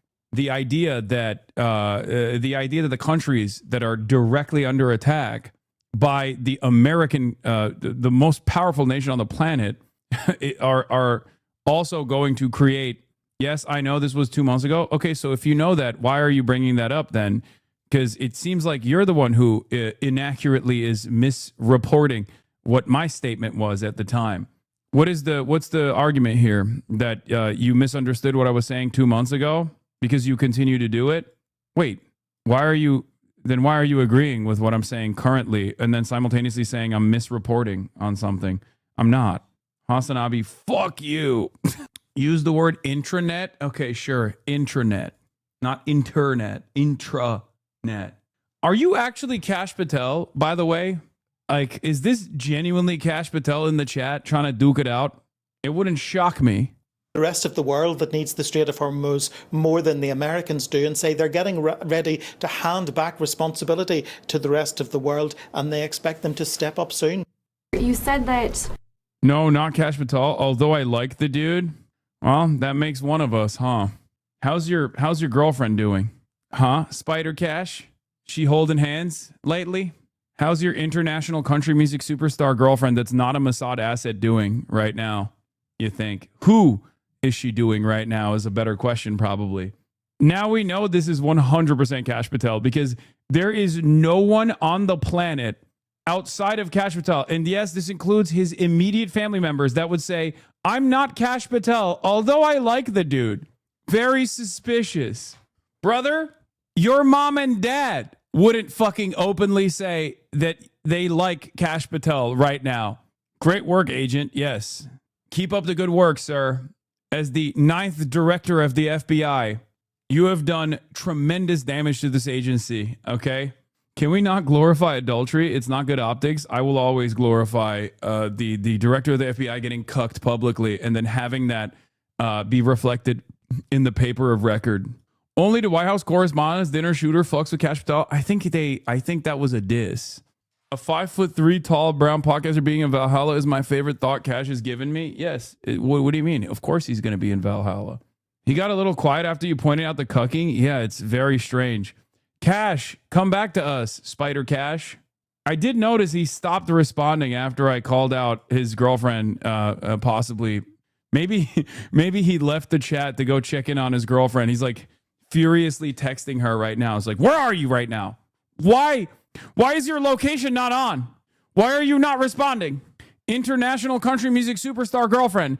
Why is your location services not on? Babe, don't worry about it, Cash. She's just probably in the shower. Okay? Her phone is probably dead. That's what it is. Okay? She didn't turn off her location services to go have some fun at lunch. Yeah, maybe he got locked out of his computer. The attacks by Iran so far are below the threshold of restarting major combat operations. What is that threshold? And then for Secretary Hegseth, are there still concerns about mines in the Strait? And can you kind of clarify these reports of kamikaze dolphins that we've heard about? I haven't heard the kamikaze dolphin thing. It's like sharks with laser beams, right? The threshold of restarting is a political decision above my pay grade. What I'll say is it's low harassing fire right now. It feels like Iran is grasping at straws to try to do something across the southern flank. To your question, David, their command and control structure remains very fractured, and I think they're struggling to maintain control down. That username is for accounts. Yeah, no, I know. Cash Patel has often used Spider Cash as his actual username. There is a non-zero chance that unironically is the FBI director in the chat. I don't think it's super high that the Spider Cash that we have in the chat right now is the director of the FBI, but the chances of it are not zero. They're not 100%. They're like around 50-50, I would say. Don't show the FBI chatter. Just saying. I like to think that it is actually him. Down echelon at the edge, but it's still pretty low level kinetics at this point in time. And I can't confirm or deny whether we have kamikaze dolphins, but I can confirm they don't. Ultimately, any follow-on effort, if there are mines identified, would be something that some of our units could undertake or the world could undertake. But right now we know we have a lane of safe passage that commercial shipping can flow through. Day 67 of the war has been dominated yet again by the Straits of Hormuz. The United States has taken some very ambitious and fairly aggressive action, it says, to clear the straits. And they've sent a couple of warships into the straits, and they say that 2 American flagged cargo ships have come out of the straits protected by those 2 warships. Lots of claims and counterclaims. The Iranians say that they've attacked American warships. Well, if they have, it hasn't been very effective. And the Americans have said that they've destroyed at least 6 fast attack boats, which were sent out, presumably against some of the ships in the area. More claims will doubtless be made, and we'll see where they go in the next day or so. Meanwhile, a fire broke out at Fujairah. And Fujairah is this big oil terminal in the UAE. Fujairah is really important because there is a pipeline that goes from the straits themselves right through to Fujairah. So although it only takes 2 million barrels a day, ships are able to load up at Fujairah without going through the straits at all, just because they're at the end of the pipeline. And this fire that occurred at Fujairah, the UAE says was caused by an Iranian drone. Maybe it was. Pete Hegseth has said that the ceasefire still holds. Well, maybe that could be true, because at the moment neither side has gone back to all-out attacks, and it may be that the Iranians are trying to scale their reactions to all of this in a careful way. We'll see. But behind all of this is a really ambitious American strategy. And that strategy, they say, they've been working on for quite some time. It has 3 elements. The first element is that over mainland Iran, right deep into the inland areas, the Americans are offering a big zone in which they aim to be able to take on anything that moves, any threat that might move to the coast. They say they will destroy deep inland inside Iran, and they'll do this with the use of drones, of satellite intelligence. Yeah. In the 60s, J. Edgar Hoover infiltrated leftist movements through spy tactics. Nowadays, the FBI director just has to make a Twitch account and then complain about it and then get dunked on because his girlfriend is having sex with someone else and then leave the chat. He asked a very sus question in XQC's chat. Do you know anyone related to the recent events near the president, Felix? Val anti-cheat detects other cheats and bans. Spider Cash has been timed out for 600 seconds. I would dog walk you on this trash game. Okay, now I am. This is further proof that it is actually Cash Patel in the chat. This is his real account. Do you know anyone related to the recent events near the President Felix? Isn't it wonderful how fucking stupid the current administration is, that like there is again non-zero chance that this could literally be Cash Patel? Of aircraft and of ballistic missiles and cruise missiles. They'll use everything to prevent the Iranians getting any of their forces towards the coast. That's the first element. Just fucking day drunk, conducting his investigations. The second element is over the Strait of Hormuz themselves. And they describe a dome. That's what they call it. They say they've put a dome over the Strait of Hormuz. And that dome, it's not an aerial dome, it is a military... What is this? Cash Patel can save New York. Chuck some beers, woo. Hello, lovelies. Have a good night. Yeah, good night. The more I see this, the more... Bro! arrangement whereby they say they'll take on anything in the air, on the ground, at sea, or even underneath the sea. If they see any sort of threat developing anywhere in this zone, they'll go after it. And they can go after it in a matter of seconds, not 10 minutes, but 100 seconds, 110, 120 seconds. That's the kill chain that they're able to bring to bear inside this dome, which they claim now to have established over the Strait of Hormuz itself. And the third element, and this is in a way the most interesting element, is they say they have demined a channel that runs towards the coast of the UAE and then runs really close to the coast, right up over the point and down the coast of Oman. And this channel, they say, is clear, it's demined, they've been working on it secretly for some time. And ships can go into this channel and, with American help, can get out of the Gulf. Pete Hegseth said today that hundreds of ships, hundreds is what he said, are lining up to take this channel. Well, we'll see pretty soon if that is the case. The fact is, what the Americans are putting together here is a very, very ambitious plan. We'll know by the end of the week whether hundreds of ships have taken advantage of it. If they haven't, then the Americans probably will only have the option of escalating further, and then the ceasefire really will be over. Zach Polanski, you recently said... We'll do the Zach Polanski stuff in a second. We still have situations to be monitored. The Iranian military has now officially denied it launched missile and drone attacks against the UAE yesterday and today, and warns that any action taken by the UAE against Iranian territory will result in a crushing response. I don't believe them, by the way. Military sources had previously said to the Iranian media that the UAE attacks were the result of U.S. adventurism without taking responsibility themselves.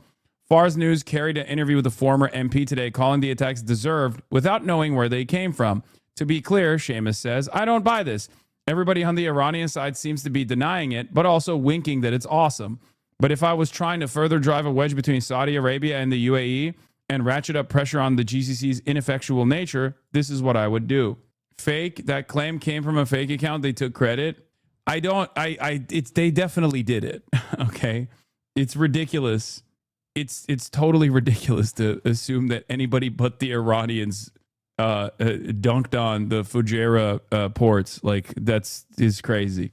There was also this. Remember, hold on, where is it? There was also this. Let's talk. Let's hear from the Iranian Chinese relations. The foreign minister, Abbas Araghchi, is visiting Beijing today to talk to his counterpart in China. I want to bring in Mohammed Ali Shabani now from London. He's the editor of Amwash Media. That's an online publication focused on the region, well-sourced on Iran. Mohammed, it's good to have you. Pete Hegseth then insists the ceasefire between the US and Iran is holding. What are your sources telling you on where Iran is on these talks? Well, the foreign minister of Iran, as we speak, is on his way to China ahead of the Trump-Xi summit, and I think there are efforts being made to salvage this negotiation, which is being conducted with the help of Pakistan. I believe the Iranians are trying to push for the Chinese to have a greater role in assisting with de-escalation and also assisting perhaps with the nuclear side of this kind of contention. Because as you know, the contention between Iran and the US is not just about the nuclear program, it's also about the Strait of Hormuz, about the region, about the missile program, etc. Yeah, I mean, just how important do you think this trip to Beijing by the Iranian foreign minister is? I think Iran is cognizant of the need to have some form of guarantor for whatever kind of agreement is going to come out with Trump. They know that he is frankly fickle.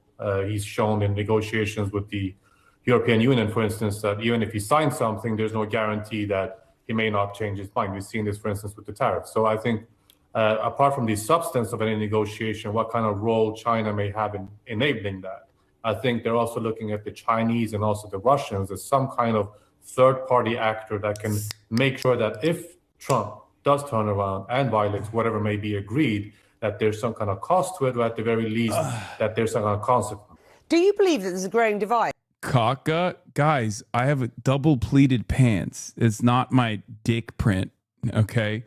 You're so fucking stupid. When I sit down and I stand up, the pleat stays, okay? Do you see this? That's not my dick print. Inside Iran, between the diplomatic track and the foreign minister and the IRGC, particularly as hardliners view negotiations, frankly, as a sign of weakness? I mean, Iran is not a monolith. There's absolutely a divergence of views. But when it comes to the issue of how to deal with this war, I believe that there is a hardline clique which is quite isolated. And what I mean by isolated is that we've seen a remarkable cross kind of partisan consensus on the need for diplomatic engagement. And the people backing engagement, it's not just the reformist president or the foreign ministry. In fact, the person leading the negotiations is the parliament speaker, who himself is a former IRGC commander, right? So we're seeing a kind of a clique of hardliners being opposed to negotiations under current circumstances, but they mostly have an issue when it comes to a divergence of views over tactics. Ultimately, I think all of them are looking for the same objective, and the same objective is they understand there needs to be some kind of deal with the United States. It's about how do you get to that deal, and how can you achieve the optimal outcome in terms of concessions from Trump. And the Revolutionary Guard have been very upfront about the fact that the Strait of Hormuz is leverage for Iran. I want to show you this map released by the IRGC, showing what they say is a widening of Iranian control over the Strait of Hormuz. The area, you see the two fat red lines there. The area starts with a line between the westernmost tip of Iran's Qasem Island all the way round to the east there, which is the bottom of that, meeting that red line, is the coastline of the United Arab Emirates. And this relates, the release of this latest map coincided with what Emirati authorities said was a drone attack yesterday on an oil port in Fujairah in the UAE. That was caused by a fire. It caused a fire. What kind of message is the Revolutionary Guard sending here? So for the Iranian state, beyond the government, the state as a whole, they look at control over this waterway, this maritime choke point, as a major... Did I miss her say Hormuz? The coastline of the United Kingdom of Iranian control over the Strait of Hormuz, the area... One more time? And the Revolutionary Guard have been very upfront about the fact that the Strait of Hormuz is leverage for Iran. I want to show you this map released by the IRGC, showing what they say is a widening of Iranian control over the Strait of Hormuz. The area... Okay, confirmed. Confirmed! We're having an impact. Strait of Hormuz. You see the two fat red lines there. The area starts with a line between the westernmost tip of Iran's Qasem Island all the way round to the east there, which is the bottom of that, meeting that red line, is the coastline of the United Arab Emirates.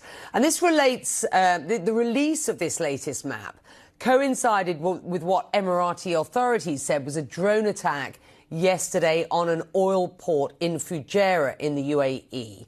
That was caused by a fire. It caused a fire. What kind of message is the Revolutionary Guard sending here? I wonder what the message is. So for the Iranian state, beyond the government, the state as a whole, they look at control over this waterway, this maritime choke point, as a major source of leverage in any kind of negotiation. They're not going to go ahead and just give up that leverage, especially in the middle of talks with Trump. If you look at those two thick red lines, there are two very interesting aspects to them and where they're situated. Number one, They want to make sure that Fujairah, this coastal kind of port of the UAE, is not going to be used the way it currently has to bypass the Strait of Hormuz. That's number one. Number two, the U.S. military has gone out and tried to tell shippers and tried to tell insurers that we can try to help guide you through Hormuz, but using a different channel. If you look at the map, very close to the Omani coast. How do I rewind stream to hear it again? Oh, great question. The Piker Broadcasting Service allows you to rewind as long as you subscribe. The People's Broadcasting Service, the Piker Broadcasting Service, for you the people, by you the people. Thank you.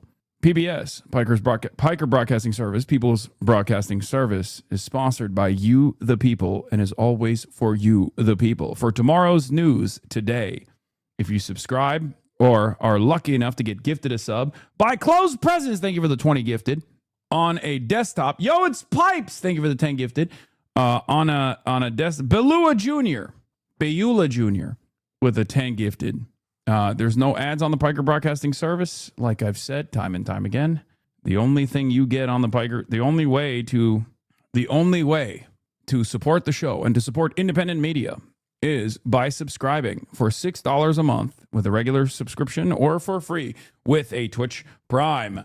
Find Your Socks. Jen Limay, thank you for the 25. Find Your Socks, thank you for the 20. Butterstains, thank you for the 5. Gifted. Subs. Holy moly. For some reason, my friend is having a tough time figuring out why the Saudis pulled out of Live Golf. That's the funniest way to try to understand, geopolitical incidents taking shape in the Strait of Hormuz by being like, I'm a big fan of Live Golf. I don't understand why the Saudis pulled out.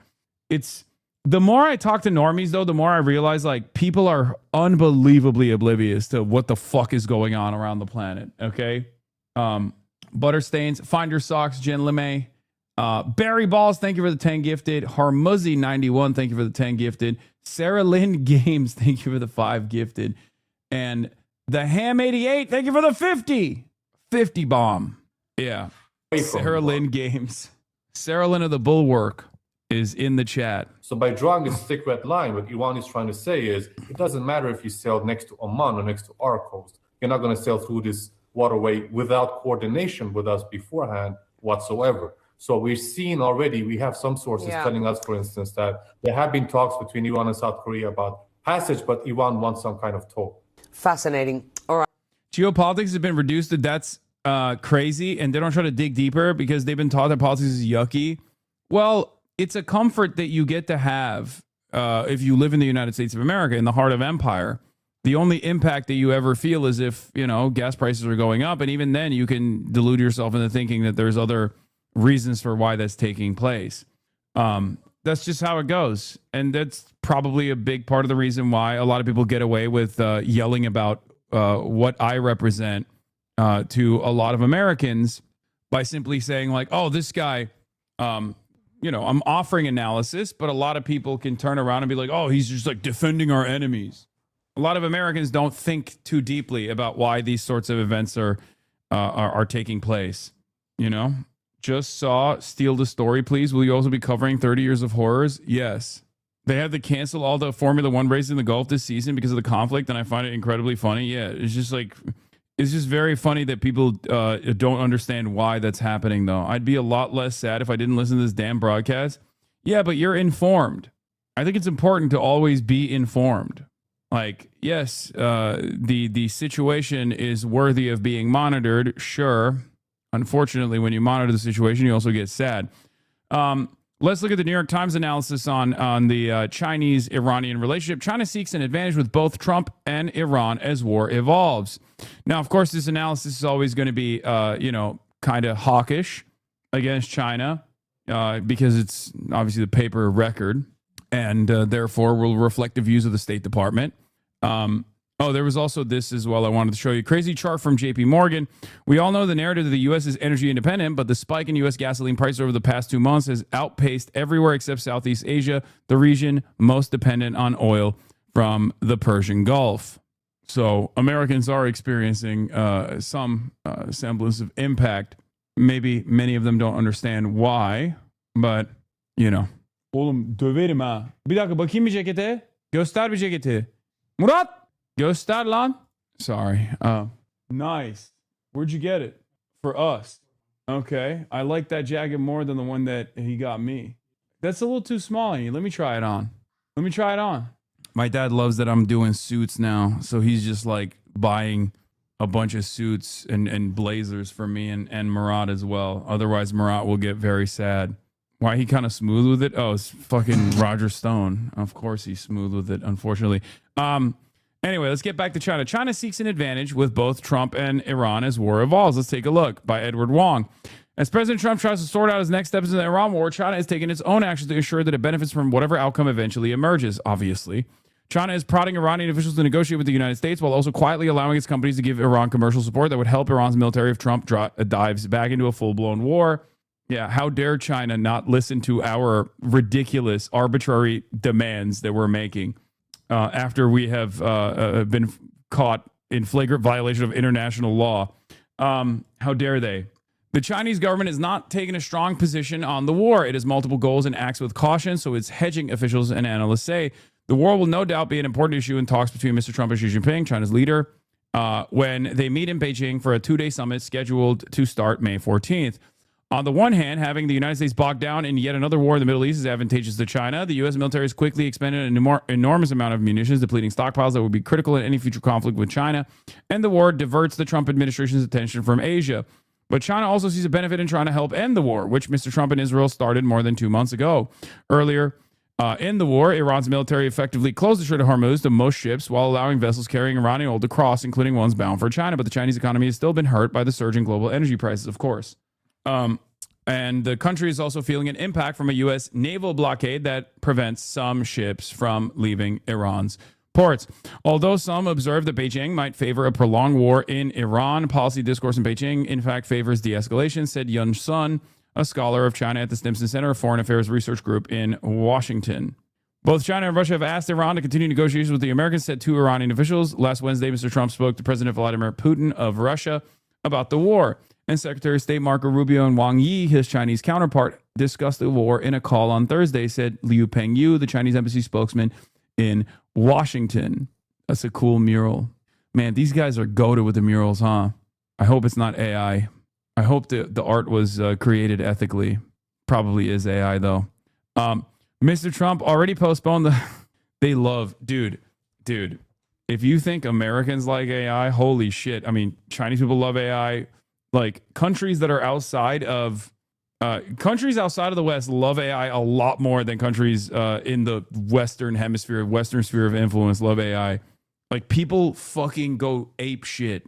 Bananas, the third world. Oh my God, they fucking love AI so much. Not even just the third world, but like developed nations as well. Just like not the immediate Western countries. Mr. Trump already postponed the summit with Mr. Xi once because of the war. He wants to go to Beijing in a position of strength, officials say, and not with an unresolved conflict that continues to roil global markets and sap U.S. military resources. Duh. For China, there's the issue of our blockade, said Rush Doshi, a scholar at Georgetown University and Council on Foreign Relations who worked on China policy in the Biden White House. For us, there's the issue of China's support for Iran. Good luck, by the way. Good luck trying to stop them from continuing developing long-standing and more meaningful relations, including maybe some semblance of a defense arrangement forming here. Obviously, China is a lot more shy about, putting pen to paper on these sorts of things. Like, the only defense relationship that China has is with North Korea, and that's a holdover from the Korean War. Outside of that, they don't have any like official defense relationships, not even with the country of Pakistan, which many have called China's own Israel. Okay. I Googled you. Why is the first thing that comes up is that you're a dog zapper and not your extensive media career? Hassan wearing a suit is such a lame attempt to be professional, so maybe people will take his opinion seriously and forget he's a dog zapping terrorist supporter. More zaps. That's right. It's not even working anymore. What the fuck? What the fuck? It's crazy. How dare you? You might have covered this previously, but China has straight up open claw parties, which is so fucking nuts to me. Yeah, China loves AI. They do. They really love AI. Yes, I'm one of the funniest things that haters do is like they don't realize how unhinged and unbelievably parasocial they sound, where Like when they come in here and they're like, I know everything about you and I know what makes you tick. And I assume that this will be very frustrating for you. I'm going to say this. I'm going to say these things with the hopes that it actually frustrates you. It won't. That person did not just Google kind of worked. Yeah, no, it definitely did. Uh-oh, lol, kind of worked. Yes, chatter, it did. I'm devastated. It's over for me. It's over. It definitely worked. I'm very frustrated, as you can tell. I was learning through an app called Hello Chinese. It was a great learning app, right? And then one day completely removed the first course and replaced it with the AI-generated course with AI helpers and AI art. They wound up putting out an apology saying that they're a China-based company and weren't aware of the perceptions around AI in the West, and they allowed you to use the non-AI course again. That's funny. Is chauvinist to tell the global South how to use our problematic tech, i.e. climate degrowth? Wait, what? I personally don't like AI. It's just, that's it. That's my own assessment. Okay. Oh yeah. I said me and Kaya on Twitter and all the fucking people that are like, no, you're not supposed to be in on the joke. This is supposed to be devastating for you. Like, it's so funny. No, you can't make a joke out of my cult's desperate attempts to cancel you. No. How dare you? How dare you? Anyway, where were we? Stop laughing. This is supposed to frustrate you, dude. I don't think people understand. I've been getting called a terrorist for 2 years prior to being called a dog zapper. Okay? It's a downgrade. You went from calling me a terrorist to calling me a dog zapper, a dog shocker. It is an unbelievable downgrade. It's not. It's okay. Neither is correct. Not for white women. Whatever. Yeah, an upgrade from the Gucci shirt, though. Yeah, Gucci shirt enjoyer. Where were we? Let's continue. American intelligence agencies have information that a Chinese company may have tried to send a shipment of shoulder-fired missiles to Iran. Chinese companies have also shipped Iran material that is considered dual use, meaning it can serve civilian and military purposes. Everything is dual use. Literally, everything can be considered dual use. Okay, and after the U.S. Navy blockade started last month, Marines found material on an Iranian-flagged ship that Mr. Trump said was not very nice and perhaps a gift from China. I was a little surprised, but because I have a very good relationship and I thought I had an understanding with President Xi, he told CNBC, but that's all right. That's the way war goes, right? That came a week after Mr. Trump told Fox News that he had written a letter to Mr. Xi asking him not to send weapons to Iran. He said Mr. Xi wrote him a letter back saying that essentially he's not doing that. What does that even mean, essentially? Again, we can't know if what Trump is saying is correct because Trump is the least reliable narrator of events. But, we can only judge America's actions against China, right? And America's actions against China have not been so aggressive since Liberation Day, weirdly enough.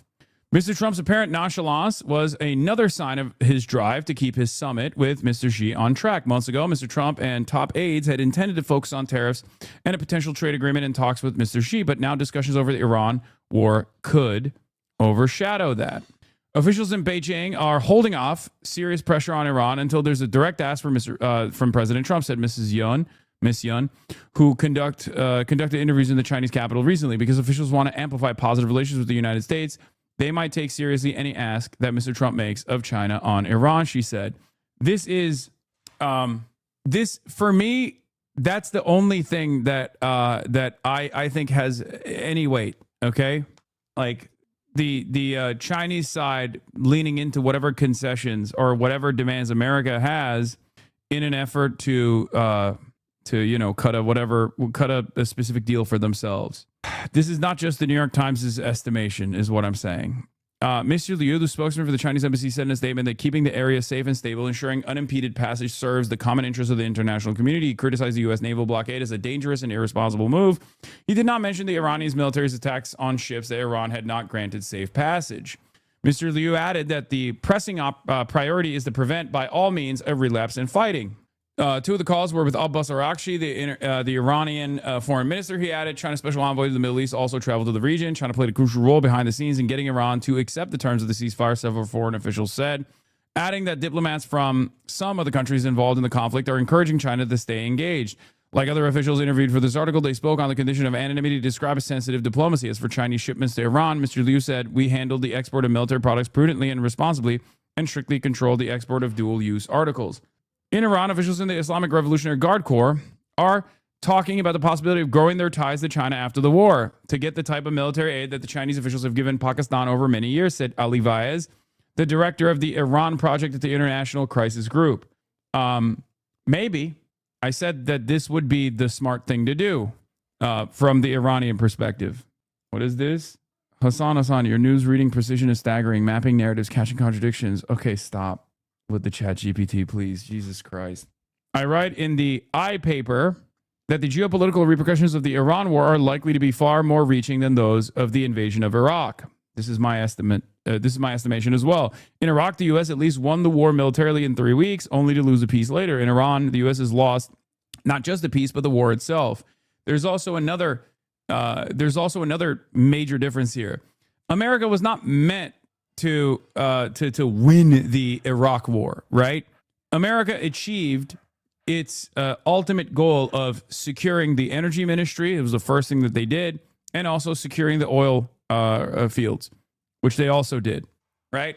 The rest was just opportunity for the military-industrial complex to continue churning profits.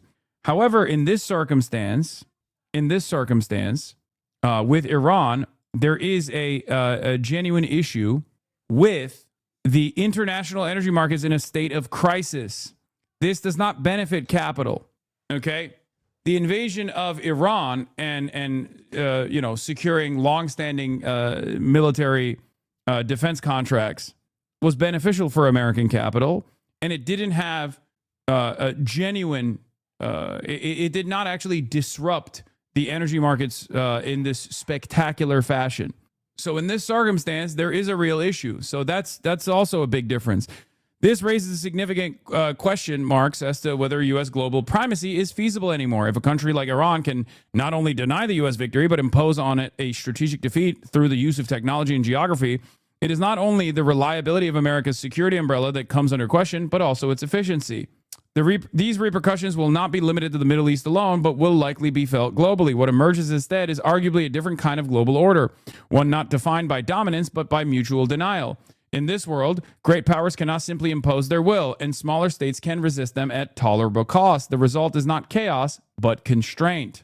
The danger for the U.S. is not irrelevance. It's that it continues to pursue a strategy designed for a world that no longer exists. The same is true for countries like the UK that have largely chosen to rely on American military dominance. American hegemony promised control, but the Iran war revealed the limitations of American power. In the gap between promise and reality lies the likely end of an era. The winners will ultimately be those who adjust.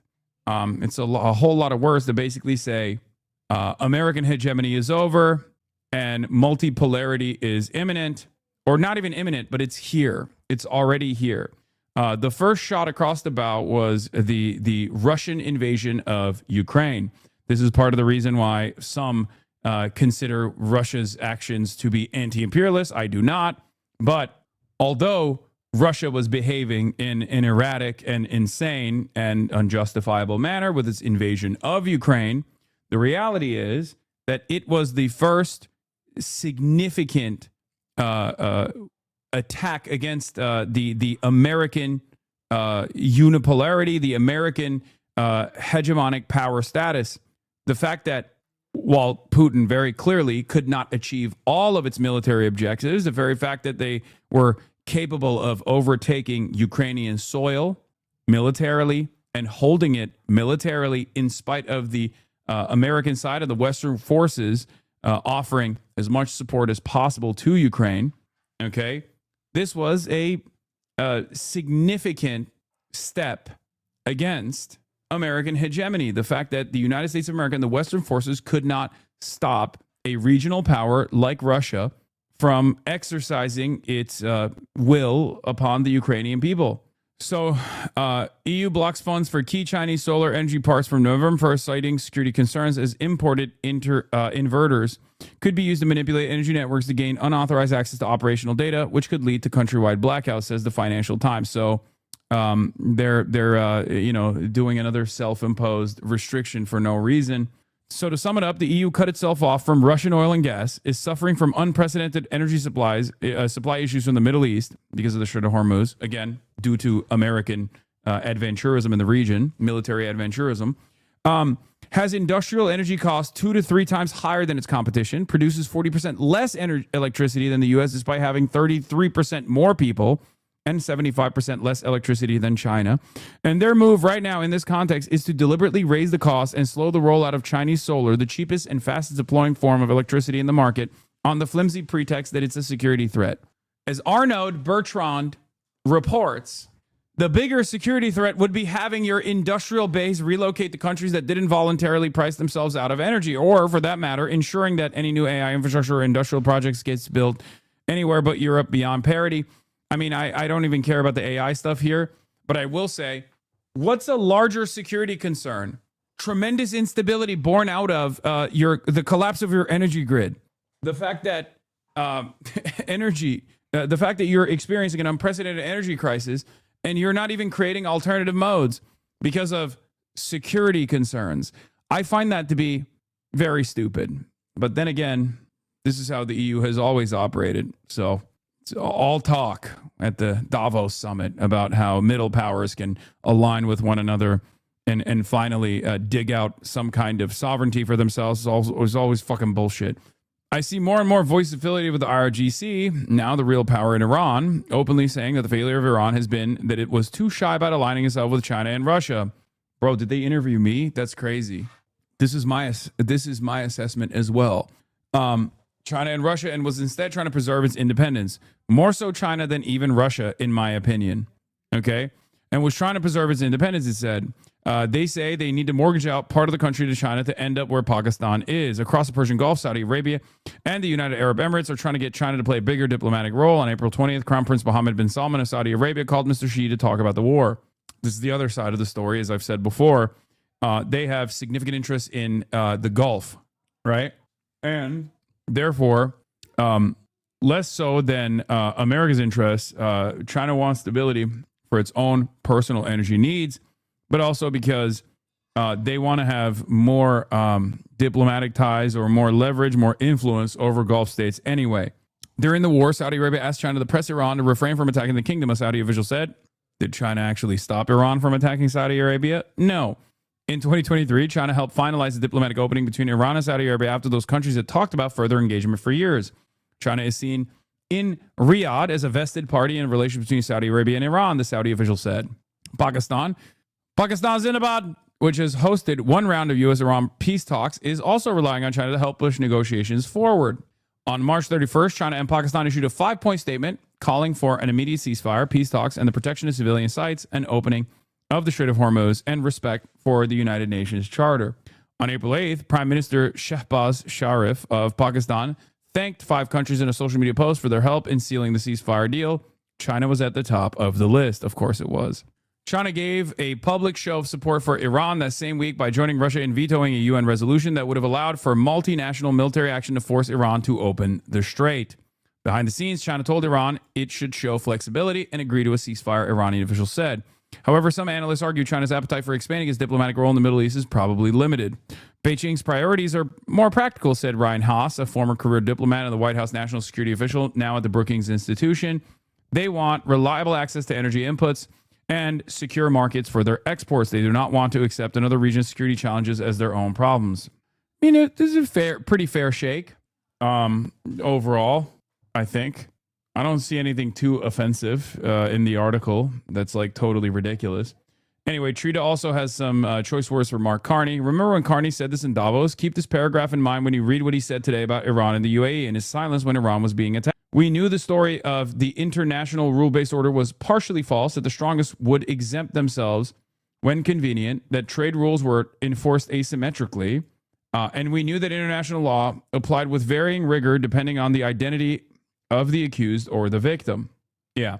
Canada strongly condemns the unprovoked missile and drone attacks launched by Iran against the United Arab Emirates. We stand in solidarity with Mohammed bin Zayed and the people of the United Arab Emirates and commend the efforts made to protect civilians and civilian infrastructure. Canada reiterates its call for de-escalation and diplomacy in the region.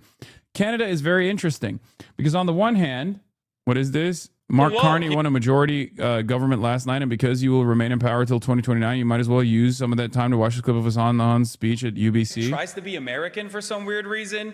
Okay, I'm not gonna go through my speech again.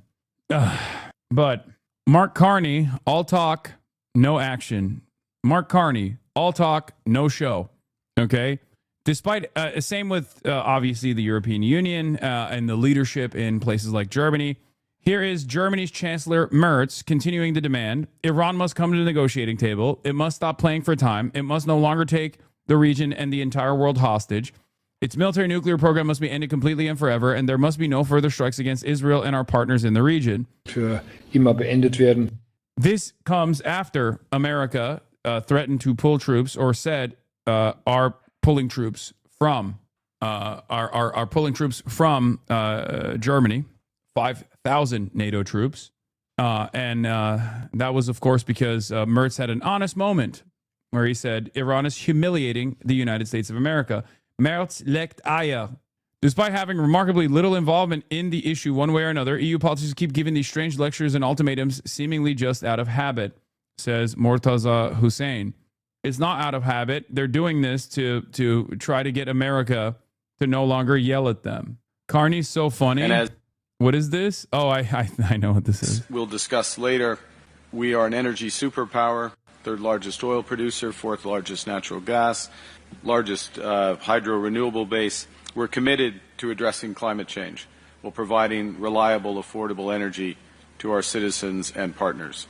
In closing, we're here because of your invitation. Again, thank you for that. But we're here because of the moral and security imperatives of our cooperation in the Caucasus, in the Baltics, in Ukraine, across Europe, and also because of the immense potential for our partnerships to build a better, more prosperous, sustainable, and just world for our citizens. And I'll close with this. It's my strong personal view that as the international order will be rebuilt, but it will be rebuilt out of Europe. And so I'm very appreciative of this. And as we'll discuss later, dude thinks Europe got any shit to say. I don't even know how to respond to this. The fucking... It's my strong personal view that the international order will be rebuilt, but it will be rebuilt out of Europe. Sure, bud. Yeah, definitely. New AIPAC email. They're scared shitless. I know. They're making sure Zach doesn't become prime minister. Smear campaign starting to work. Check the graph. Yeah, I saw that. I saw. We'll get to that in a second. Let's get to Abdul El-Sayed real quick. Two things I want to talk about with Abdul El-Sayed. In a fundraising email, AIPAC calls the views of Graham Plattner and Abdul El-Sayed a direct threat to the U.S.-Israeli relationship. A contribution right now to defend Haley Stevens and Susan Collins will send a clear message that we will not let extremists rewrite the future of this relationship. Fantastic. Abdul, of course, responded and said, I'm Abdul El-Sayed and I endorse this message. Okay. At this point, I feel like AIPAC has given up on trying to be tactical or covert, and they don't realize that they are a tremendous funding boon to candidates that they put in the crosshairs like this. So, great stuff overall. Obviously, donate to Abdul if you haven't. It's an act of desperation, but they do have a lot of. They're still being covert. That's why this is only an internal fundraising email. Yeah, I guess that's true too. But I mean, it's out now. Stop anti-Israel candidates. Donate today. There is also another article that was written by a stalker of mine that you guys are very familiar with, Dan Stalkman. He wrote an article for the Free Press, as a matter of fact. Literally, Abdul El-Sayed and the Decline of the Senate is the title of the article. Yes, the Free Press is so fucking desperate that they got Diddy Dan to write an article. The only article he's ever written is on Abdul El-Sayed. The article itself is, of course, unbelievably Islamophobic, as expected from a weird psychopath like Diddy Dan Stalkman. I was also shocked that he's literate. I didn't know that was the case. The article itself basically not so subtly implies that the Senate is declining because there's a Muslim. There is a fucking Muslim who's running for a Senate seat. That's pretty much what it is, okay? The decline of the Senate is an unbelievable thing to say about Abdul El-Sayed, because Abdul El-Sayed is a valedictorian, or was a valedictorian at University of Michigan, a Rhodes Scholar with not one, but 2 doctorates. Okay? His contributions to public health in the state that he's currently running in a Senate seat was rebuilding the health department for the state itself. But the very fact that he's Muslim and an advocate for Palestinian rights and Palestinian dignity implies that the Senate is falling apart. Okay? Yeah, the Senate, where John Fetterman works, the Senate has not fallen apart because John Fetterman is a senator, but the man with the pedigree that I just showed you is running for a seat in the Senate. Obviously, that's terrifying. There are already Muslims in the Senate. What's even his point that even though Muslims are already in the Senate, one more is just too many? No, I don't think there is a Muslim senator. Is there a Muslim? I don't think there is a Muslim senator. No, he would be the first. You're confusing the Senate with the House of Representatives. Obama. Yeah. Some of his contributions in the public health sector in the state of Michigan was to cancel medical debt for 300,000 Michiganders. Remember that. So, unless you mean Chuck Schumer, the Palestinian. Logs, very important. What is this? Serious question. How electable do you really think Mark Carney would be in the USA, considering the Republican most of our local fair workers have? Open to your opinion. I don't even know how to answer that question. Okay. Yeah, those 2 doctors from Oxford and Columbia. He's a Rhodes Scholar, right? He has, I mean, he might be literally too smart for the Senate, especially in comparison to some of our other senators, right? Anyway, we have a network of some of the most unwashed and insane weirdos, fucking losers that are stalkers who've spent a great deal of time and effort trying to come after not only me, but also wonderful candidates that would help fight the good fight and would advance the interests of their constituents. But that is where we're at. J.B. Pritzker, Josh Krauscher reports, did an interview with Politico in which he said, there are a lot of people who don't like Netanyahu, but you shouldn't take it out on Israel. It's a democracy that elected him. There are a lot of people who don't like Trump. Should we be tossed into The Hague as a country because of Trump? I will not be answering this question. Should Trump be tossed in The Hague? Yes. What kind of question is that? Absolutely fuck yes. Yes. If you've done war crimes, it doesn't matter if you're an American doing the war crimes. You should be punished for it. I want to live in a world devoid of war crimes. Okay? So that's my opinion on it. This lady actually does the Israelis in English. I'm a victim. Israelis in Hebrew. I'm Adolf Hitler meme in real life. What is this?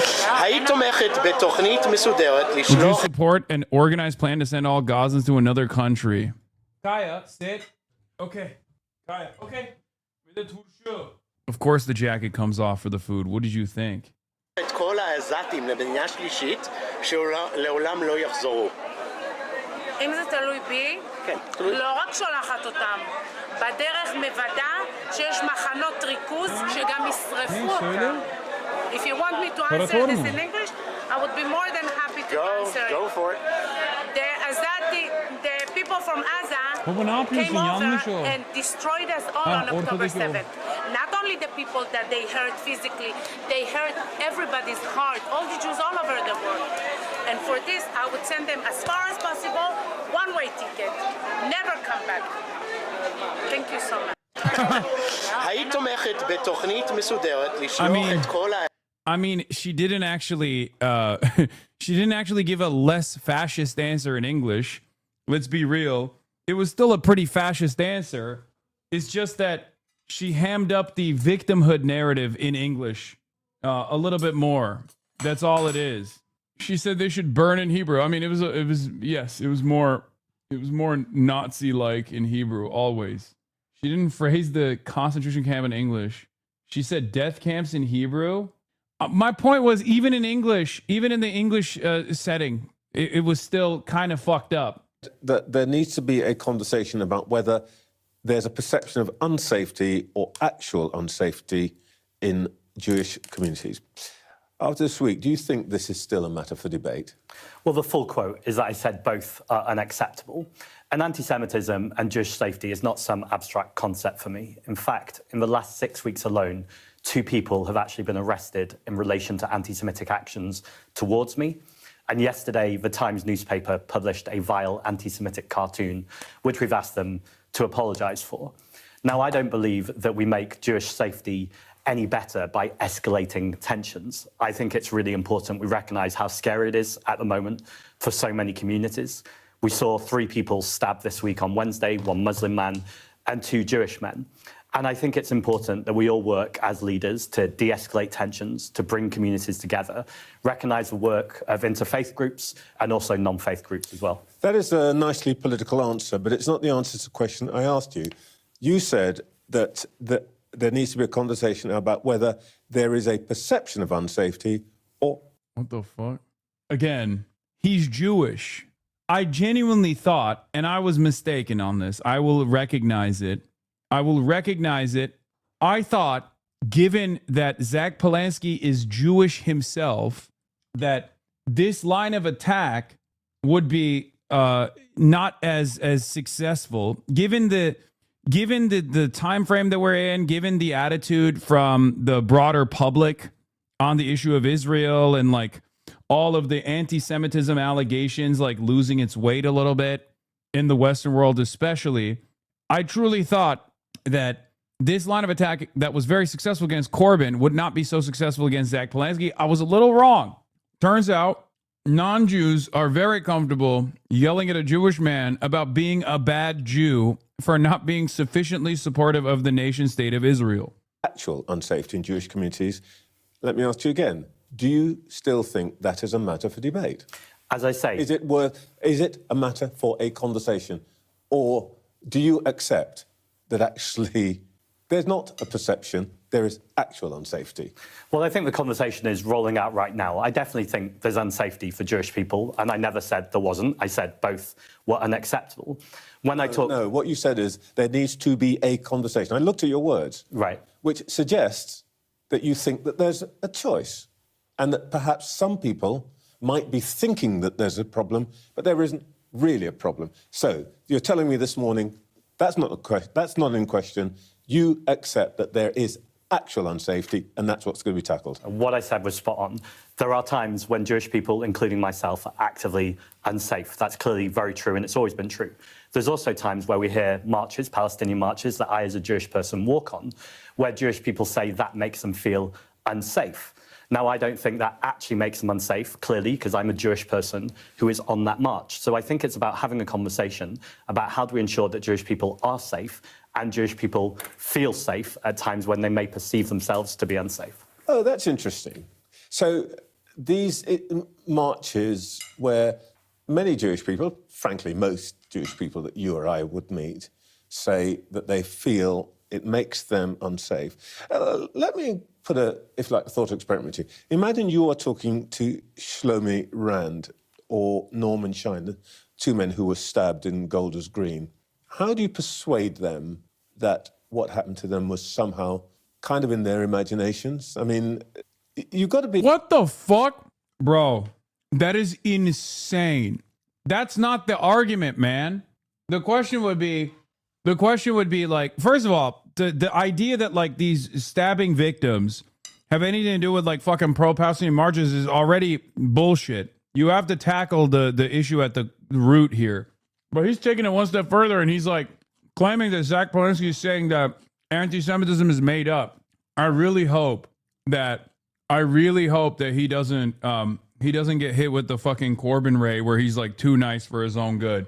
Like in this situation, you should probably be a little bit more aggressive and be like, dog, are you Jewish? I'm Jewish. I'm telling you, I've been victim of anti-Semitic hate crimes.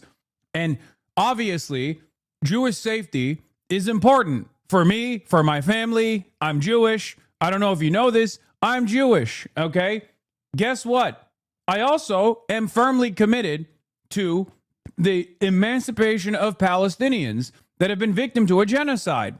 These two views are not at odds with one another, no matter how hard you guys try to slam a comfortable narrative that justifies mass state repression. Be clear about this. You can't have it both ways. Either there is something real here, or you're saying that some Jewish people are not making it up, but they're imagining something that it is real that isn't real? Trevor, that's an outrageous distortion of what I just said. No, I'm kind of repeating what you've just said, what you said earlier in the week, and what you've just said to me, actually. If people are stabbed, then that is clearly unsafe. It's beyond unsafe. It's outrageous and it's horrific, the attack that happened. We should not and must not pit people facing physical violence against people's freedom of speech and ability to march in relation to a genocide in Palestine. The person who is conflating anti-Semitism and criticism of the Israeli government is Benjamin Netanyahu. No, let's not get onto that. I asked you about the feelings of the Jewish community in this country. Of which I'm one of them. Almost nothing to do with what you just started to go on to. And you seem still unsure. No, you just don't like the actual issue because it's not favorable to your position. Oh my God, I'm so mad. Oh my God, I'm so fucking mad. I can't stand British media. Oh my God. Oh my God. Oh my God. Zach, you're Jewish. Just fucking be like, I'm a Jew. You're not. What the fuck are you talking about? I feel like this is, we need to simplify this shit. You know what I mean? He should just lean into that. He doesn't, it doesn't work. Whether you believe Jews in Britain are unsafe or whether you think actually it's not as bad as some people are making it out. That's not what I said at all, and that's not what I said last week. I said there are people who are unsafe, Jewish people, and that's clearly true.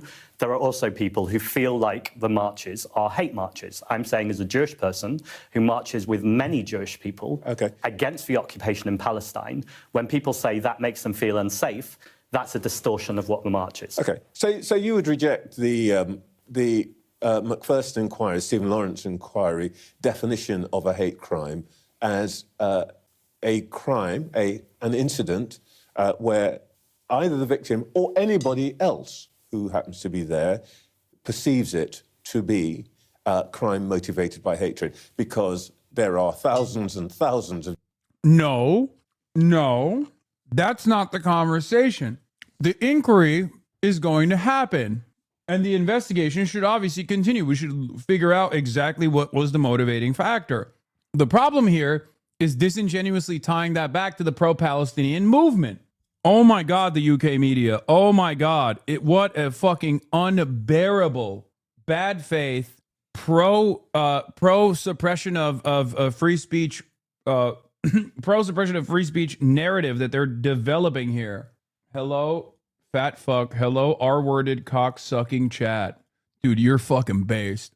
Ooh, edgy. Ooh, we're going to cut ourselves on the edge, chat. Jews in this city, London, who think that those marches that you're saying you don't feel intimidated by, they think these are hate marches. By the way, this is like his argument is unironically Jewish exceptionalism. That's crazy. What's also insane is that Sky News literally made it seem like the guy only stabbed 2 Jewish people. They didn't even bring up the fact that there was a third victim here because the third victim was Muslim. I thought that the dude only stabbed 2 Jewish people. I didn't even know that there was a third victim. Sky News straight up said 2 victims. They did not even talk about the third victim. They made it seem like the third victim does not exist.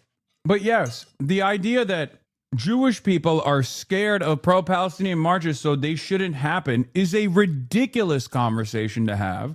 Doubly ridiculous that you're talking to a Jewish person who attends the fucking marches, alongside many other Jews who also participate in these pro-Palestinian demonstrations. What the fuck are we having a conversation about? Oh, Jewish people are scared so you can't fucking exercise your first... no, well, they don't have First Amendment, but you can't exercise free speech and free public demonstrations against a fucking genocide? What kind of argument is this? It is unbelievably anti-Semitic to make this claim that all Jews are terrified of the Free Palestine movement.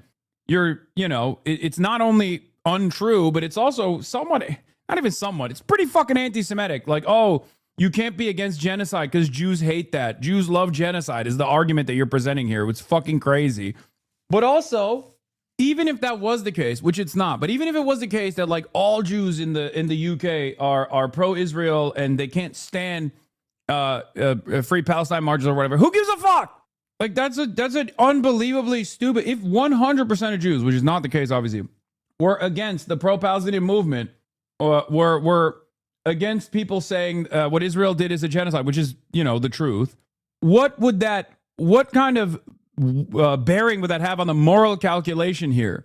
Would that change the situation at all? No. Israel still would have committed a genocide, and it would still be absolutely valid to protest against it if you're anti-genocide. This is not like a defensive shield that you can apply where you can just like take people's rights away. You know what I mean? So you're saying that the Macpherson inquiry, the Macpherson definition, which is what the government stands behind and which police operate today, that's wrong. Well, as I repeat, as a Jewish person, I march with many Jewish people on those marches. Now, there are already laws to deal with. But you're not all Jews. I'm just saying that currently the policy is... But why is my Jewish identity being erased from this conversation? No, I'm not erasing it. So many people on those marches. Don't try that one on me. What do you mean, don't try that on me? You're doing that. You are doing that. You keep doing that. My point is that currently the policy is that if somebody believes that an incident is a hate crime, whether they are a victim or not, it is recorded as such by the police. It is regarded as such by the courts. What you are saying is because you don't think it's a hate crime, it shouldn't be. If hate crimes are being committed on the marches, then those should be dealt with, and there's already laws for those. As I said, on those marches, I've not seen hate crimes, and I think it's an outrageous slur on many, many people who are marching for peace. The world is actually upside down. And others who think it is. What's wrong with that? Those are not hate marches. It's in their minds. Well, I think if they've not seen... Yes, you should say that. I think you should say that. Yes. Yes. If there's an actual hate crime at a march, that's one thing. But broadly, this kind of like overgeneralization that anti-genocide protests and anti-Israel protests are actually a hate crime is, yes, delusional. It's hysterical. And people should shut the fuck up because it also feeds back into the false conflation between Judaism and Zionism. It feeds back into the false conflation between Israel and Jews. It's dual loyalty tropes being reflected on in broad daylight in mainstream media, being advanced. This is an unbelievably dangerous narrative for British Jews.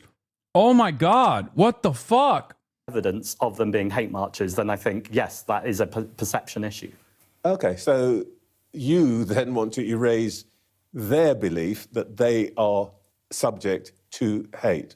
That's their perception is also their reality. Well, I think we need to deal in evidence and data. So where there has been anti-Semitism, there's laws to deal with that, and that should be dealt with. If it's a... You guys know my perspective on this. Zionism is a supremacist ideology, and it should be regarded as such because it is. And there's no difference between people being like, well, people who are pro-Israel think the anti-Israel marches are dangerous and scary and a hate crime are giving off the same exact energy of like white nationalists think, you know, miscegenation is bad. And, you know, pro-desegregation marches are actually really scary for them. It's a hate crime against whites. It's a hate crime against white Christians. It's like, okay, well, sucks to suck, don't it? General perception that they're hate marches, and that's the world upside down. These are peace marches that are marching to say end the occupation. OK. We could have a philosophical discussion about that, but clearly you don't take the view but that I think the point is... many people who experience these marches take. This isn't philosophical that's what you're saying, for me. clearly. I was at a rally in Hastings a few days ago. No, you and someone holding a about reform your sign. Experience. I'm trying to put to you the experience of many other people. Actually, rather many... My experience as a Jewish person was someone of Jews in this city did a Nazi salute in my direction this week. This is not an abstract philosophical conversation for me. I think it's important we deal with actual anti-Semitism and we don't pit that against pro-Palestinian sentiment. That doesn't make Jewish people any safer.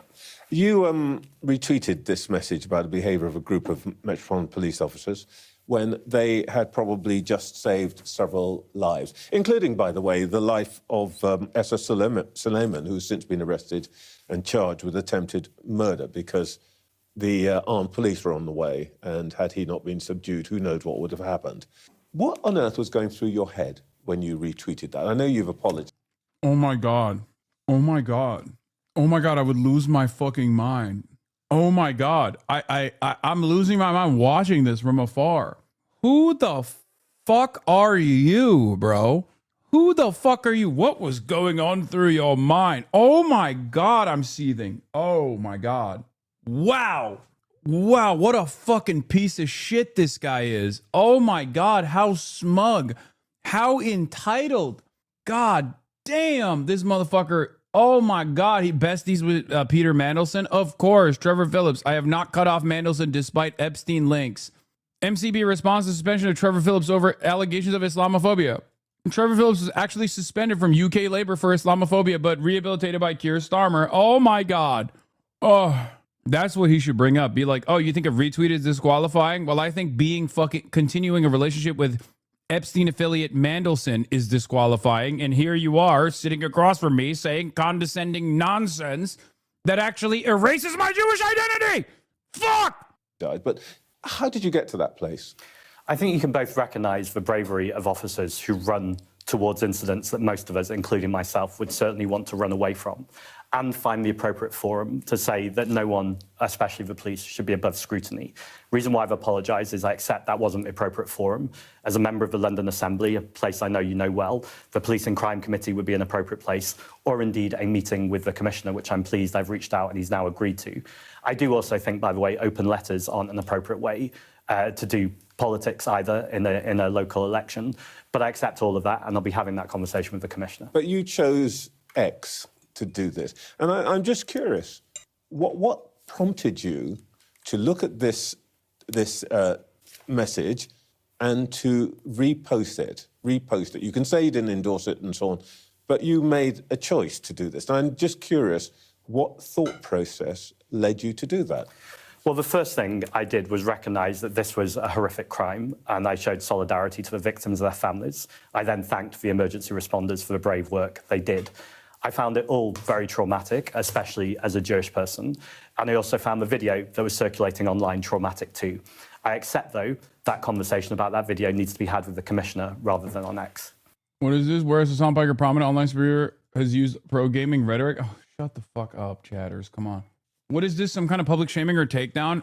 Is it not worth to cover UK politics? No, I really like Zach. I'm in the tank for Zach. I just can't fucking stand anyone around the world that exhibits the bravery to say the truth about what fucking Israel is doing gets punished endlessly by mainstream media. And obviously I feel a sense of kinship for those who do actually put themselves out there. I mean, it's the bare minimum. It's true. But even the bare minimum is quite difficult for many of these politicians to actually openly admit and openly speak on. So yeah, of course, when I see someone who is an ally in this, who is an outspoken voice in this, being unjustly maligned in this way, I immediately get defensive. I want to talk about it. I want to cover it. I want to fucking yell about the dickhead that's like putting him through this unnecessary experience. Yeah, the elections are coming up, and that's probably the reason why they're doing this. I mean, not probably. I know that's the reason why they're doing this. They're trying to undermine him because they're terrified of the Green, the growth of the Green Party. It's hemorrhaged. I mean, the labor movement or the Labor Party has hemorrhaged support.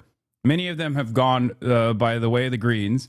What these guys don't realize is that the Tories are also losing support to the Reform Party, and their attacks are only going one way, because it seems like these guys would rather have Reform than Green be in charge. You made a mistake, presumably, because you were traumatized then. Well, you generally apologise when you make mistakes for putting that in the wrong forum. It should be something I take directly to the Commissioner, and I accept that. Were you trying to reframe this as a case of police brutality so we didn't have the debate that is going to have to take place about this being a straightforward case of anti-Semitism with no political Oh my God! He's Jewish! What are you saying? What a fucking not so subtle way to just be like, hey, you're a bad Jew. Okay, that's what this is. You're a bad Jew. You don't support Israel. I am not Jewish, but I know you're a bad Jew. All my Jewish friends told me. Mendelson told me. Oh my God. The worst is yet to come. I think my heart will not be able to handle this. Trevor Phillips is retweeting a racist who was sacked from Waitrose because he can't find anyone else who agrees with the Zach Polanski interview. Offense to it? No.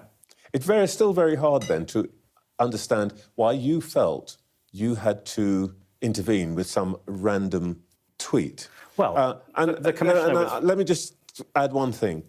It's hard to understand it. It's so miserable that Britain is not really a country that, going by the general populace, is incredibly into far-right idiocy, but also anytime anything otherwise shows any potential popularity, it is nuked into oblivion by the political class dead set on far-right idiocy. These people spring into action to throttle anyone who says positive things with endless horrid media coverage, planned to the worst WhatsApp groups in the world, but for almost 20 years now, they have been entirely powerless, indeed seduced and beguiled by Nigel Farage. Is supporting Palestine less popular in Britain than the US? No. That's what's so crazy about this, is that pro-Palestinian sentiment is very popular in the UK. It's more popular in the UK than it is in the United States, actually. That's the reason why the UK has basically made it fucking illegal.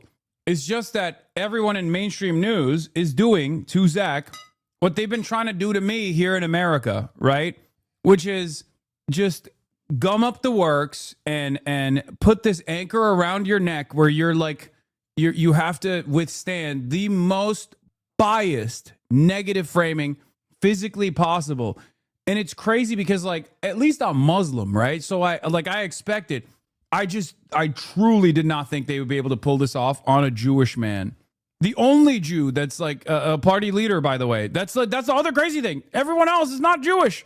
In any other way, given that your own party has some trouble with anti-Semitism. 2 of your candidates have been arrested this week.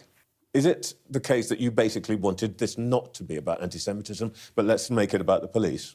I've already said no. It's also important to point out that a Muslim man was stabbed as well as 2 Jewish men, and that seems to have not been in the news coverage. The commissioner as well, in this very studio, accepted that this was an unusual use of police force within this incident. Now, I think there's a conversation that he's had about... I don't think he did accept it as an unusual use. He said it was unusual. That was what he said in... He said the incident was unusual, but I don't think it was an unusual use of force in the context. He said the response was unusual, and that's a conversation I want to have with the commissioner. I've said that X isn't the appropriate forum. I don't think the media is the appropriate forum either. You've raised the issue of Muslims. Let me put this to you. 3/4 of the terrorist threats we know come from Islamists, according to the Security Service. Oh, God. I forgot that the UK is like way more Islamophobic than the United States of America, too. I mean, the United States is like pretty fucking Islamophobic, but it is far more heinous in Europe than it is in America. I will admit. And once again, I fucking forgot. Fiaz Mughal, the founder of Telmama, which is the government-backed group monitoring hate against Muslims, says in the papers this morning, in a national paper this morning, that politicians haven't spoken, including the Prime Minister, about what he calls the elephant in the room that has Muslim anti-Semitism written across it. He goes on to say that while the vast majority of Muslims are an asset to our country, unless we have a root and branch rejection of Muslim anti-Semitism, calls for commiserations with British Jews are futile. Do you agree? I think it's the opposite of what we should be doing. I think blaming an entire community based on what one person... He's not blaming an entire community. He is referring to Muslim anti-Semitism, Islamism, as... Oh, my God. Oh, my fucking God. Oh, my God. Anti-Semitism is a problem across the board. There is not one fucking specific group that is responsible for more anti-Semitism than the others. As a matter of fact, if there probably was one statistically, it probably wouldn't be Muslims, unless you factor in pro-Palestinian movements as a part of this like rise in anti-Semitism, which is untrue. Yeah, so Muslim anti-Semitism, Christian anti-Semitism is okay? Yes, of course Christian anti-Semitism is okay. It's the most, it's the oldest tradition, my good sir. But what do you mean? If Christians can't call Jews Christ killers, what can we do nowadays? Cheerio! My good sir, of course, Christian anti-Semitism is as old as time itself. What the fuck? These guys obviously don't have any capacity to feel shame, but god damn, dude, this is unfucking bearable. Other people call it. And he says, unless we recognise that, calls for commiserations with British Jews are futile. He's not accusing a whole community. Do you agree with him? I think what we need to do right now is de-escalate tensions. I think we need interfaith work. I think we need to bring people together. That sounds like the opposite of that. Former head of the Equality and Human Rights Commission wrote yesterday... They did this with Labour anti-Semitism. They're doing the same thing, but now they're just doing it Muslimic style. They kept saying over and over again, like, doesn't labor have an anti-Semitism problem? Here is a guy from inside of the Labor, Labor Friends of Israel guy who is a pedophile. Well, later we found out that he was a pedophile, saying that Labor has a real anti-Semitism problem, right? And then they kept demanding Jeremy Corbyn address it. Meanwhile, as Double Down News at the time showed, and shouts out to David Graeber as well, I still remember his words on this issue, rest in peace to David Graeber, that anti-Semitism, or the percentage of anti-Semitic incidents within the Labour Party structure, was far lower than the fucking Tories. It turns out, lo and behold, the Tories were far more anti-Semitic, and yet the media constantly leaned into Labour anti-Semitism. I will never forget when they kept saying Jeremy Corbyn is an anti-Semite. He's the chief anti-Semite.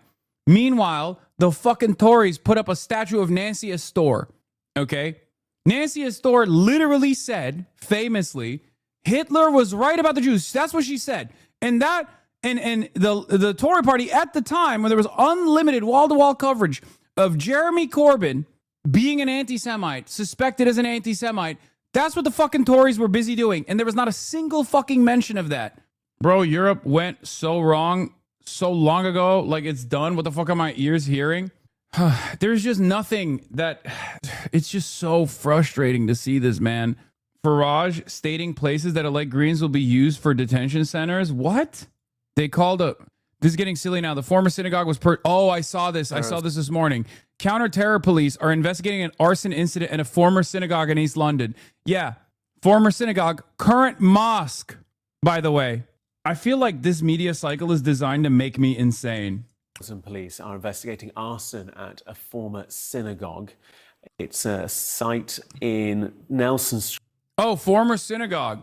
Current mosque, former synagogue. 3 people get stabbed. 2 are Jewish. 1 is Muslim. Well, fuck the Muslim guy who got stabbed. Who gives a shit? Only 2 victims there. The Muslim is not a person. This is Sky News for you, okay? Mosque gets firebombed. Well, doesn't matter. Doesn't matter. It's currently a mosque. Former synagogue gets firebombed. What the fuck? Tower Hamlets. Police were called at 5:16 on Tuesday, the 5th of May, this morning, by the London Fire Brigade to report of a fire at the site of the former synagogue. Officers were quickly on scene. Minor damage caused to a set of gates and to a lock at the front of the building. No reports of any persons injured.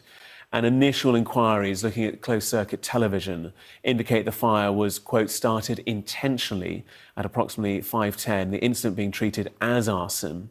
Counter-terrorism policing London are investigating, given the fact of the site being a former synagogue and the nature of the incident, the Metropolitan Police go on to say. And then finally, Commander Helen Flanagan. What? What are you... Are they just admitting that they wouldn't give a shit if it's a mosque?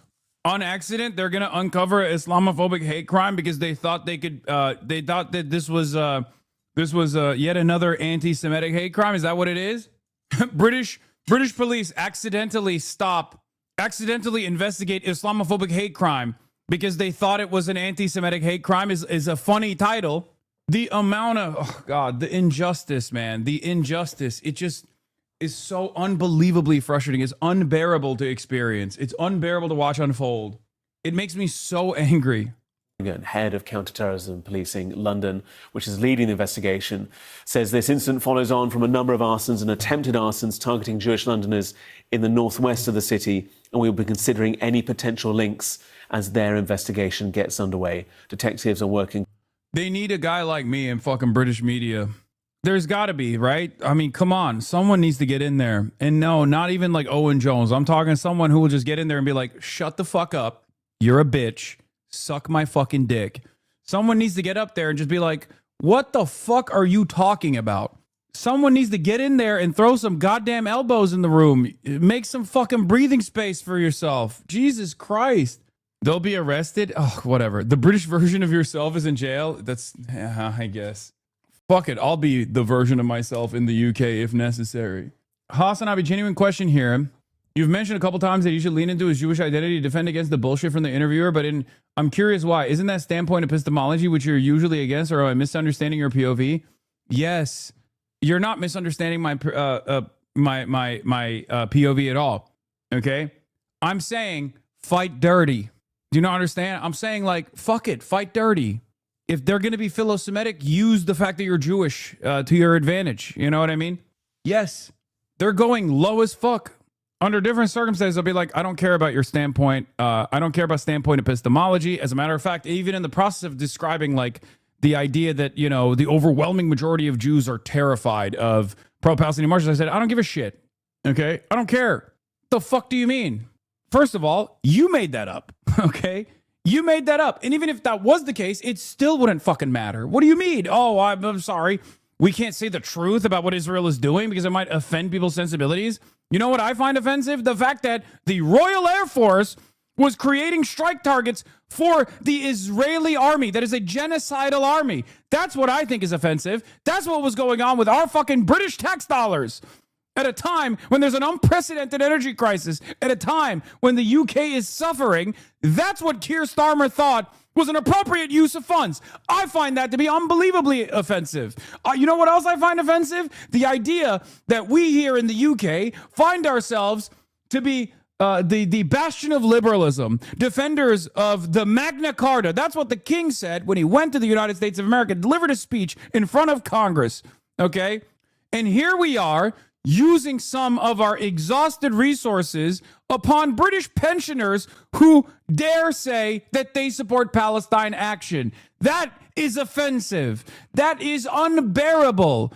And the shame, if we had the capacity to feel it, would be felt for generations. Oh my God. Where's the accent? I'm too mad to actually give you a comical accent. Quickly to gather evidence and identify those responsible. I would urge anyone with information to assist detectives or contact police. But like I say, the breaking news in the last few moments from the Metropolitan Police that counter-terrorism policing London are investigating a further arson incident at a former synagogue. Oh my God, he said a former synagogue like 8 times. It's fucking ridiculous.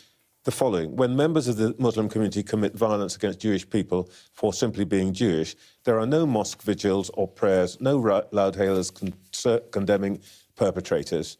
To their shame and mine, Muslims in Britain appear entirely alienated from the plight of Jews when attacked.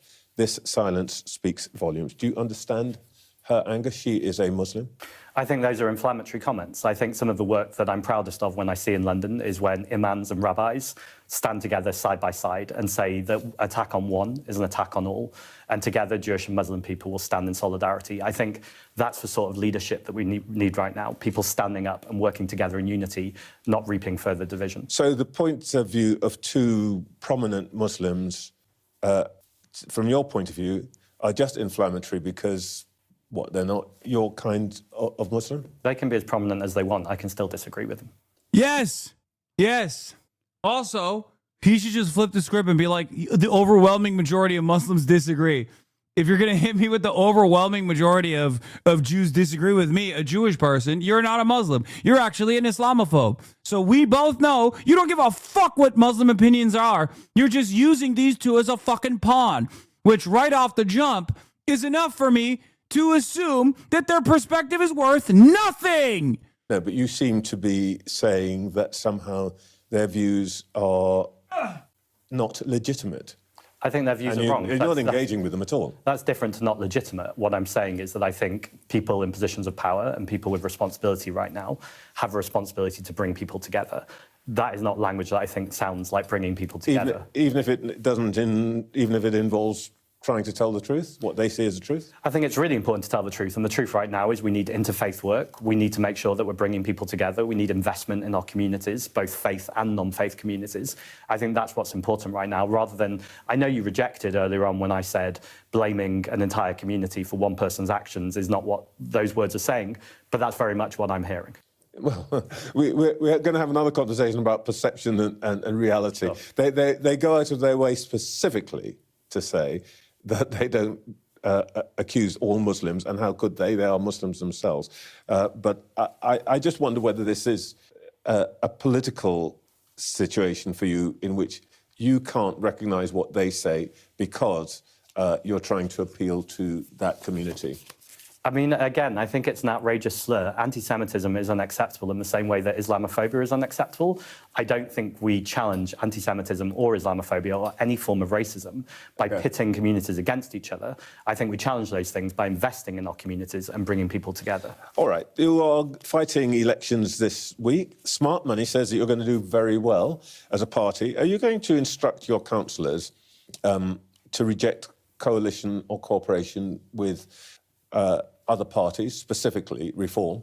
Well, the first thing to say is I'm not interested in smart money. I'm interested in votes. So on Thursday, every single person who wants Green councillors with only two vested interests, to protect people and protect the planet, should go out there and vote Green. We're facing a toxic combination right now of high bills and low wages. We need to end Rip-Off Britain. And one of the ways we do that is by electing more Green councillors. Now, when those councillors are elected, they are there to serve the communities. They're not there to serve me or the Green Party. So I won't be telling anyone, who they need to go into coalition with or not go into coalition with. That's ultimately a matter between the councillors and their local community.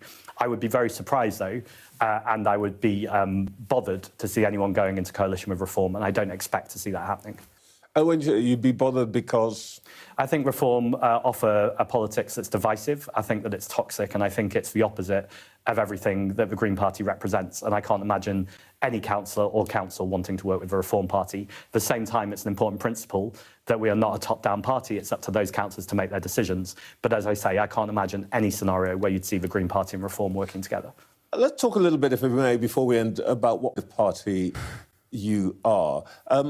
People used to think of the Green Party as conservationist and mocked Greens for being, knit your own yoghurt and so on. Nobody's going to say that these days. Still like to knit some yoghurt. OK, fair enough. I'll come round for that. What's the first thing you're going to ask your councillors to do on Monday? Are you... You should check the reactions to a lot of these anti-Zach smears on. You can see a lot of people are on Zach's side. The dislikes on this video in particular are the majority. Yeah, of course they I suspect they they disabled the comments. Oh, how interesting. I wonder why they disabled the comments. Perhaps because they'd be getting ass blasted by everyone who is fucking sane. God, these people are such disgusting cowards, dude. Oh my God. And the fact that he's been punished by the Labour for being Islamophobic, and on top of that, maintaining his relationship with Mendelsohn, even after everything came out, is a cherry on the top, okay? Holy fuck. Broadcaster criticizes those who deserted his longtime friend, saying he knew about the peer's weaknesses. His weaknesses, pedophilia. Oh! Why could a little bit of pedophilia get in between?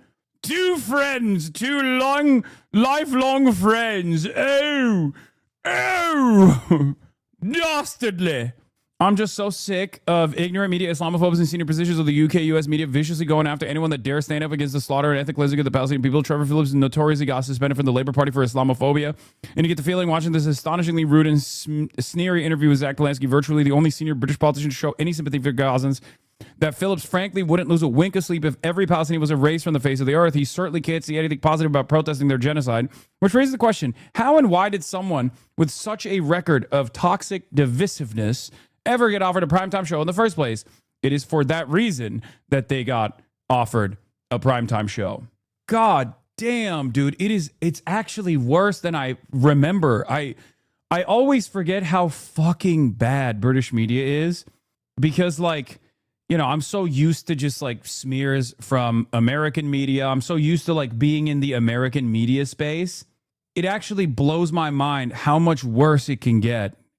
This guy is basically like Randy Fine, you know what I mean? Which I guess is not exactly great because I'm comparing him to an American congressperson. You got brainwashed by the LBC podcast? Yeah, well, it's not even the LBC podcast, it's the LBC radio show's callers who are, unfathomably based every time they speak. They're like fucking Maoist third worlders, apparently. Yeah, I'm calling in from Islington. Let me tell you, the Iranians have a right to fucking defend themselves, yeah? It's just the fucking callers. Yeah, Bush. Every time I see Iranian rockets, I say Bush. Trust me, only 5% of callers are based. turn to the traditional green issues? Are you going to, for example, ask them to ensure they're not spending any money on anything that would benefit Israel? Well, the first thing to do is make sure we're protecting people's public services. As I said, people are really struggling right now. As Hannah Spencer, the MP for Gorton and Denton, where we took on the billionaire donors, and the Green Party won. The day she won, she said, working hard used to get you something. And now it doesn't get you the holiday, it doesn't get you what you feel like you deserve. And I think it's so important that Green councillors on day one are making sure they're protecting people's public services, actually representing the communities, and changing politics so people can believe and trust again. Far too many people feel like politicians are so distant from them, as opposed to out there batting for them every single day.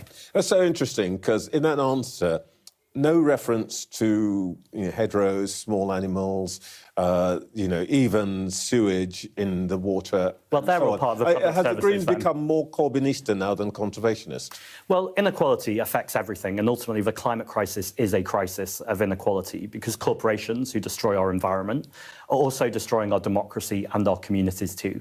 And so the Green Party is ultimately there to make sure that we protect our planet and our environment, and it's there to make sure we tackle inequality. The 50 wealthiest families in this country own more wealth than 34 million people. That's unsustainable. The government say there's no money left. There's plenty of money. It needs to be in our communities, both for the environment and for the people we seek to serve. Green Party leader defends pro-Palestine marches after Golders Green attack. The anti-Semitic attack in Golders Green was not only terrifying. Read the comments in this. Planning on turning the comments off on this one too, Sky? Who was the third victim? Put Britain first, not Israel. Kudos to Stephen Kapos. Horror what the Israeli government is doing to the Palestinian people has nothing to do with anti-Semitism. Palestine marches having nothing to do with the attack. Remember, Starmer has taken donations from Israel directly. Yeah, I just don't think people... I can't get a good enough assessment, a good enough read on the British public overall. But I suspect if it's anything like the American public, all of these hideous smears are probably not going to work. New Trump update.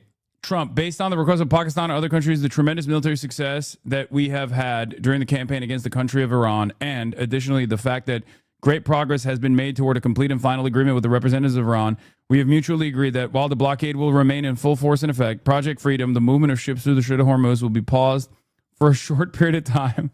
Oh, that's awesome. Yeah, it is Tuesday. Taco Tuesday, after all. I see we've now moved on to The Guardian, legitimizes this totally fake thing, part of the anti-Semitism meta scandal, all smoke and no fire. So-and-so must denounce this or that person for refusing to denounce some other obscure person on the internet commenter. Hell yes. The only Jewish person to lead a major British party is secretly anti-Semitic for refusing to denounce this or that comment from Joe or Bob or Susan. Hell yes, keep it coming. Keep clouding the media space with smoke and scandals about entirely made up scandals. If you're wondering, yes, a Jewish man questioning the level of force used by officers to tackle the Golders Green suspect is used as evidence of anti-Semitism in the piece. It's awesome how words have no meaning now. Oh, I hate this. I hate this so much. Oh, there's so much injustice in this world. It's crazy. There's so much unfettered hypocrisy, too. Do virtual appearances on Navarro Bostani?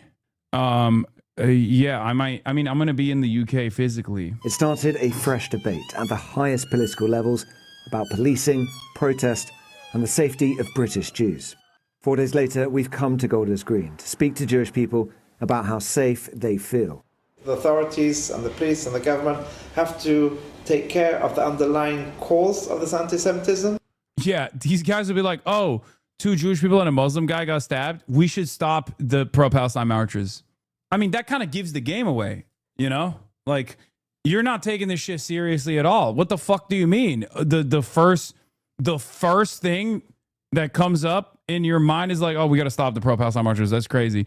Yeah, Badenoch, the conservative leader, Kemi Badenoch says she supports a moratorium on pro-Palestinian marches, but not for the march led by far-right activist Tommy Robinson later this month. These marches, would you consider taking similar action against the march that's planned for the same day as the pro-Palestinian march, May the 16th, the rally being organised by Stephen Yaxley Lennon, Tommy Robinson, a convicted far-right activist? Would you consider banning that? Well, too? is he creating a climate of intimidation and violence that is resulting in 2 people murdered in Heaton Park, 2 people nearly murdered in Golders Green? I'm not saying that we shouldn't have a right to protest. There is something specific that is happening at these marches that is different from the sorts of protests we've seen previously. People are not protesting about domestic issues. They're protesting about international issues. It's cost. Why is he a convicted felon? Perhaps he's incited so much hatred that it's become a criminal issue in the past. The idea that Stephen Yaxley Lennon, also known as Tommy Robinson, is not actually doing rallies, specifically hate rallies, because the pro-Palestine movement is not directed towards Jews. It's not an anti-Jewish movement. Tommy Robinson's rallies are anti-Islam, anti-Muslim, anti-refugee. Okay? So on the one hand, they claim falsely that the pro-Palestinian rallies are actually directed towards Jews, which is already bullshit and therefore must stop.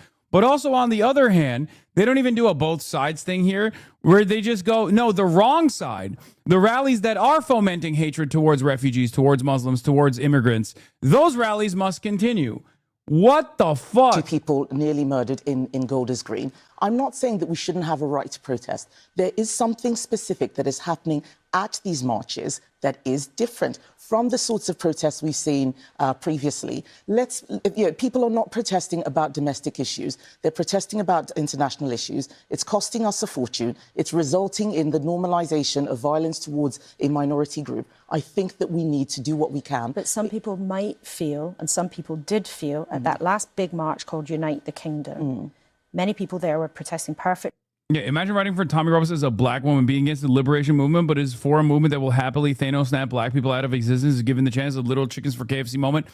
Yeah, I mean, she's the Tory leader, so of course she has to defend the racists. Obviously, her job requires her to defend racism in the country. That's like why she's in that position. Perfectly peacefully.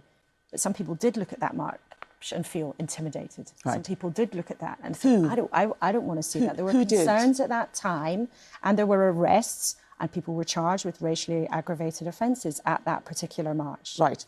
This is exactly what I'm talking about. You haven't been able to say who that was targeted against. I am saying that there is something very specific happening to Jewish communities. Their primary schools have security guards outside them. I go to Jewish primary schools. These are little children that are worried about being hurt and attacked.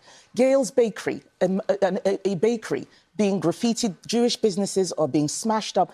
I'm not saying that the Kingdom March is perfect. I'm saying that something specific is happening here, and we need to look at it. We keep doing this whataboutery every time, and I think whataboutery? It's not even whataboutism.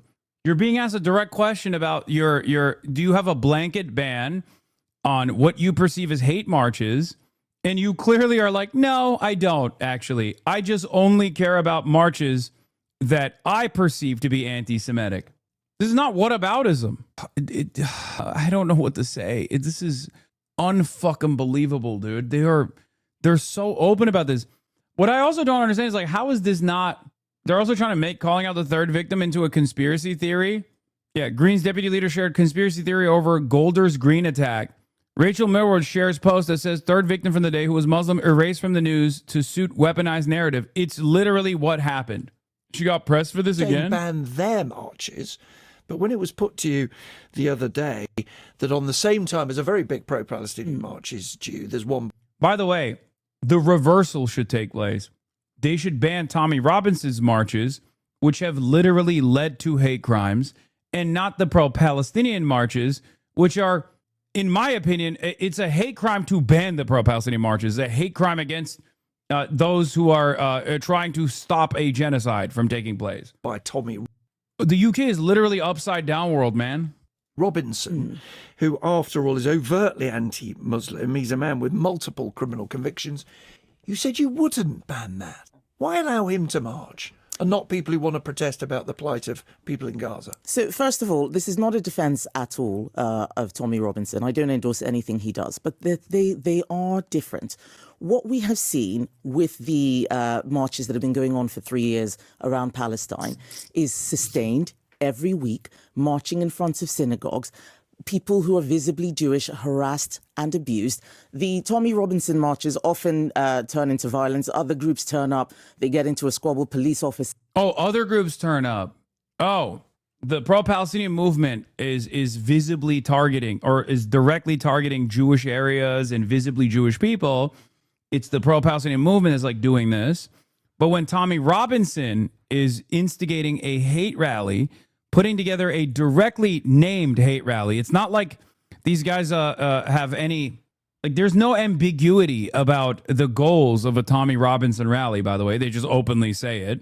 But in that instance, there's outside groups that come in. That's what it is. But at the end of the day, we cannot avoid the fact that 2 Jewish people were killed in Heaton Park. 2 Jewish people nearly killed. And a Muslim person that was also stabbed in the same Golders Green, however you fucking say it, the stabbing incident.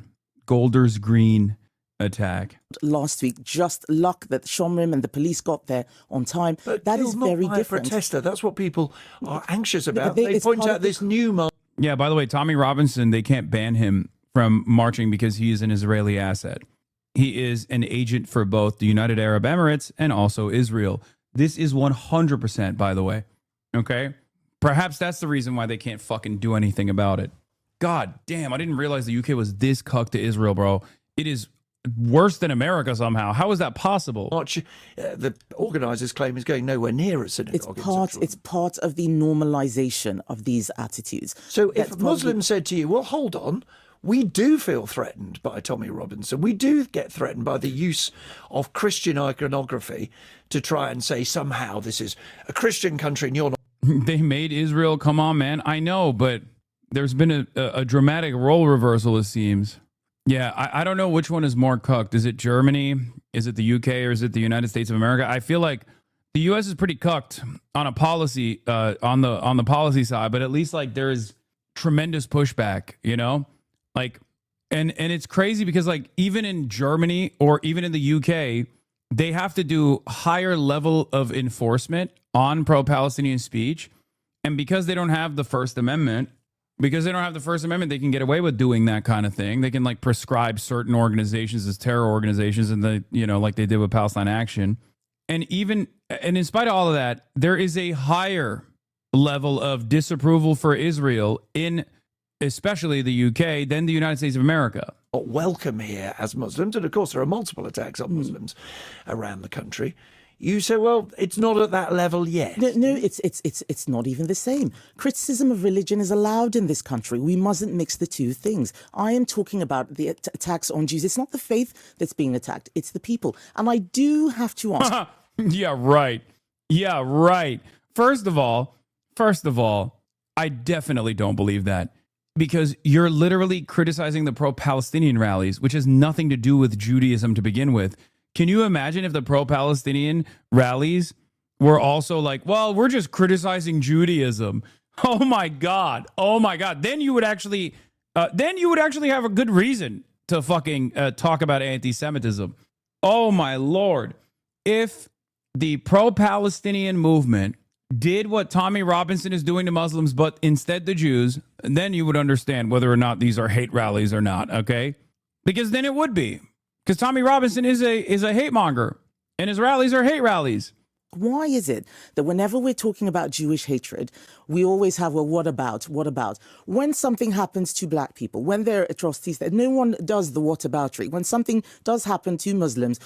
Oh my gosh, she's using her blackness to fucking suppress a pro-liberation movement while simultaneously defend an anti-black protest, an anti-refugee, anti-migrant protest. What the fuck? We don't say what about anti-Semitism. Why do we have this double standard that whenever there's an issue with anti-Semitism and Jews being attacked, we have to broaden it out all the time?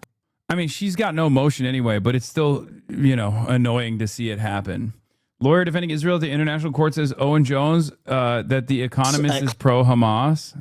Look, you made a completely outrageous claim that I'm part of the Hamas propaganda machine. There's absolutely no basis or evidence for that. And if we're going to say that anyone who says that huge numbers of people have been murdered, exterminated, killed, whatever you want to say, by the Israeli state, The Economist backed Israel's assault on Gaza. They did their own detailed estimate of the number of people killed in Gaza, and their upper limit, and these are out of date, this was a year ago now, was 110,000 people. If we are to believe my esteemed guest, The Economist magazine is now part of the Hamas propaganda machine. As regards the... I think we should normalize calling this hysterical, okay? Like, I think you should be able to laugh in the face of people like this. Maybe I'm crazy for this, but like, if you can just like, if you feel no shame whatsoever, and you can sincerely sit there and be like, yes, The Economist is a part of the pro-Hamas propaganda machine, you know, you deserve to be laughed at. Well, do you know what? I rest my case on that. Carry on arguing that the likes of The Economist are part of the Hamas propaganda machine, because all you are doing is discrediting your argument. You mentioned, for example, about these academics like Omar Bartov, the Dean's Professor of Holocaust and Genocide Studies at one of the most prestigious universities on the face of the earth. He dedicates his life, every single day of his life, studying genocides. He is one of the most preeminent scholars of the Holocaust. He knows this subject in a way you, a spokesperson for a pro-Israel lobbying organisation, does not. No, it's not. And I'm afraid to say, you can say, by the way, you can say, by the way, I disagree with him, I don't think they're right, but you are going to have to stretch everyone's credulity to say that Israeli scholars of genocide who dedicate their lives to studying genocide are talking total arrant nonsense. The truth is, Natasha, Israel has committed a live stream genocide. It has butchered vast numbers of people in front of the whole world. Reform have just proposed setting up concentration camps for migrants, and the Labour Party is currently focusing on trying to smear Zach Polanski, the only Jewish leader, as an anti-Semite. Tells you all what you need to know. Oh my God. Yeah, I heard the Reform wants to put up concentration camps in like neighborhoods that voted Green. Which they're part of. In the aftermath of the attack, Zach Polanski, the leader of the Green Party, shared a post criticising the police response. He spoke to Sky's Trevor Phillips about that. I think you can both recognise the bravery of officers who run towards incidents that most of us, including myself, would certainly want to run away from, and find the appropriate forum to say that no one, especially the police, should be above scrutiny. Reason why I've apologised is I accept that wasn't the appropriate forum. Labour condemned the initial post by Polanski.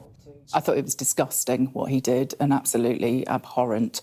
I think it demonstrates that the man is not fit to lead a political party. And they had a similar reaction here. What his behaviour is doing, I'm talking about his behaviour, he is potentially undermining the confidence of the police in incredibly difficult circumstances. The attacks renewed focus on pro-Palestine marchers, with the Prime Minister saying some of them should perhaps... We are watching the death of identity politics in real time. Thank fucking God. Rise of Woke 2. It's not working, I don't think. I mean, I don't know. Good on you for spending time on this. Is on if fascism is an international movement, then left-wing solidarity needs to be just as international. It's always been. And I've always maintained that position. That's why I also do work with and interview and collaborate with socialists, communists all around the world, as you guys know. Of course, the working class movement, the socialist movement, the communist movement is an international movement. It always has been. And will continue to be. Perhaps be restricted, a move Polanski vehemently opposes. We should not and must not pit people facing physical violence against people's freedom of speech and ability to march in relation to a genocide in Palestine. I said there are people who are unsafe, Jewish people, and that's clearly true. There are also people who feel like the marches are hate marches. I'm saying as a Jewish person... Try to interview Zach. I have already. Zach has interviewed me. And not only that, but also I'll be doing something when I go to the UK with him. Who marches with many Jewish people against the occupation in Palestine. When people say that makes them feel unsafe, that's a distortion of what the march is. Do you see where he's coming from in terms of that I go on these marches, I'm Jewish, I feel safe? He's a useful idiot. Correct. Dude, fuck off, dude. Fuck off. Oh my God, shut up. Jesus Christ. Dude, anyone that claims that an anti-genocide, anti-fascist movement is hurting their feelings can just shut the fuck up, okay? They should. Yes, of course you can pick a handful of Jewish people there, but the vast majority of them regard these marches as hate marches. You know, the murders. Yeah. Pro-Palestinian marches are hate marches. Yeah, sure. Knifings, the bombing of ambulances. This didn't occur a couple of years ago. It's totally related to the marches now. Someone who's born a Jew is a Jew. But when he's walking down the road on these marches, is he wearing a Magen David? Is he wearing a kippah? I mean, this guy isn't doing that either, right? The idea that like Jews are always wearing their kippah or anything else is fucking ridiculous. Like, what are you talking about? Plus, there's also plenty of Orthodox Jews who are anti-Zionists as well, also in the UK too. And those guys are very prominent at the pro-Palestinian rallies, ironically enough. Are they more Jewish than the average Jew because they wear the Orthodox gear, the Orthodox garb? God damn, dude. I know the argument that he's trying to present is like, oh, people don't know he's Jewish. He's literally the most prominent Jewish person in fucking British politics right now. Everyone knows he's Jewish. What the fuck are you talking about? Isn't what he just said anti-Semitic? I mean, he's dancing around the issue of calling him a bad Jew without openly saying it. There are literal Holocaust survivors that are at these fucking rallies, man. These guys are disgusting. Oh, yeah, they're accusing him of not being Jewish enough. They are trying to take away his Jewish identity because they just think that to be Jewish is to be pro-Israel. That's what the argument is. Is he wearing a talit saying, I'm a Jew? Is he holding the Israeli flag? Or is he going as a pro-Palestinian actor? Yeah, why would he fucking hold an Israeli flag at the pro-Palestinian rally? God, this kind of shit, man. There it is. Yeah, you're only Jewish if you're pro-Israel. That's the argument, right? Disgusting. And I think he doesn't feel... This is unbelievably... This is so insanely hateful. Intimidated because he's not going as a Jew. One of those people who does go to those marches as a Jew is Stephen Kapos, who, as a child, survived the Holocaust. There we it met is. in another corner of North London, in a Palestinian cafe that he suggested. They are not threatening to Jews. We are I'm a fucking goat, dude. Our group of Holocaust survivors and descendants who stand on the side with placards proclaiming who we are. We get the most warm, enthusiastic response from the marchers. And they are happy family events, nothing to do with hatred at all. And it is a slur, a political defaming claim that they are in any way anti-Semitic. Few in the community here in Golders Green would agree with Kapos. This is a fiercely felt and fiercely fought debate. No wonder, given what is at stake: anti-Semitism and the safety of Jewish people. Tom Cheshire, Sky News, Golders Green. Zach Polanski is the only party leader who's Jewish, and he's being lectured on anti-Semitism by the media, by Keir Starmer. Keir Starmer called him disgraceful the other day. I think he said he was... Oh, God. Okay, I'm done. I can't do this. It's like, it's actually destroying my brain. I hate this shit. Picture this. It's May the 14th. Is America falling out of love with Israel? Yeah, let's talk about some good shit. Philip Proudfoot on the Greens in this moment. I think it's important. Philip Proudfoot is right on this, though. I know it feels like darkness is closing in, fascism coming. If not here, Reform announcing their planned concentration camps, labor criminalizing opposition to genocide. The Green Party are a small beam of light, and the establishment desperately want it extinguished. Don't let them. I agree. 100%. Are you going to cover Honduras Gate? Wait, what? What's Honduras Gate? CYI as a British dude concentrate on American politics? Kurdish rebels did... Oh, oh, God. Yeah, I saw this before. Please don't make me fucking respond to this dickhead. Not Matt Petty. I like Matthew Petty. The other one, he is such an irrelevant loser. It's fine. All right. I don't know who this Joe Hattab guy is, but he also went to Cuba. Cuba today, country shaped by decades of sanctions, economic challenges, limited resource, fuel shortages, slow internet, power outages are part of daily life for millions. Documentary takes you inside of Havana. Seeing the struggles of Cuban people is truly heartbreaking. And it's empty. There's no cars to sell. Completely empty. They close it. Damn, he got 2.7 million views. He documentary mocked you. I mean, hey, anything that gets the word out, anything that gets the word out is great. Are you covering that German whale? What's the German whale? I don't understand. What are you talking about? Timmy? Give me some context. I don't know what the fuck this is. Who's the German whale? What? Experts. Rescue of Timmy. The whale, an all-around catastrophe after tracker failure. Marine experts criticize 1.5 million privately funded operation as humpback's fate remains unknown after release into the Baltic. What is this? Timmy, after one of the sandbags it was stranded on, remained unknown 3 days after it was transported. Was it a whale that was trying to fucking kill itself? Is that what it is? A whale got hit by a jet skier in BC today or yesterday. Not sure if that's what Chad's talking about. No. I don't know what this story is. I don't care about this. I'm sorry. Let's go to some good news. Fuck it. All right, y'all, this is crazy. We got to talk about this. So, Ben Shapiro's views plummet 85%. My dark woke king, Brigadier General, Rear Admiral Kyle motherfucking Kalinske, covering the plummeting of Daily Wire, the end of Daily Wire. Please cover new school banning Hillel, new student intifada. Oh, the new school just sent an angry email to a student's body saying that despite the vote of the student senate, Hillel will still get funding. The administration criticized the Senate for trying to hold students responsible for the acts of governments. No, in this case, the students are literally funded to go to Israel and play support role for the IDF. Yeah. Yes, I've been informed on this. Like I was following on this story. Here it is.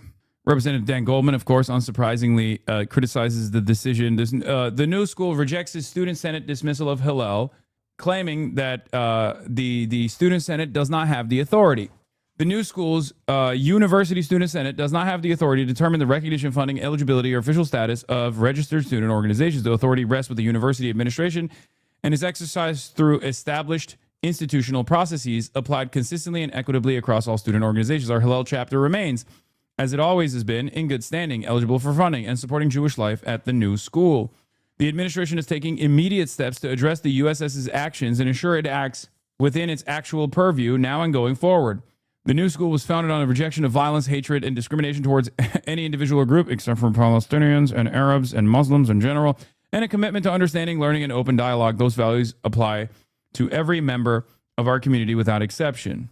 Dan Goldman, who is going to be unseated by Brad Lander, says, a student organization at an American university designed to support and include a group of students has nothing to do with the Israeli government's policy decisions. Ryan Grimm responds, shockingly dishonest. This chapter was funding students to play a support role for the Golani Brigade, which massacred 15 paramedics and buried them in the sand, along with their ambulances to cover up a war crime. And now still is funding it. So yeah, no, they are directly supporting not only the Israeli state, the Israeli government, the Israeli military that's like doing war crimes, but specifically the brigade that's doing all the worst versions of said war crimes. Some of the most publicized war crimes.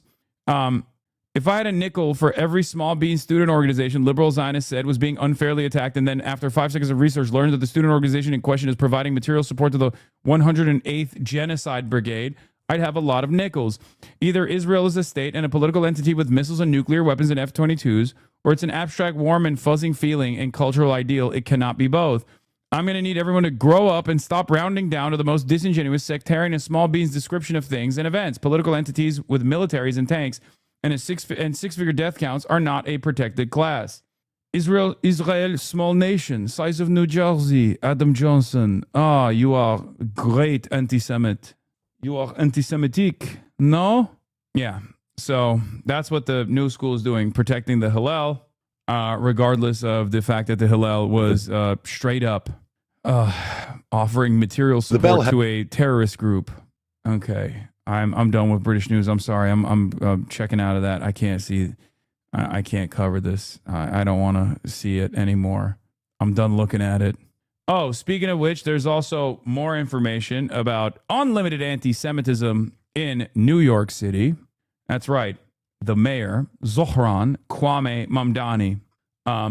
Today, there is going to be another land fair, a settler fair, that is supposed to take place in New York City at yet another synagogue.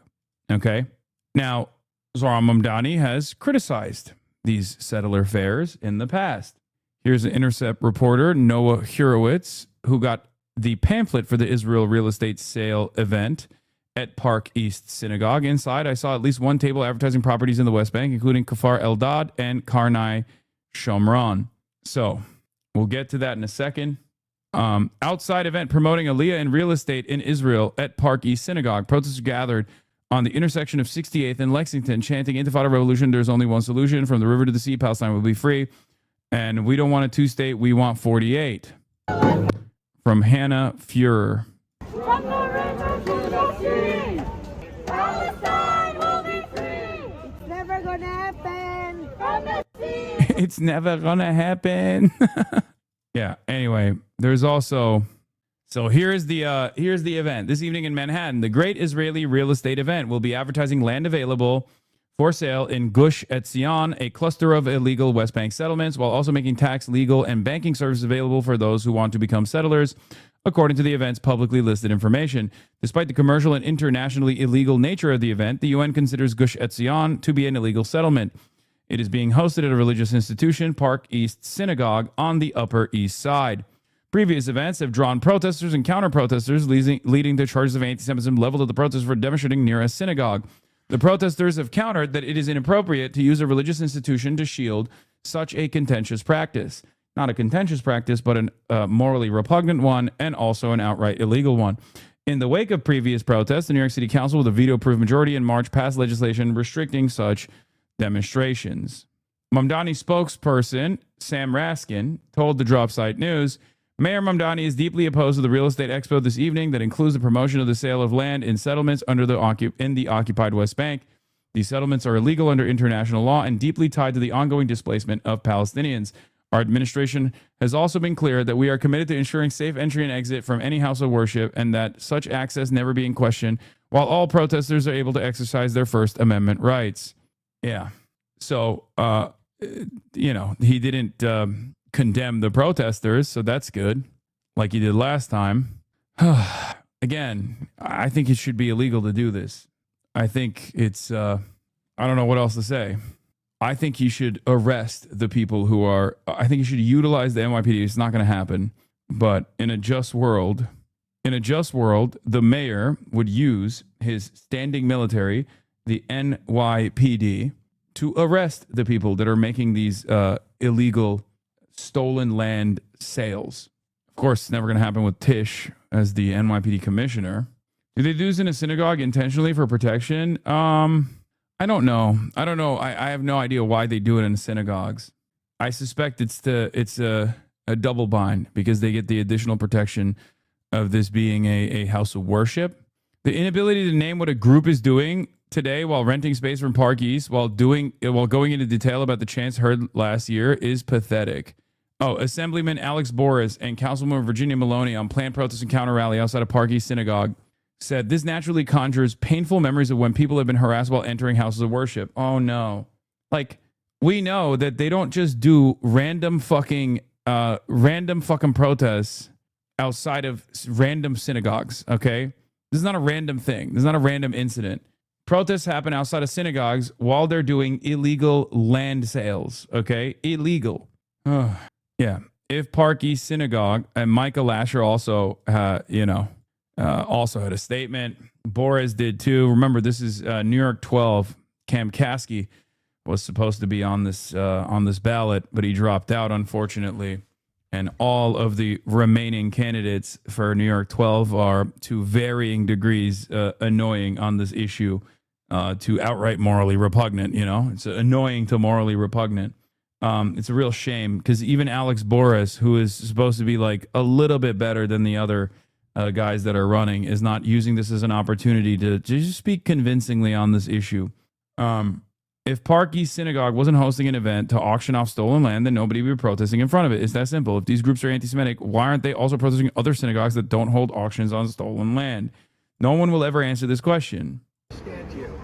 I will fly you to any Muslim country. A person from the counter-protest approaching people opposing the illegal land sales of Park East Synagogue. Just a taste of the bigotry present tonight.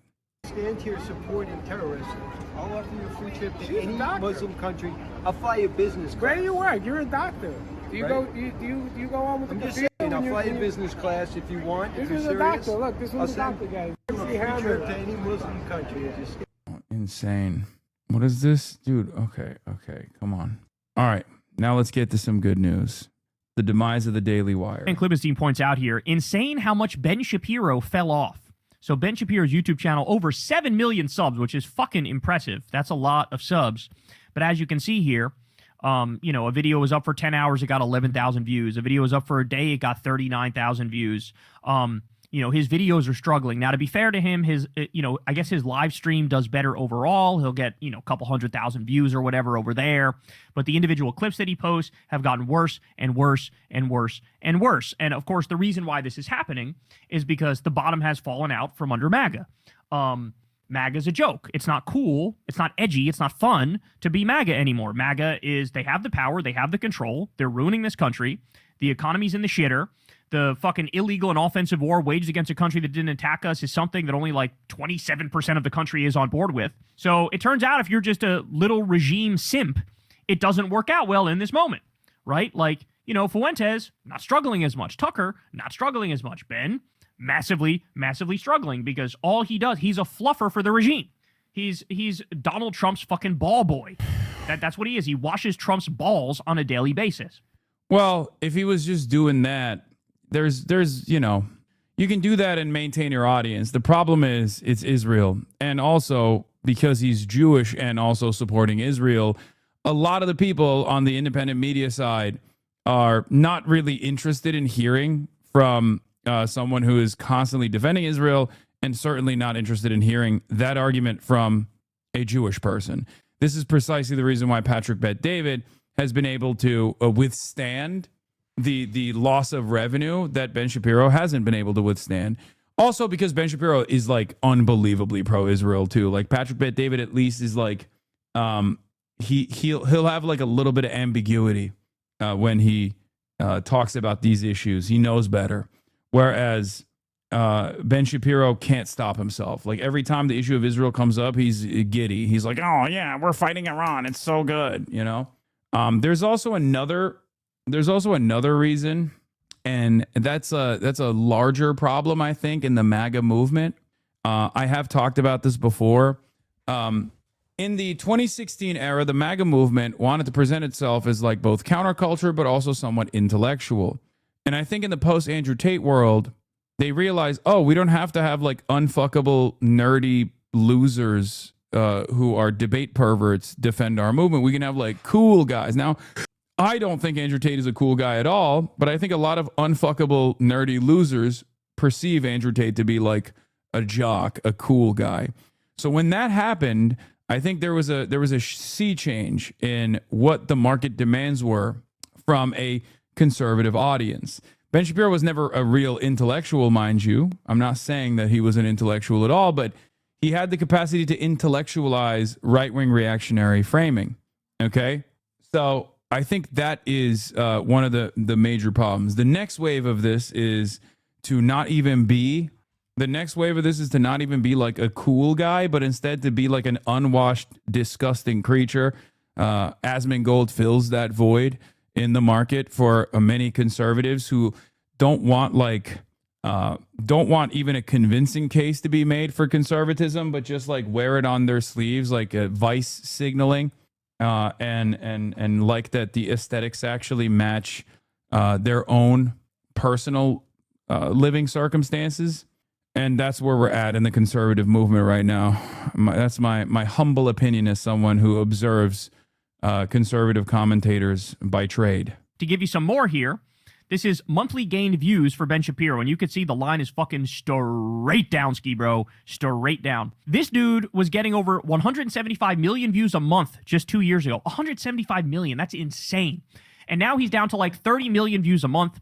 That's more than an 80% drop in viewership. Yes, 30 million is still a lot of views, but that's still a massive fall off compared to what he had not long ago. So yes, the rapid decline of the Daily Wire is only being matched by the rapid decline of the American empire, where our allies now hate us, and we've waged a trade war and hit our allies with tariffs. So we're basically giving the middle finger to the world. They're running into the loving arms of China. They want... The evolution of the MAGA commentator is interesting. This is a good take, chatter.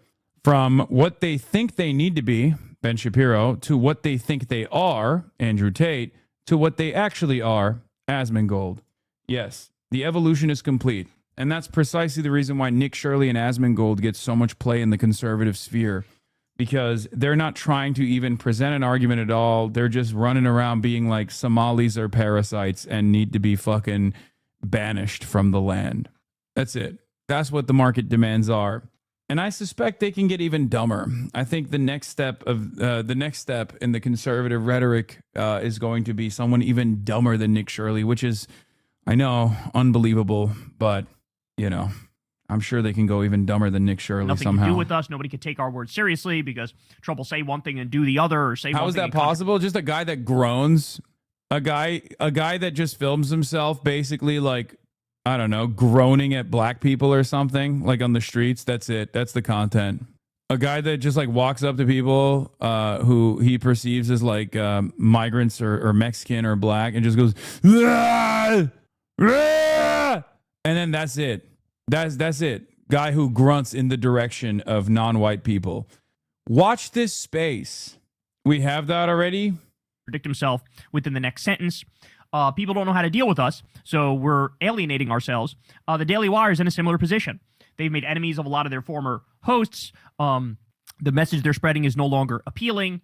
And so we end up getting this. The Daily Wire slashes half of workforce as Ben Shapiro YouTube viewership plummets by 85% since last year. Restructuring at the Daily Wire leads to significant staff cuts as Ben Shapiro's digital influence wanes. The Daily Wire has confirmed mass layoffs across multiple teams, dealing a sharp blow to the conservative media empire Ben Shapiro co-founded into a billion-dollar operation a decade ago. The company's restructuring, announced on May 1st, came through a spokesperson statement citing investment in new production formats and geographic expansion. Former employee Candace Owens immediately alleged that more than 50% of the staff have been removed, a claim the outlet's own editor-in-chief publicly dismissed as insane. The cuts arrive as third-party analytics data point to a sharp erosion in Shapiro's digital reach, with his YouTube channel shedding an estimated 85% of its monthly viewership from a late 2023 peak. Confirmed and disputed claims at the Daily Wire. In a statement provided to the Wrap on May 1st, the Daily Wire spokesperson confirmed the restructuring included layoffs to a number of teams, with cuts largely concentrated at its Nashville production office. No headcount figures were provided. The company said it would continue investing in editorial and investigative journalism, having recently established a Washington, D.C. bureau with White House briefing room credentials. Political reporter Cameron Arcand, who covered the D.C. beat for the outlet, confirmed on X that he had been impacted by layoffs today at the Daily Wire. He described the situation as tough news and said he was seeking new opportunities in journalism and communications. So you have some numbers, they say up to maybe 60%, more than 60% of their people got laid off. Editor-in-chief Brent Scher responded directly on X, yes, the company had layoffs today. It was always really tough. No, it's nowhere near 50% of the company. That's insane, and also insane to post without verifying. Independent industry tracker LayoffHedge.com estimated approximately 100 roles cut, representing roughly half of the remaining workforce at the time of the publication. And then they go on to the collapse of Shapiro's YouTube, and they talk about the YouTube income declining massively, 85% decline in views, so on and so forth. Hemorrhaging survivors. So they say in the past 30 days, while shedding 20,000 subscribers, losing 20,000 subscribers. So now, remember, let's not forget, they were trying to compete. The Daily Wire was trying to compete with Disney. They were trying to be the conservative version of Disney. And so they have this, like, Netflix-looking... Just think, a year ago or so, Shapiro was in music videos rapping with Tom McDonald, How the Mighty Have Fallen. Yeah. They missing that USAID money? No. I think there is legitimately no audience for, like, whiny pro-Israel sentiment. Like angrily demanding that America actually do more to protect Israel. There's just, what fucking person wants to hear about that? No one. System where, you know, they had like their kid shows. They were laid off a while ago, the kid shows people, but they tried to create. But I think that was their biggest problem. I did call it. This is what, remember at the time when they established the Bentkey production side, when they were going to start making like more professional content, what did I tell you? I said, this is what took out the NRA. Did I not tell you this? The media game, especially professional media, is unbelievably costly. And at the time when they said that they were going to do this like Disney competitor, what did I say? Go back and watch the videos. Roll the fucking clip if you want to see it. Wasn't your prediction this year them failing? This was even before then. This was a couple years ago in 2023, I think, or whenever they initially said that they were going to do Bentkey Productions. But yeah, I told you even back then. That's why you subscribe to the Piker Broadcasting Service, chatters, for tomorrow's news today. The People's Broadcasting Service, sponsored by you, the people, for you, the people. It is incredibly costly to keep this kind of stuff together, to make high quality content. It's just not, it's not only is it not compelling, but also it's virtually impossible. It's virtually impossible to make ends meet. This is what is the real reason why the NRA went down as well. Their own version of like Game of Thrones. That was a massive debacle. Everybody hates the story and it fucking fell apart. But these things cost a tremendous. What is this? The thing is, a lot of Zionists in America still do not understand how hated Israel is by the general public. They think they're just unpopular, not the most hated country in the world. Pop culture accounts benefit from being anti-Israel. Their followers want them to be. This is just nuts. If you don't agree with the messaging of an account, point that out specifically. Not everything is a psyop or something coordinated. As I said earlier, Pop Ace and Pop Crave cater to young audiences. Yeah, I don't think people get it.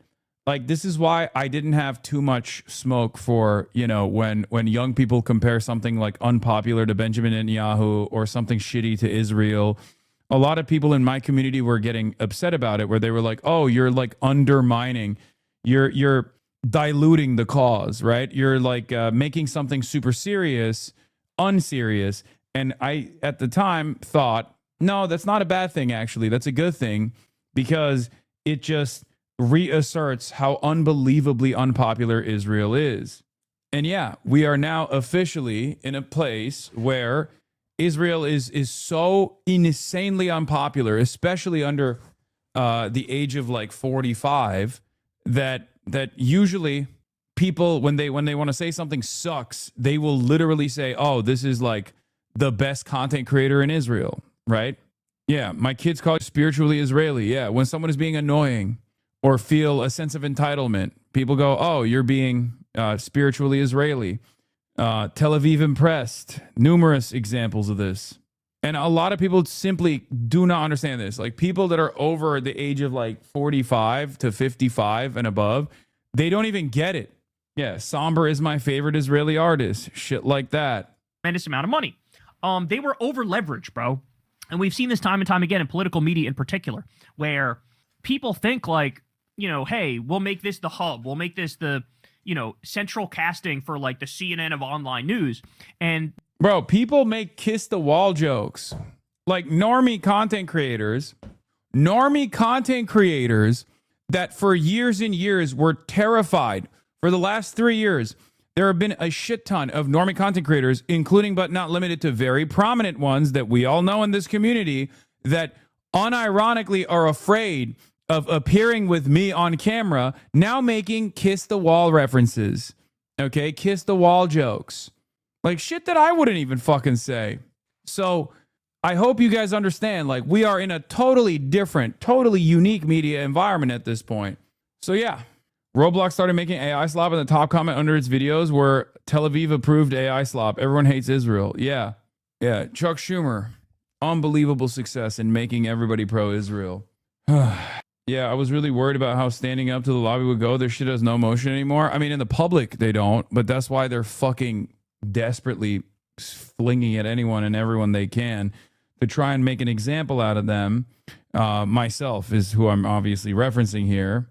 It's not going to fucking work, though. They think too big. They hire too many people. They take on too many projects. And then it doesn't take much for the whole thing to just fucking implode, where you're not profitable.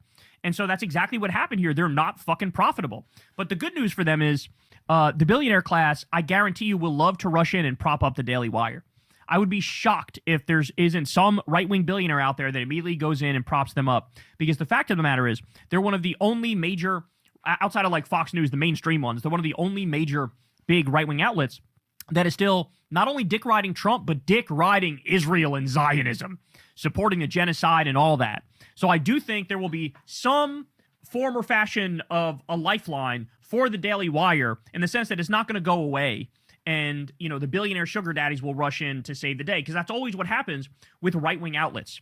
Now, by the way, I would say, if like, you know, if it's like you're sticking to a message and sticking to your principles and that's why your business is hurting, normally I would actually give credit that, like, good, you're not like trying to ride the wave and go with the flow, and like you're staying true to who you are. And like there's something commendable in that, even on, in the down times. Kyle is also a at-home suit enjoyer, by the way. So, I'm getting my notes from my GOAT, Kyle Kalinske. However, the reason why I wouldn't say that about the Daily Wire and Ben Shapiro was because their message is fucking atrocious. Like I just told you, their message is pro-genocide. Their message is pro-ethnostate. Their message is pro-Epstein class. Their message is cut taxes for the rich and give the wealthy all the money and cut all the social safety net programs and like get rid of the free school lunches for kids. Like this is their belief system. Fuck Medicare, fuck Medicaid, gut those, destroy them, destroy Social Security. They want things that are objectively horrible for this country. So for any other media person, if they stay true to who they are and stick by their principles and go through a downturn, but they don't care and they don't adjust because they want to keep telling the truth as they see it, that's fucking commendable, bro. We've had hard times on this channel before. There were times where we were in the wilderness, but I refused to fucking wave ride and narrative hump and tell people what they want to hear just so that they'll watch. We stuck to our guns and told the truth, and then eventually times bounce back. But the difference is we're actually advocating for improving people's lives and fixing this country, and the Daily Wire and Ben Shapiro are advocating for destroying this country and making horrible decisions and, letting Israel crusade through the Middle East and continue to bomb 7 countries and commit multiple genocides and create a greater Israel. So he gets no credit for sticking to his principled message because his principles are fucking atrocious and disgusting. But it's an amazing thing to see. What this says to me is, in a very simple way, what this says to me is the mainstream conservatism, Fox News has that locked down, right? But the so-called new media world or alternative media world or independent media world, even though they're not independent, that is now the lane of the Asmongold's and the Nick Fuentes and the Tucker Carlsons and the Megyn Kellys, because at least they have the foresight to realize Trump is going to be dead at some point relatively soon, and you need to stand for something. Oh God, I love Kyle's commentary, man. He's just fucking awesome. He's great. He's great. Something other than just sucking Trump's nuts from the back.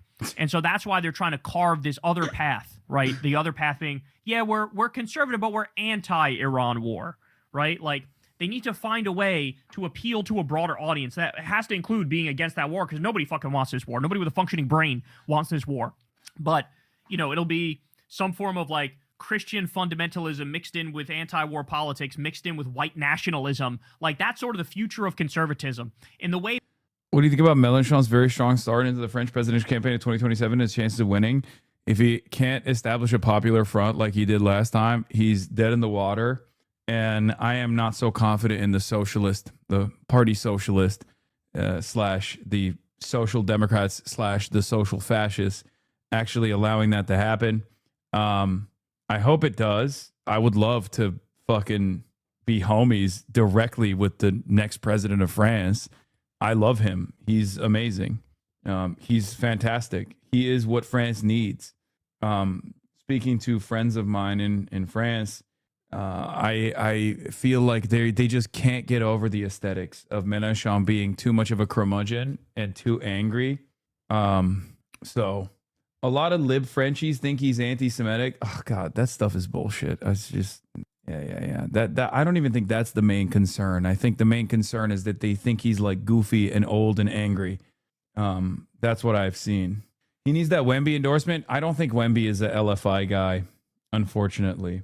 You just hate on Mélenchon because he's a better streamer than you are. I'm honored. So was AMLO. So is Claudia Scheinbaum. That's fantastic. I want them to be better streamers than me. Since you're a suit guy now, fraudulent by the way, and you just watched Casino, you have to choose what your favorite fit by De Niro was in the movie. Dude, I am not kidding when I say this. This is the reason I need all of them. This doesn't do it justice. Every single suit that Robert De Niro wears in the Martin Scorsese Casino is incredible. Incredible. Down to the arm fire. You should do something with him again, Mélenchon, anytime, any day, time and place. The only problem is he just like doesn't speak any English. He doesn't speak any English. I mean, it's probably best that he doesn't speak English, to be honest. It's okay. You can learn French. For my goat, Melen Goat, I'll learn French. If he somehow is capable of becoming the next president, I will literally fucking learn French, dude. I will learn French. I will do it. Hassan derangement syndrome scale. What the fuck is this? Wait, hold on. Is this the... Hold on. I'll just show it like this. You have the polyglot advantage. Level 1, casual critic. Mentions Hassan occasionally in relevant context. Examples, mainstream journalists, political commentators, occasional critics. Key indicators, infrequent mentions, critique specific takes, not a recurring topic. Mentions per week, how often they talk about Hassan. Low. Total HDS level to the max. Level 2, reaction driven. Regularly reacts to Hassan for engagement or content. Examples, Asmongold, Shoonhead, other reaction content creators. Key indicators, reacts to Hassan frequently, covers controversies for views. Hassan is part of their content rotation, not the core. Level 3, active antagonist, consistently attacks Hassan with personal or ideological hostility. Examples, who the fuck are these people? Sidney Watson, John Del Arroz, other ideological critics? I don't even know who these people are. Key indicators, frequent negative posts and videos, direct callouts and personal attacks, brings up Hassan unprompted, seeks to damage credibility. I would say that these guys are there too. Level 4, chronic HDS, a substantial portion of their content and community revolves around opposing Hassan. Examples, Destiny, Ethan Klein. Key indicators, years-long fixation, repeated debates and streams exclusively about Hassan. Community built around the rivalry. Calls for deplatforming or punitive action. Level 5 is institutional. Hassan is framed as a political or societal threat by organizations, media institutions, or officials. I mean, this is a separate... Level 5 is not the highest level. I think the highest level would still be Destiny, Dan Stalkman, Ethan Klein, Rape Tone, those guys. Lamau Michael Knowles speaking about you in the Mehdi live debate. Oh my God. Examples, Fox News, Wall Street Journal op-eds, The Atlantic, New York Post, Vox, Politico, ADL, Anti-Defamation League. Key indicators, sustained negative coverage, institutional statements and campaigns, portrayed as extremist threat, uses political weapon in party or public discourse. Special category, acute HDS, Rape Tone variant. Extreme fixation and hostility in a short time span with constant unhinged output. Examples, Rape Tone. Key indicators, high volume, low restraint, unprompted obsession, extreme personal attacks, attempts to provoke or escalate constantly, makes us on a full-time target. HDS metrics, how we measure the symptoms, unprompted references, deplatforming advocacy, calls for bans, coordinated campaigning, works with others the platform to push narratives against Hassan, longevity of obsession, how long the fixation has been going on. Yeah, I think dude, there are a lot of people on this list. There are a lot of some infamous, some formerly famous people on this list. But these are, I don't think the levels are correct. You've had more drama arcs than One Piece, brother. Yeah. It was really funny when I found out this popped up on my For You page, but I found out that Ethan Klein only follows me on Twitch. Literally no one else. Just me, which is a perfect indication of his mania. And I said, Hassan derangement syndrome is real. Ethan Klein accidentally revealed that Hassan is the only account he follows on Twitch. He responded, I think I saw this. Finally, proof that Ethan has been intentionally avoiding my content. I barely even speak about this dope anymore, but he's still boosting deranged, obsessed snark accounts. Who else would I follow on our work Twitch account, Bozo? Wait, that's really funny. He just admits it. He's like, no, it's actually normal and good and healthy that I only follow you. Why would your work account only follow me, man? Also, I barely even speak about this dope. Now, I have not been keeping up with the Kleins, but I assume that, what is this? It's true. Only like 22 mentions last month. It's an improvement. I was about to say, I highly doubt that he has stopped talking about me altogether. I mean, it would be great. And yes, only 22 mentions in 1 month. That is a noticeable improvement from the 3 mentions a day that he was averaging for months and months on end. It is pretty funny, however, that he says, I barely even speak about this dope anymore. Who else would I follow on the work account? Brother, don't you have literal employees that stream on the platform Twitch? Don't you have your own Twitch profile? I feel like there's plenty of other accounts that you could be following. Yeah, we've watched this before, but it's always funny. I've ever seen anything quite like this before. I'm not saying anyone on Twitch influenced this directly. We don't know anything yet, but this type of political violence has been very specific people. Mike from PA has been broadcasting consistent threats of violence. This is right after Charlie Kirk got killed. Great performance. Let's drum up some more donations for you to give me. Appreciate it. Ian was 25 while threatening to rape. If Papa Gutta's falling for shallow snark bait, then I'm screwed. Before Frenemies, when we were doing the show once per week, our highlights channel was getting like 30 to 50 million views. It's puzzling. Think I've ever... This is he did this as well. USA Today, opinion Democrats and legacy media are right to call out Nick Fuentes. Israel defenders keep writing the exact same article, as if every Hassan puff piece isn't written the exact same way. Joy Reid and Jem Welch discussed the false Nick Fuentes Hassan comparisons. Damn. I watched that man for many years. What a fall from grace. Yeah. This one is from January to April 10th this year. By April 10th, Zionist Ethan Klein had already posted 90 Instagram stories about Hassan Piker since the start of the year, but go on lying about how you hardly speak about him anymore. Anyway. Free press writer Dan Stalkman still supports H3. Yeah, I mean, it's in his circumstance, like, it's not even beneficial for him. Like, he actually had a career before this, and if he had stopped doing this shit, he probably would have salvaged that career. But he chose to burn it all. Whereas, like, at least with Destiny's situation, like, Destiny has nothing else, right? I guess even with Destiny's situation, he could probably do something else. He could have just been like a regular lib and not such a fucking freak. But these guys spend every waking moment obsessively using every opportunity to just be like, using every opportunity to straight up be like, I am going to destroy this person's life. And I don't know what it will take for them to stop. Maybe if I like die or something, I don't know. But it is very strange. Austin Ox did you dirty. What is this? Oh God. Come on, man. D would have stuck to being dog shit at StarCraft. That dude was ass. Time to debate him again. Lamau, fuck no. I would never. We're one and done, baby. I'm not kidding. I will commission those bespoke suits for you. I make bespoke suits. I had one client in my life who also slowly built the Nero Casino wardrobe. Oh, God, Austin Ox. Christ, dude. No free clout needs to make a comeback. Yeah. The fake high IQ, highfalutin commentary of Ben Shapiro, that's gone. That's dead. That's, 2018 type stuff. Nobody cares about you fucking talking in a nasally voice about marginal tax rates and how the woke kids with purple hair are ruining the country. Nobody cares about you reacting to woke TikToks. They've seen it 17,000 times. And so it's just a dead way of delivering shit. And this is the proof of it right here. All right, y'all. That's the show, man. I love y'all very much. You guys all know the drill. Everybody subscribe to the channel and click that bell icon. Support the show on Patreon. That link is below. This is a real independent media, so you guys make it happen with $2 a month, $5 a month. Those donations, they go a long way. You can also sign up for Crystal Kyle and Friends on Substack. That link is below as well. And I'll see you guys tonight on Corrin's World. I'll see you there. Peace. Hey, y'all. Do me a favor and like and subscribe. It helps out big time in the algorithm. Tucker Carlson says he wants to meet you. I would ask, would you be on his show? But yeah, I watched this. He basically says, I don't know. I feel conflicted about Tucker Carlson. I've opposed Tucker Carlson my whole life. I think he should do it. I think it's unbelievably dumb not to do it. He should absolutely go on the Tucker Carlson broadcast if given the opportunity. Okay? That's it. He's not against it necessarily, but he's not against it, but he says like, oh, I have my reservations, all this stuff. And I think if we go on these shows, we should oppose some of their heinous views, which I agree. I think that he should. My only reservation here is that people will just add to the list of reasons he's a Nazi. Yeah, that stuff doesn't work. It doesn't fucking matter. He should do it.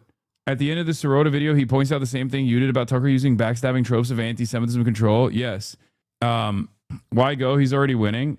First of all, there's another race happening. Okay. The idea that he's like got this in the bag is very silly and no one should ever feel that way. It's probably campaign poison to feel that way.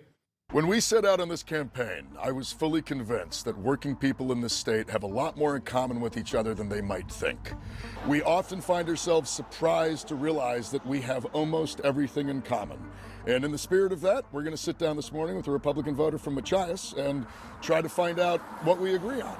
Yeah, they asked me a minute ago why I got into politics or how long, if I'd always been involved in politics. I haven't.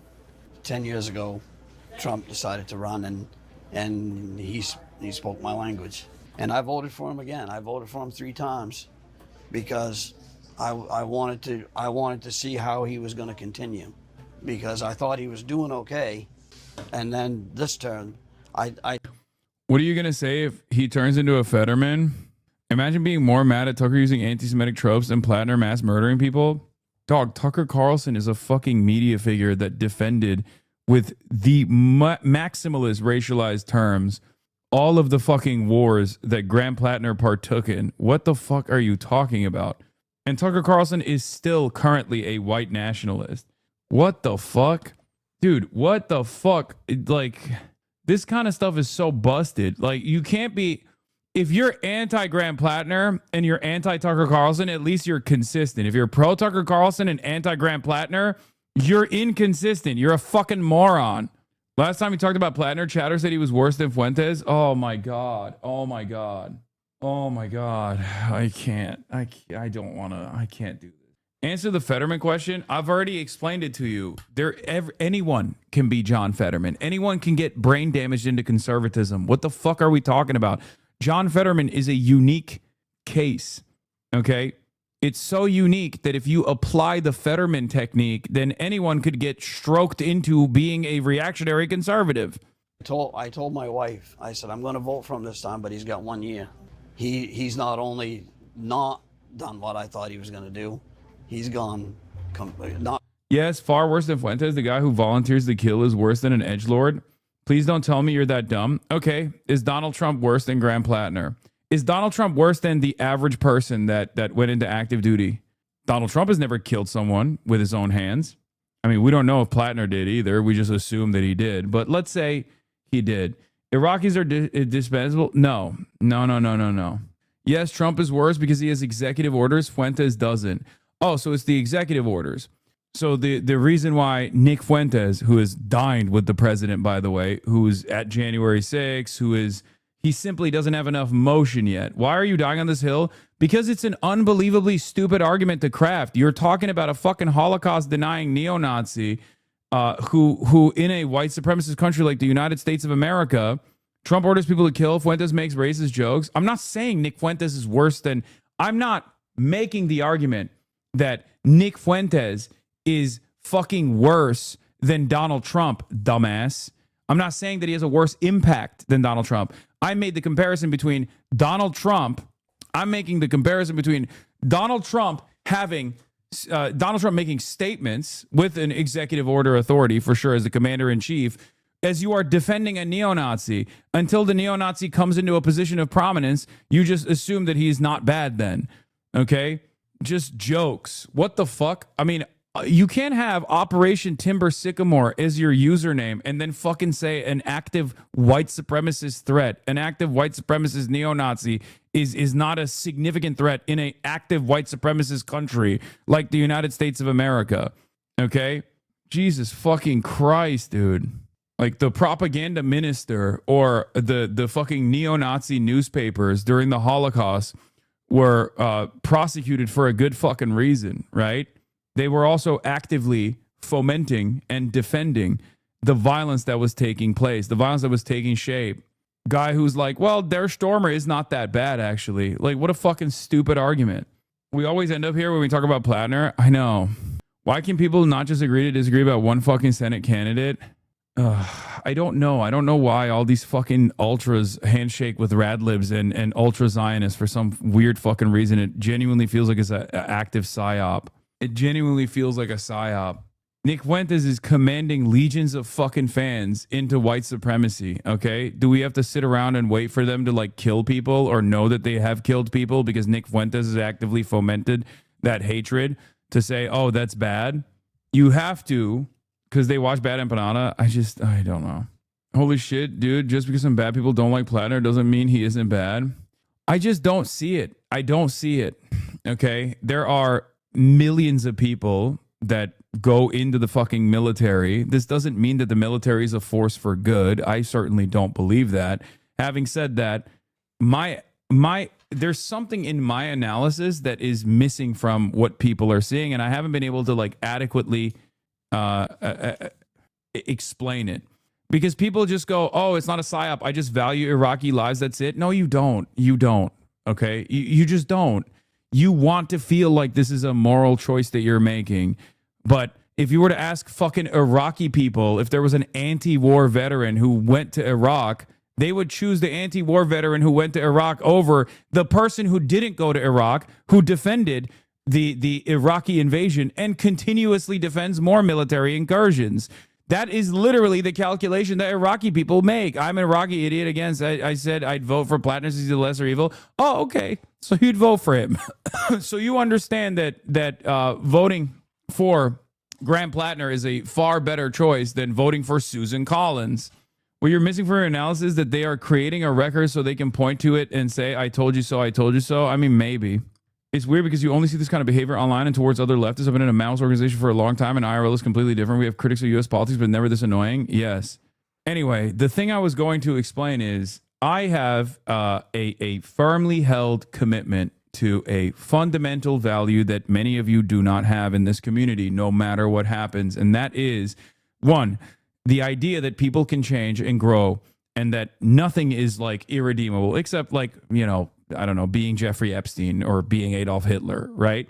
That history is riddled with people who have, due to their social conditioning, started off doing horrifying things and then somewhere along the line changed their mentality and actively fought back against those same reactionary forces that led them astray. Okay? I don't know if Graham Plattner is that person. I have a sneaking suspicion that he might be. Having said that, the way that people cover this issue, the way that people approach the subject matter is so out of whack for some weird reason. Yes, Zukov fought in the White Army. The entire vanguard is comprised of former White Army soldiers as well. This is a normal part of the process. Not to say that Graham Plattner is a Marxist-Leninist, but adjusted to current American material conditions in the Imperial Core, after 100 years of domineering international capitalism shepherded by the United States of America, a war that was fought and won for capitalism and the capitalist force in this country. And that should help you understand what the starting position of the fucking average American is. Okay? I wish that we lived in a world where there was already a Bolshevik movement. Okay? I wish, but that's not the world we live in, especially in the United States of America. As far as Senate runs goes, Graham Plattner, given his current opinions, given the way he communicates about endless American militarism around the world, he is far better than the average senator, like a cut above. Okay? That's it. We dedicate at least an hour to this. Every time Plattner comes up, can we just get a Plattner that says your take and never talk about this again? That's never going to happen. Don't you think part of the growing includes addressing the harm you cause, not just becoming better in the future? I agree with you, and I think that Plattner has grown, but why is it wrong to want him to address the harm he caused? Because he's running for he's running to occupy a Senate seat in the United States of America.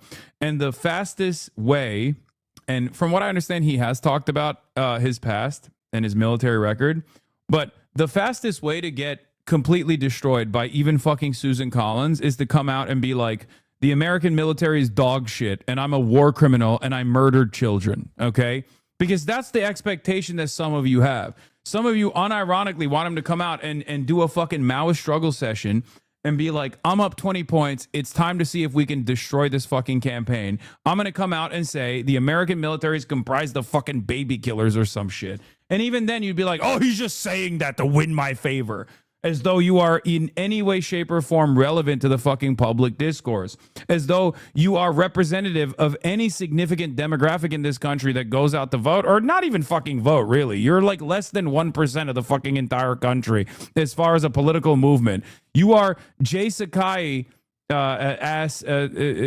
people that are demanding 10 lashings in every fucking statement. Every time someone comes out and says, yes, I held up arms, in the interests of the petro-capitalist pedophilia state, and I destroyed the lives of Iraqis. You need that to happen every single time, like a fucking land acknowledgement before he says any other word, okay? And even then, you'd still not be satisfied, regardless.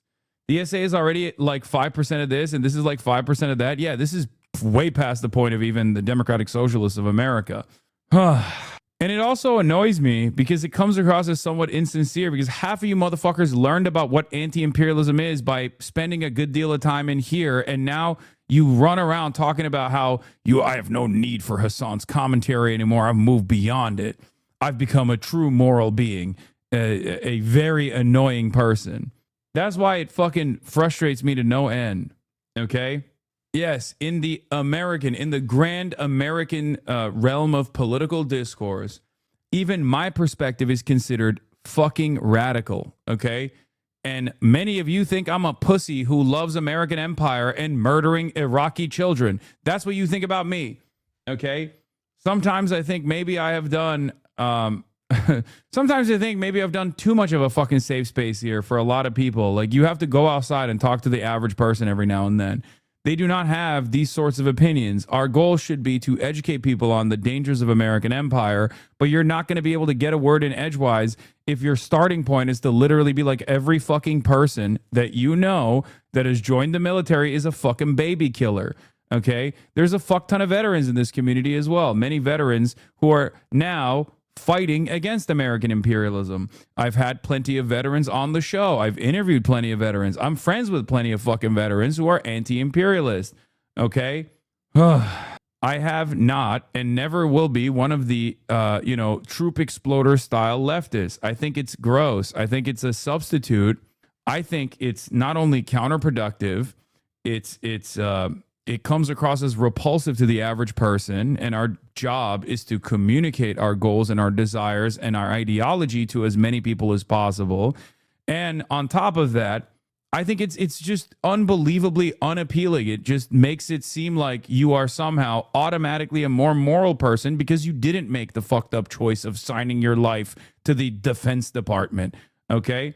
Yes, it's a perfect way to explain how moral of a human being you are because you didn't join the U.S. military. I get it.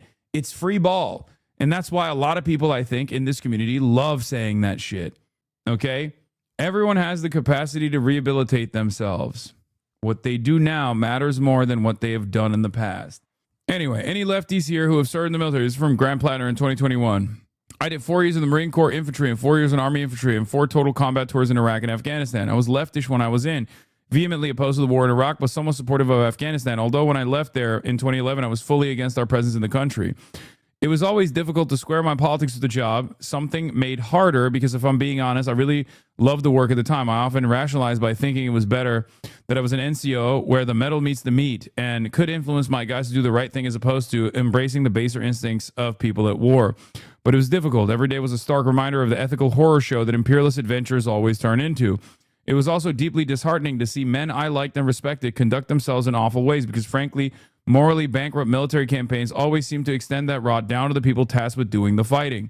Every platoon has the resident lefty, and I was mine, and wasn't alone. There was no real contention, just the usual shit-talking that occurs in combat units. Most of the guys I served with really didn't care one way or another about the politics of it all. They were there to fight, and that was about it.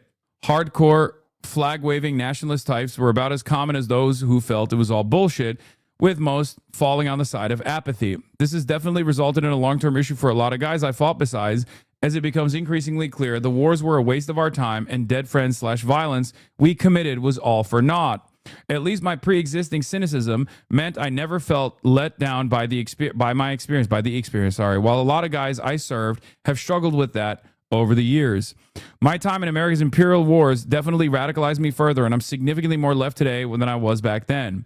It is difficult to see all that horror as well as the grift and corruption and not find the entire thing utterly bankrupt. I did used to love America, or at least the idea of it. These days, I'm pretty disgusted by it all. I had an IRL ultra friend who ended up practicing those views in person at the local city council and ended up arrested for threatening them with guillotines. Now they can't help out anyone from jail. You have to operate in the real world? Yes. Plattner in 2018 says he's a DSA member. Combat veteran after GOP opponent says campaign is war. You don't know shit about war. It always blows my mind how many people assume I'm a conservative because of my combat service. When they find out I'm a DSA member who canvasses aggressively for progressive Democrats, it's like watching the gear wheels in their heads shear off. Republicans don't give a shit about service or heroism. They just care if you're on their team of cultish fascism.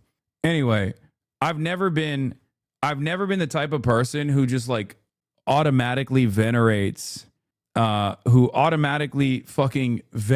veterans across the board. Okay. The concept that like, oh, you're a veteran. Thank you for your service. I don't do any of that shit. Okay. I don't do that. And a lot of people get very pissed off about that. I care about who you are as a person. I've met plenty of fucking dickhead veterans, and I've met plenty of amazing veterans, okay? And I'm pretty sure that plenty of veterans in this community would probably echo that sentiment as well. They know a lot of dickheads, and they know a lot of great people. The reality of the matter is who you are now is what is most important. What your opinions are now, what your worldview looks like now, what you are doing now to change that result, to change the realities is what matters. Okay? I think it's incredibly fucking silly to just it's one, completely ahistorical.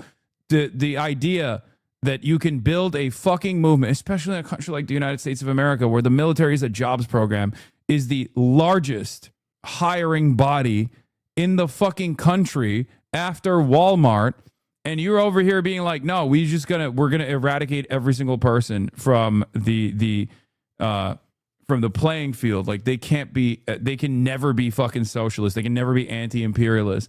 It's unbelievably stupid. Okay. And I have been banned off this platform for demonstrating bigotry towards veterans, which is a protected class on this fucking platform. And I still maintain this position. Okay. I urge you guys to be a little bit more strategic in the way that you communicate your desires. I urge you guys to be a little bit more pragmatic. I think people are more scared of Plattner because of demoralization that him going heel would be really damaging to the general leftist movement and organizations. And also we estimate it's more likely for him to flip on the grounds of all this being insincere or him being a dumbass who flip-flops. It's not only him being a veteran, bro. Is this groundless and silly? Yes, I think so. Because we have unlimited access to his background. We have his private thoughts when he was a private citizen writing on a fucking anonymous Reddit account. This level of inconsistency is within all of us. This level of inconsistency exists within your heart and your mind as well. Okay? If you were to look back sincerely, or if you were to get a random third party to make an assessment on your Reddit post, on your ideological journey, where you were, as a private citizen, writing whatever fucking comes to your mind, I'm certain that there would be some blemishes in there too. That's ironically part of the reason why I think people like Graham Plattner, as a matter of fact. They see those blemishes and go, hey, you know what? This guy doesn't have the fake patina associated with the likes of Pete Buttigieg, who have been posturing towards a presidential run since he was 12 years old. That's it. I've always been understanding of the imperfections of every single person because I am imperfect myself. Okay? I have the capacity to understand that people have room for growth. That's it. What is this? Speaking of Democrats coming out as anti-leftists, can we talk about Joshua Doss? No. Miss Israel says she randomly bumped into the New York City Mayor Zohar Mamdani's wife in cafe, and it all went horribly wrong. I told her what I think about the stuff she said online and that I believe that it's important to engage in dialogue in which you don't dehumanize the other side, and she politely brushed me off and then refused to engage anymore. She's so dope. I swear she's cooler than Zoran. She's so much cooler than fucking Zoran. It's not even funny. Your patience and your kindness and wanting to understand people, those are your best qualities. You won't read this out loud but never change. Hazan. No, I mean, that's the attitude you got to bring, okay? No matter what happens. That's the attitude you always got to bring. If I didn't have this opinion, many of you would not enjoy such a large community that you see as a beacon of light and hope in an internet environment that is filled to the brim with some of the most toxic, repulsive politics, okay? This community would not be 30,000 strong on a bad day if I had this gatekeeping mentality, okay? That's it.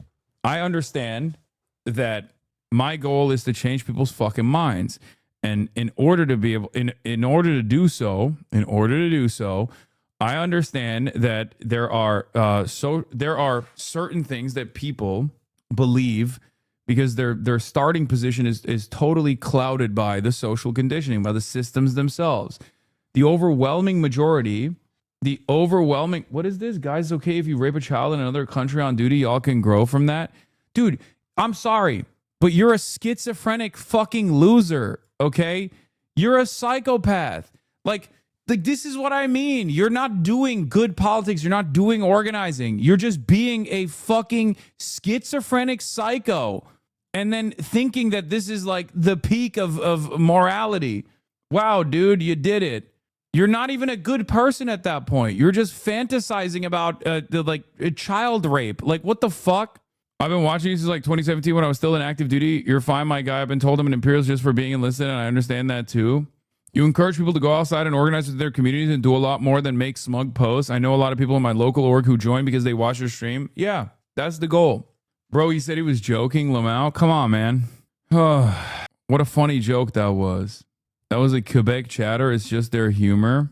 In any case, I don't trust any politician, okay? I don't trust any fucking politician. I can't fully trust any politician. They're politicians. They can fail you. They can fail their constituents.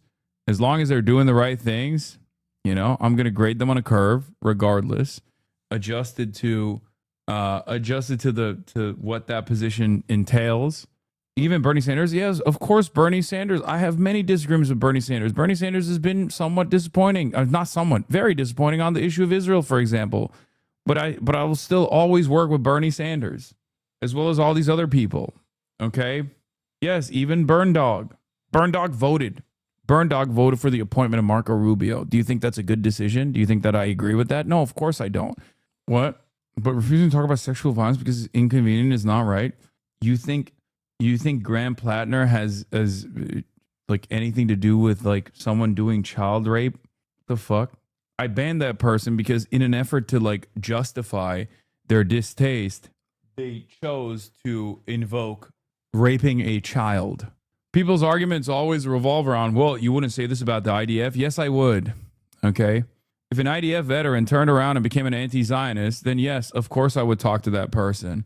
And as a matter of fact, I have talked to that person. His name is Ofer Kasif, who was a paratrooper in the Israeli occupying forces and then became a conscientious objector, went to jail, and now is a member of the Knesset.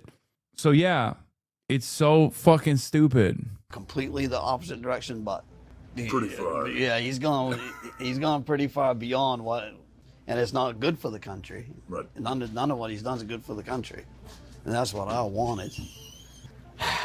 I hate to say, I'm not going to say I was wrong, because I don't like to say I was wrong, but I will admit, you know, yeah, I'm questioning pretty hard on things. Trump came along and told a lot of us that something that we knew to be true was actually true, which is that we live in a system that's stealing from us.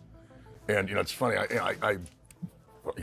I'm from Sullivan, so a lot of my friends are like 3-time Trump voters. And, you know, like I didn't vote for Trump, but like I very much understand why people did. And then I talk to friends of mine who like don't live in Maine or don't live in rural areas, who are always just like, I don't get it. I'm like, man, like everybody down here feels like they're getting robbed. And Trump came along and told us that, one, you are getting robbed. Meanwhile, everybody else is telling us that everything's good. They're like, the system's great and we should protect it. And Trump said, the system is screwing you, because it is. And we all see it every single day. I'm going to tell you right now exactly what that destroys his campaign. He's going to have a voice crack moment and then Susan Collins up by 20. Okay. You can't have a cool, grovelly voice for the longest time and then accidentally have a Howard Dean moment. It's the juxtaposition will destroy him. I was not surprised back in 2016 where I had friends of mine who were like, I either like Bernie Sanders or Donald Trump. And I know a lot of people who are like, that doesn't make any sense. I'm like, it makes sense to me. It does in the sense that like, it's because both of them were like, this whole thing is screwed up. Blow it up. Blow it up. Blow it up and do something different. And I think that was the message. And it's a compelling message, and one that, frankly, I think that, I mean, that's my message too. I mean, this thing is, in many ways, irreparably broken. And Bernie's the reason why I really became 100% cynical, because in 2016, well, both times, that's 2 times that he's been just tossed aside. Yep. He had the nomination and just got replaced. Yep. Well, that's the powers that be refused to let him have it. And so they did what they do. They used their power. They didn't play by the rules. They didn't they didn't let it be a fair playing field. They had power. They used power to make sure that they could protect it, which really is kind of, if you think about it, that's the entire system at this point. It is. Dude, why did Trump guys love Bernie so much? Okay, guys, I'm going to let you in on a secret, okay? you here in this community, and many of you are dumb as fuck too, and so am I, okay, are still unbelievably educated in comparison to the average fucking voter. Like, do you guys not talk to normal people? I do all the fucking time, okay? And my takeaway, if they're not a Hassan Abi head, is usually just their understanding of politics is literally just like, oh, I don't know, the Bernie was saying it like it is, and so is Trump, and that's why I like Trump. Anti-establishment versus establishment. That's literally it, okay? That's it. That's all it takes for a lot of people. I just don't, I don't get it. Please go outside sometimes and talk to human beings, please. Please, please, please, please, please, please, please. Americans have no fucking class consciousness and no political education whatsoever. Even the most educated people, educated as in like, you know, not political education, but educated as in like going to college and shit, still have a totally distorted view on politics. It always reduces back to fucking team sports for them, okay? Most people do not vote on policy. As a matter of fact, Pew Center researchers conducted studies on this. 80% of people in this country vote for team sports. They vote Democrat or they vote Republican. Only 20% vote on ideological boundaries.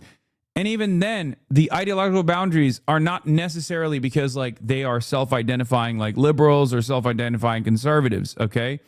Even their understanding is still within the confines of liberalism. There is no expansion beyond liberalism, okay? When they talk about like why they vote ideologically for the Democratic Party or why they vote ideologically for the Republican Party, it's still within the confines of liberalism. There is no Marxist politics in this country, okay? There isn't. Even the fucking DSA, the Democratic Socialists of America, right? At least in contemporary American society, there used to be, but there isn't one now, okay?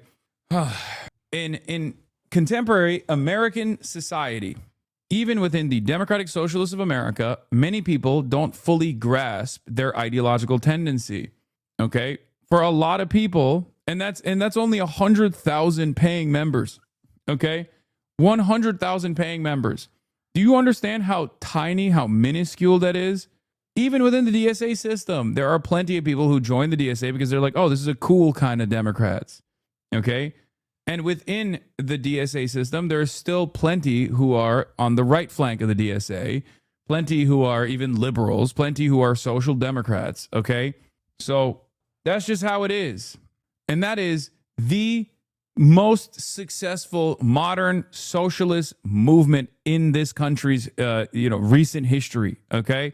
Yeah, and also, it's been skyrocketing since Zoran's win, and the campaign is what saved the organization. Obviously, that played a big role in this.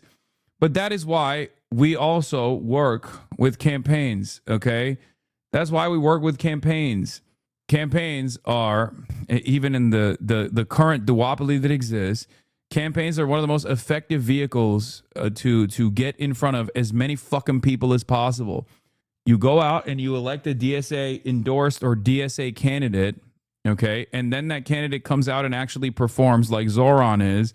And then boom, you get more membership.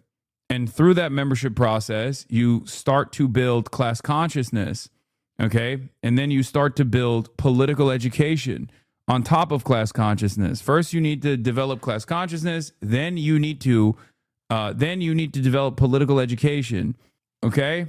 We do not have the workings of a vanguard in this country. That's it. That's the reason why I work with the Democratic Party. People ask me all the fucking time. You're like, you claim to read what is to be done, but how dare you? How dare you take ownership over Lenin, right? That's what people say, as though Vladimir Ilyich Ulyanov, Lenin, is like a fucking profoundly popular fixture in American politics, you fucking idiot. That's what's so funny about it, is that these guys are so stuck in their own fucking stupid ass hug boxes that they don't think that, like, the average American thinks Lenin is like Hitler, dude. The fuck? You're an idiot. You are siphoning revolutionary potential. There is no revolutionary potential. I'm trying to build revolutionary potential. You can't have revolutionary potential without... Revolution is not spontaneous, okay? It's not. It's just not. It doesn't happen through the contradictions worsening and then people just magically decide, okay?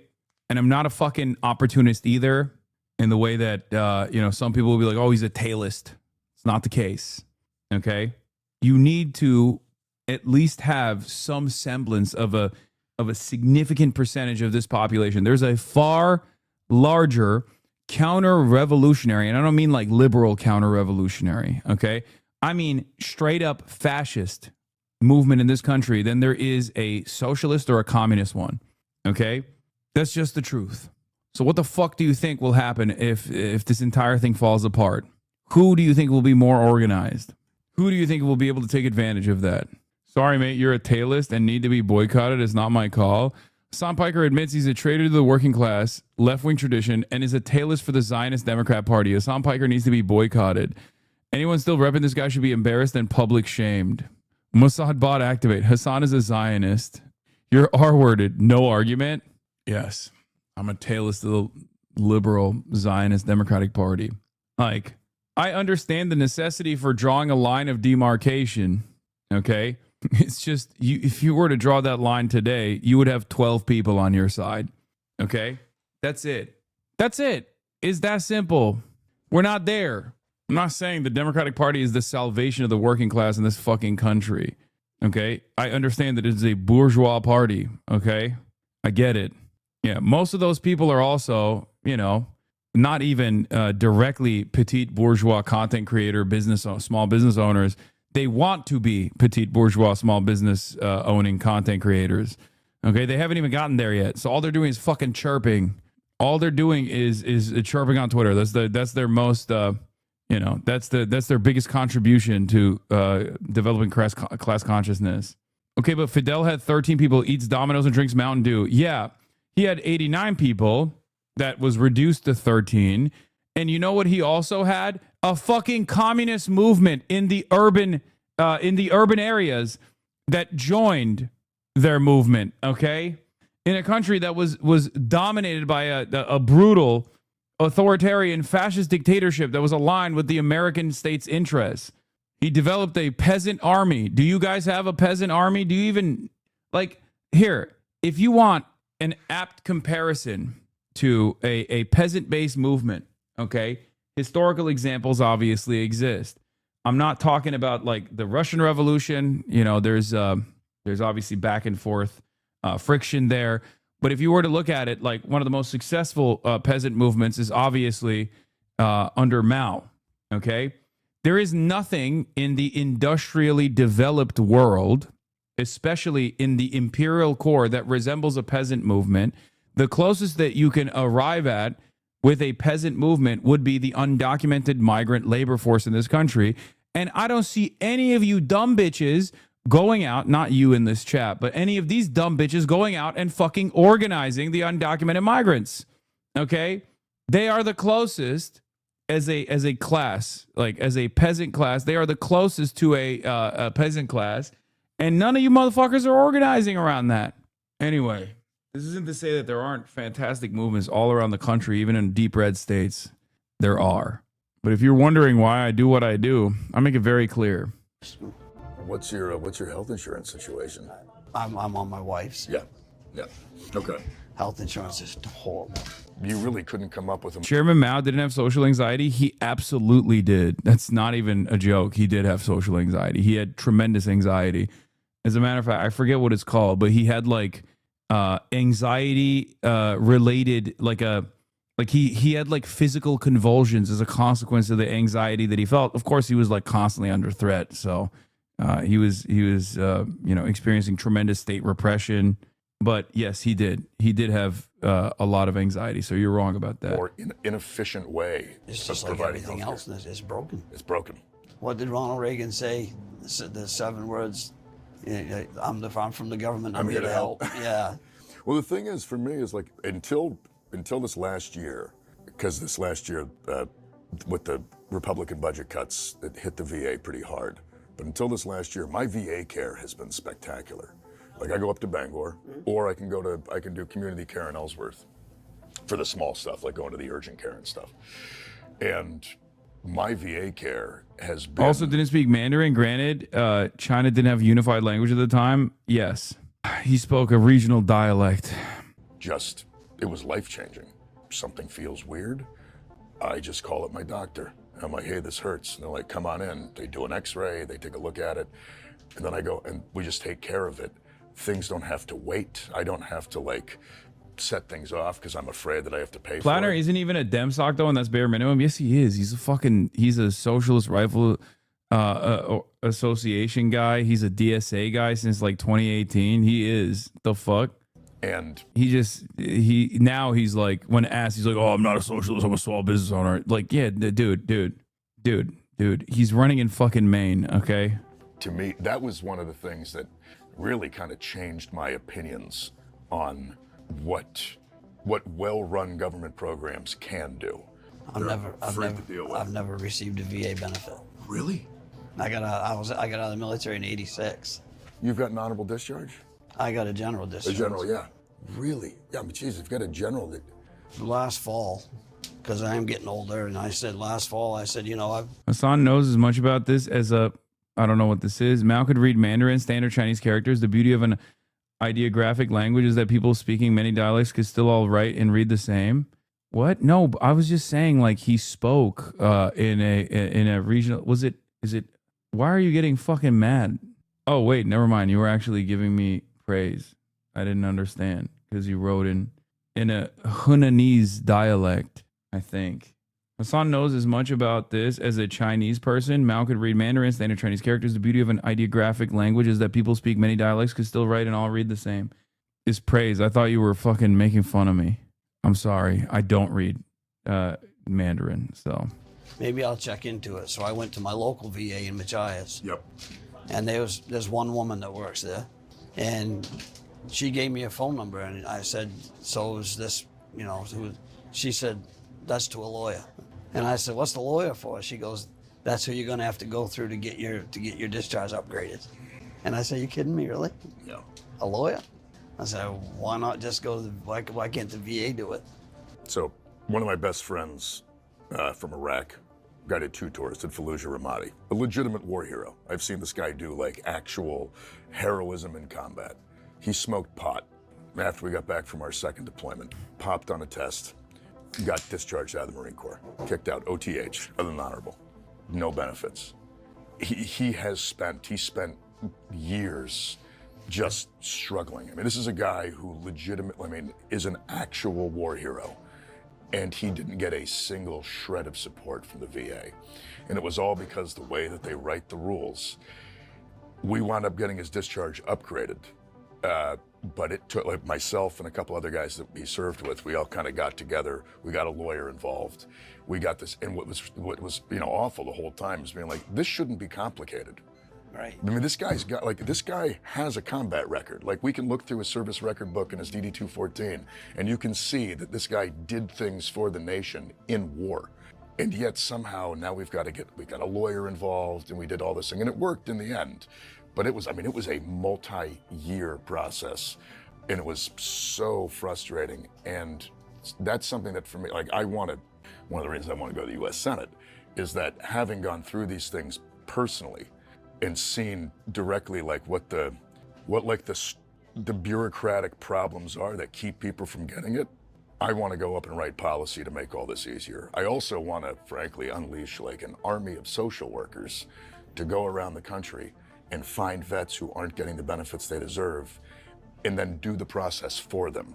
Because when people are working really hard or people are struggling, the idea that they're going to go home, sit down and like figure out all this paperwork, hire a lawyer?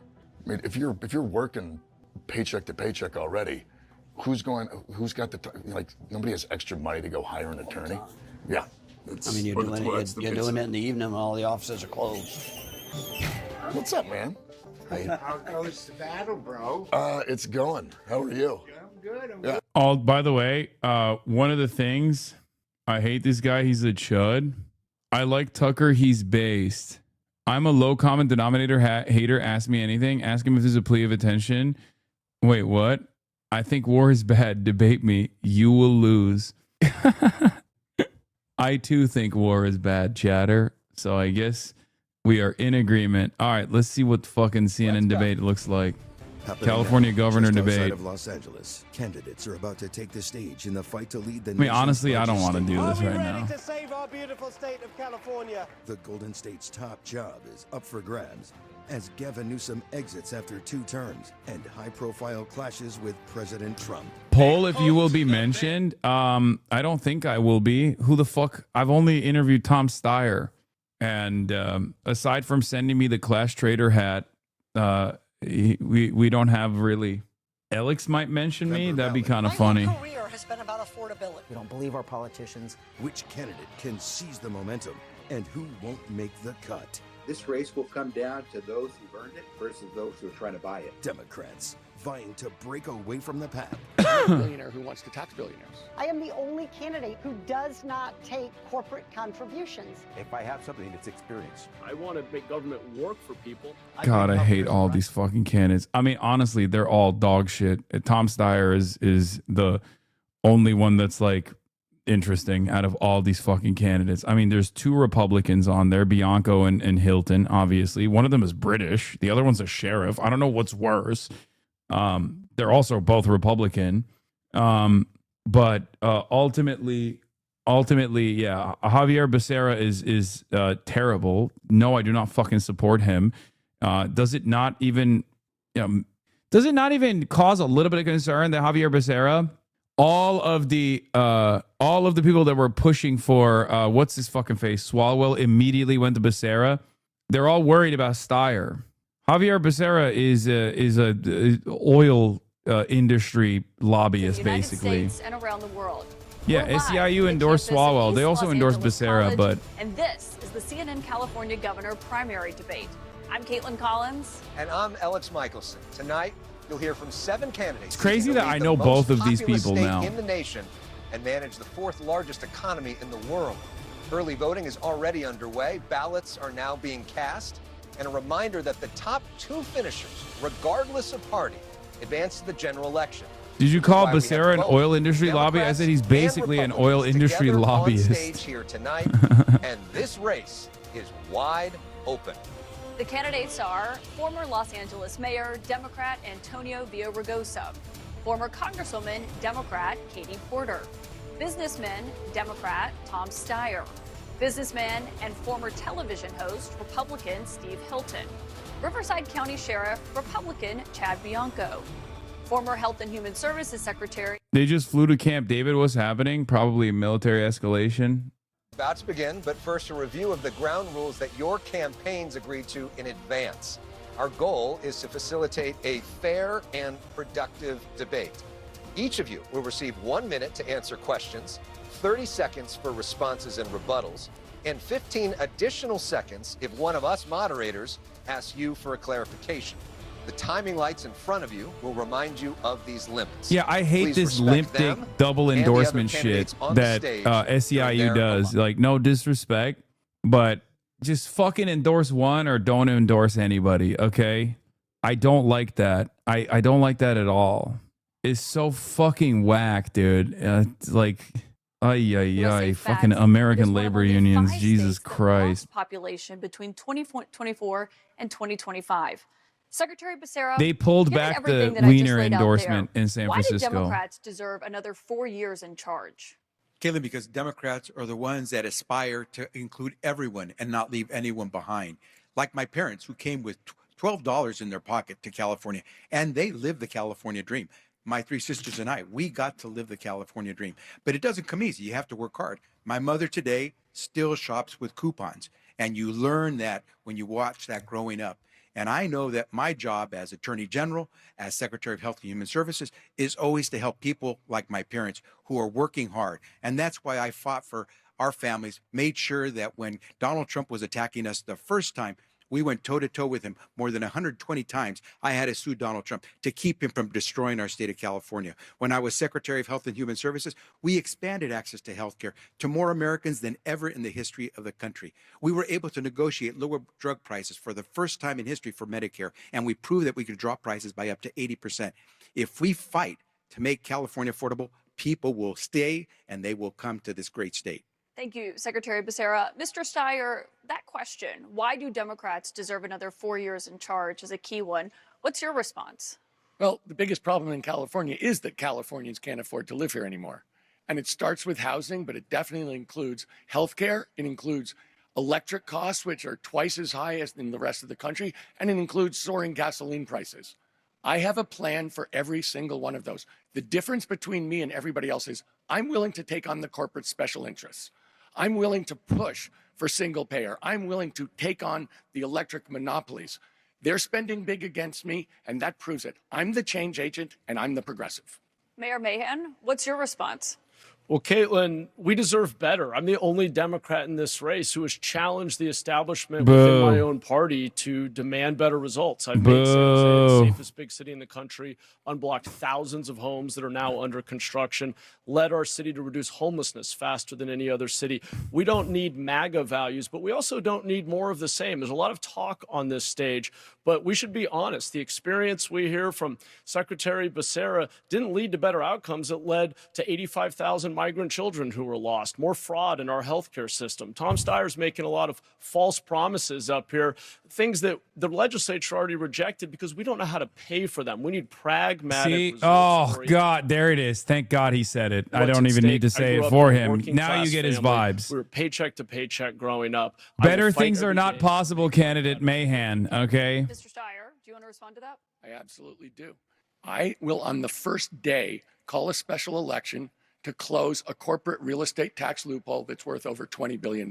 It's convenient to close it after you've profited from it. The truth is that the California government needs more money because... See, right there, he should be like, yeah, I know the system better than anybody else, okay? I became endlessly wealthy as a consequence of it. Teachers and students. And I'm and the only person I on this stop stage others, that will and, go after corporations I want to shut it off for myself, too. To have a system that actually works for California. So raising taxes. Mr. Hilton, can I get you to weigh in on this prospect as voters are facing this as they go and they're getting their ballots now? Pull a Trump. Be shameless. And Alex, it's interesting. We've already seen a couple of things that we'll probably see a lot of in this debate, which is the Democrats. Boo! You're British. You're British. You're British. Boo! You're British. You're British. I don't want to hear it. Oh, and all go back to England, lad. Look, I was asked how I'm preparing. Go back to fucking England. The meetings, the thousands of people that have come to our events the last year in California. I've traveled to every part of the state. No.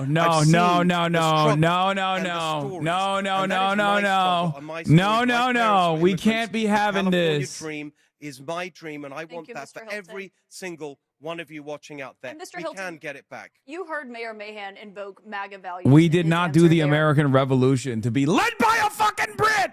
Of President Trump's job performance. Why should voters who are unhappy with the performance of the president vote for the candidate that he's endorsed in this race? So they should vote for the candidate who's got a concrete plan to make our state Cal-affordable.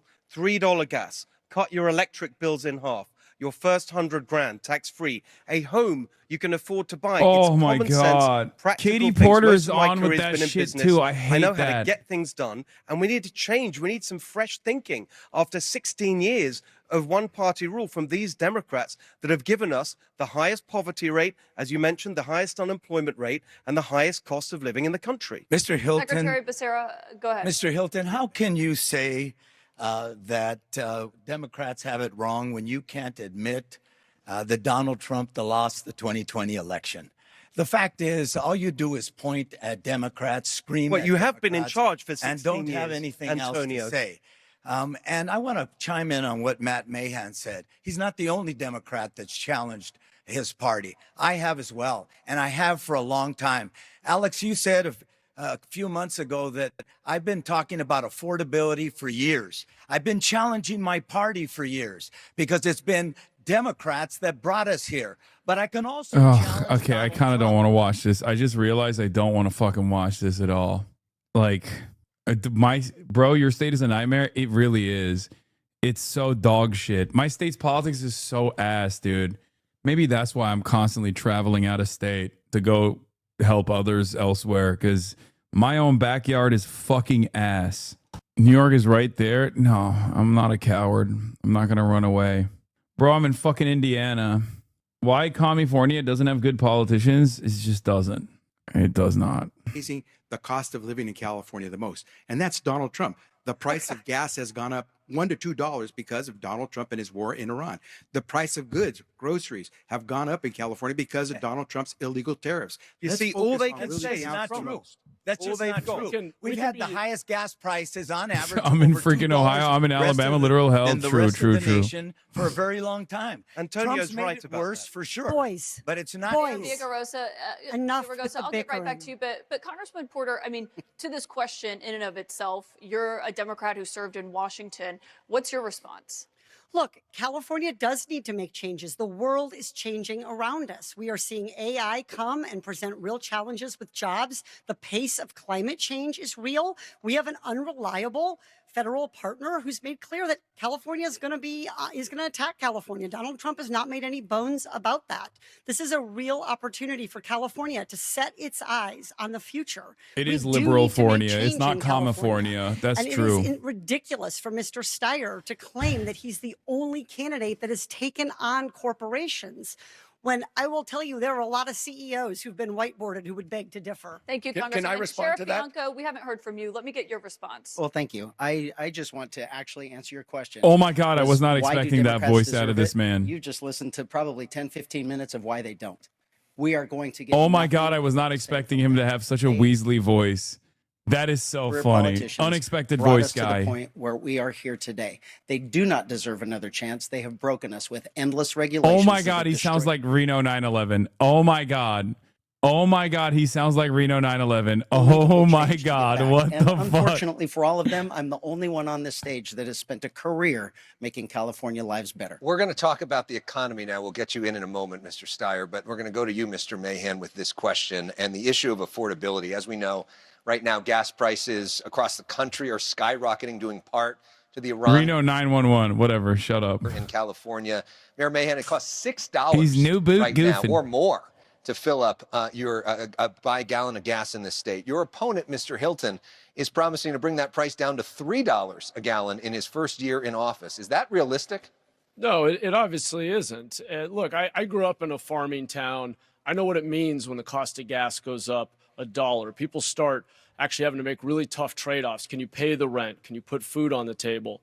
I'm the only candidate in this race who has called for a suspension of the gas tax because That's not true. It disproportionately harms working families. We need to reform this tax and make sure EV owners and higher income earners are paying their fair share.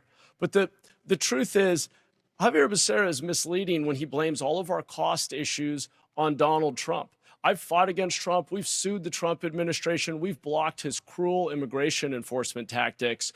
But California's problems have been long running. We don't need more career politicians supported by the insiders in Sacramento. The truth is, we had the highest housing costs, highest energy costs. Someone said he's like straight Pete Buttigieg. That's funny. It's true. Long before Donald Trump ran for president, we need more pragmatic policies, removing regulations that are in the way, reducing fees. Mr. Hilton, to you, and then Secretary Becerra. Mr. Hilton. So Matt says that it's obviously impossible to get to $3 gas, as I've laid out in my plan. Before the Iran war, there were 40 states in America with $3 gas or lower, most of which don't have the abundant oil reserves that we have in California. But because of the policies supported by Matt and all these Democrats, we are now shipping oil halfway around the world, 7,500 miles from places like Iraq, instead of opening up California oil and gas production so we can reduce costs and get $3 gas in California, which is my plan. You know why we have those higher standards is because in places like Los Angeles, where we are today, it used to be that you couldn't breathe. Kids would have higher asthma rates. We have those higher standards for a reason. We can bring down costs over time, but it's technology that's delivered totally that, as you know. unrealistic that you're going to have $3 gas in a year. You're lying to people. Only in a Democrat state. Secretary Becerra. Well, I'm fascinated to see people argue that we should get rid of the funding for the roads so we can take care of potholes, the highways, so we can make sure that we don't have massive congestion, or our transit systems, by getting rid of the one way we fund those systems the most, the gas tax. If we were to get rid of the Trump gas tax, we would be able to save ourselves about $1 to $2 at least. just in the Trump gas tax as a result of his war in Iran. Let's start focusing where the real problem is. And yes, I'm going to repeat Donald Trump as often as I have to, because he's the real menace we have in California. You've got nothing else to say. Your perspective. So let me say this. This war in Iran has driven up the gas by at least $1.50. And the truth is, we should be taxing the oil companies because they are getting a windfall profit as Don't a say that result around of the war Becerra. He's gonna beeline into you. for no apparent reason. We should. Javier Becerra is gonna be like, I will fight you. I will fight you to the death, Tom Steyer. Let me say this. Being in bed with oil companies is a mistake. Javier Becerra has taken the max amount of money from Chevron, and he has said they're good guys that we need. The truth of the matter is, the oil companies are ripping us off at the pump. They're polluting our air, and they're burning up the planet. Thank you, Secretary Becerra. Your response. Yeah, it's a rich response from a guy who made his billions investing in fossil fuels, in oil companies, in coal companies. Now he makes the billions, and he has spent more than every other candidate combined in his campaign, using those profits to now try to buy his seat in the governor's office. Tom, the last thing we need is someone who makes riches from investing in oil companies and then accuse everyone else of doing the wrong thing. Can I retire? Look, I walked away from my company 14 years ago so I could give back to California. I am the person on this stage who is fighting the oil companies. And the way that you know is they're spending millions of dollars to prevent me from getting you should turn around and be like, I could buy you right now. Maybe just like, maybe instead of buying ads, I should have bought your campaign. In Say this it. state has endorsed me. All right, and the people who are Say, opposing I will you buy can just you. follow the money. The oil companies, the electric monopolies are spending tens of millions of dollars against me. Okay, maybe The not. environmentalists- Maybe don't say that. You're too white to say that, but you get what I mean. Let's talk about the proposed billionaire tax. Just last week, a one-time 5% tax on the assets of billionaires. Pull a Trump. If you're a fucking billionaire, you might as well pull a Trump on that stage. That's the whole point. Over what could be the nation's first wealth tax. Buy the British one. Is the only If we're out here buying. He supports this tax. You do not. Why not? Because I support good ideas, not things that help me dodge political potholes due to my own background. This billionaire's tax is simply not Put a good tie on tax Hassan policy. Piker because of human And trafficker. anybody who has watched me in Congress take on bank CEOs, take on pharma CEOs, challenge them for the fact that their workers can't make ends meet while they're pocketing $26 million a year, knows that I will speak truth to power. And here is the truth. This tax isn't going to fundamentally change California's economy in the way that young people and the working people of California need. It's a one-time tax, but we don't have one-time revenue needs. It taxes billionaires, as if half billionaires don't have two nickels to rub together and couldn't chip in a little bit. Yeah, I don't more. really care. And Like, I know it's that 90% unproductive one-off tax. I know all of this. I just don't give a shit. Like, I think it's good. It's good to start. It's a healthy muscle to exercise. And I think a lot of Americans agree with me on this, right? Like, it's one of those things where I totally am aware that this is a one-off. It's kind of silly. It's nowhere near the necessary structural change that has to come. But I just don't care. You know, I'm like, no, it's good. I'm in favor of any kind of billionaire tax is good. 1 off, 10 off, doesn't fucking matter. Let's get a treat. People also complain about the way that this will the way that this tax will be utilized and stuff too, where they're like, it's a one-off tax and it can only be spent on healthcare in the state. Great. Fuck it. Why not? It's rich to say she supports good ideas, and she's the one saying everyone gets a $100K deduction from their income to talk about bullshit ideas. I know that one was so fucking annoying. Real estate tax loophole. Thank you, More sir. money, and it's spread throughout I the have country. not- Candidates I is have not actually gotten- balanced two budgets. Congresswoman. I'm confused. Do you support the billionaire's tax that is going to be on the ballot He should in just November? take the L yes on this. or no? Katie, I just said I will vote for it if it's on the ballot in November. So what I've said is, Oh, it get his ass! doesn't Get her go ass! far Good. enough that, in fact, it is a one-time. he said tax, it's not and even it good also enough. doesn't We need to go spend the money further. throughout the government. Look, Let me weigh we in. have an I'm the education only system. candidate We're that's begging for actually money. balanced two budgets. We're going to bring Sheriff Bianco in first, and then we'll get to you, Mr. Mayor. Sheriff Bianco. No. Thank you. Don't get Reno 9/11 back in there. Who cares about this guy? Why are there too many candidates? Is Fuck. how we started this program off to begin with. everyone is leaving California, and it's because of their horrific policies. I agree with Katie that this is a horrific tax bill, but she is wrong on one thing. This is not a billionaire tax bill. You just have to read it and read what it is. I have spent my career suffering the consequences of their decisions and their policy that they love talking about. I am the one that deals with it. And the 140,000 people that are paying 50% of the taxes are going to leave. And then the wording of that bill. Oh no, the super wealthy might leave Riverside. The next question goes to you, Mr. Oh no, they're not leaving. That's why they're in California. Shut the fuck up. Such as Oracle, Chevron. Okay, Charles I can't. I'm muting this guy. I'm sorry. This guy doesn't exist in my mind. Okay. Listen, California's very own Andrew Cuomo. I'm sorry. I don't even see him. I will forget about him. Former mayor of Los Angeles. He does not exist. Okay. Just imagine him as non-existent on this debate stage. Cut. And I could tell you this. We over-rely on the upper income tax. That's why you have feast and famine virtually every year. So the problem with the billionaire tax, it's a one-time tax. It's flawed. If I believe that people that make that kind of money Did you change his position on this? I could have sworn he told you he wouldn't vote for the tax, but now he will. I'm glad he's taking the L on it. Because, like, he was trying to be fucking super literal about the tax. And I tried to communicate to him that, like, listen, big dog, no one cares, okay? You're a billionaire. Think about why people don't give a shit about this tax being a one-off. Okay. Your response in terms if you want a long-standing billionaire tax or a better, reliable long-term funding revenue strategy, that's great. But you should say yes to this. When they earn a little more, they trip up into a different tax bracket and they have to pay more. That's all I'm suggesting we do for corporations. And by the way, not only would that say to the corporation that has a banner year and makes $1 billion, you pay not the same rate. Maybe you pay a tiny bit higher rate so that we can provide tax relief for families earning less than $100,000. Oh God, I hate this. I can't believe that she's running on this, by the way. Oh my God. Tax relief for families earning less. Dude, it's a race to the fucking bottom. Americans, stop with this bullshit, okay? Any Democrat that runs around saying, like, we have to actually lower taxes for people making... We have to lower taxes for people making less than $100,000 is insane. Okay. You're fucking insane. No, the goal here should be to adjust the progressive taxation structure so that it's more meaningful and you get to actually tax the wealthy.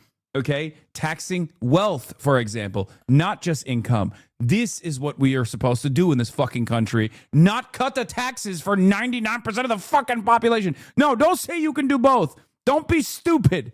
Okay? It's a trick. It's a mistake. Taxes only go one way in this goddamn country. It's supposed to go in the opposite direction. More taxes, not less. Okay? More taxes for the wealthy.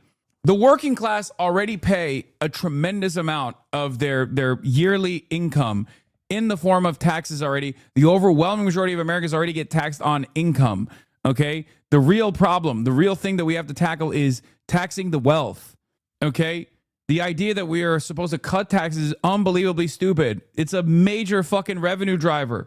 Oh, under 100K is working class in California? Yes, it is. No, but you're not supposed to go in the tax cut direction because it's an incredibly stupid decision, okay? It's an incredibly stupid decision. Cutting taxes for the working class is going to only go in one direction. You're just cutting taxes. You're never going to increase.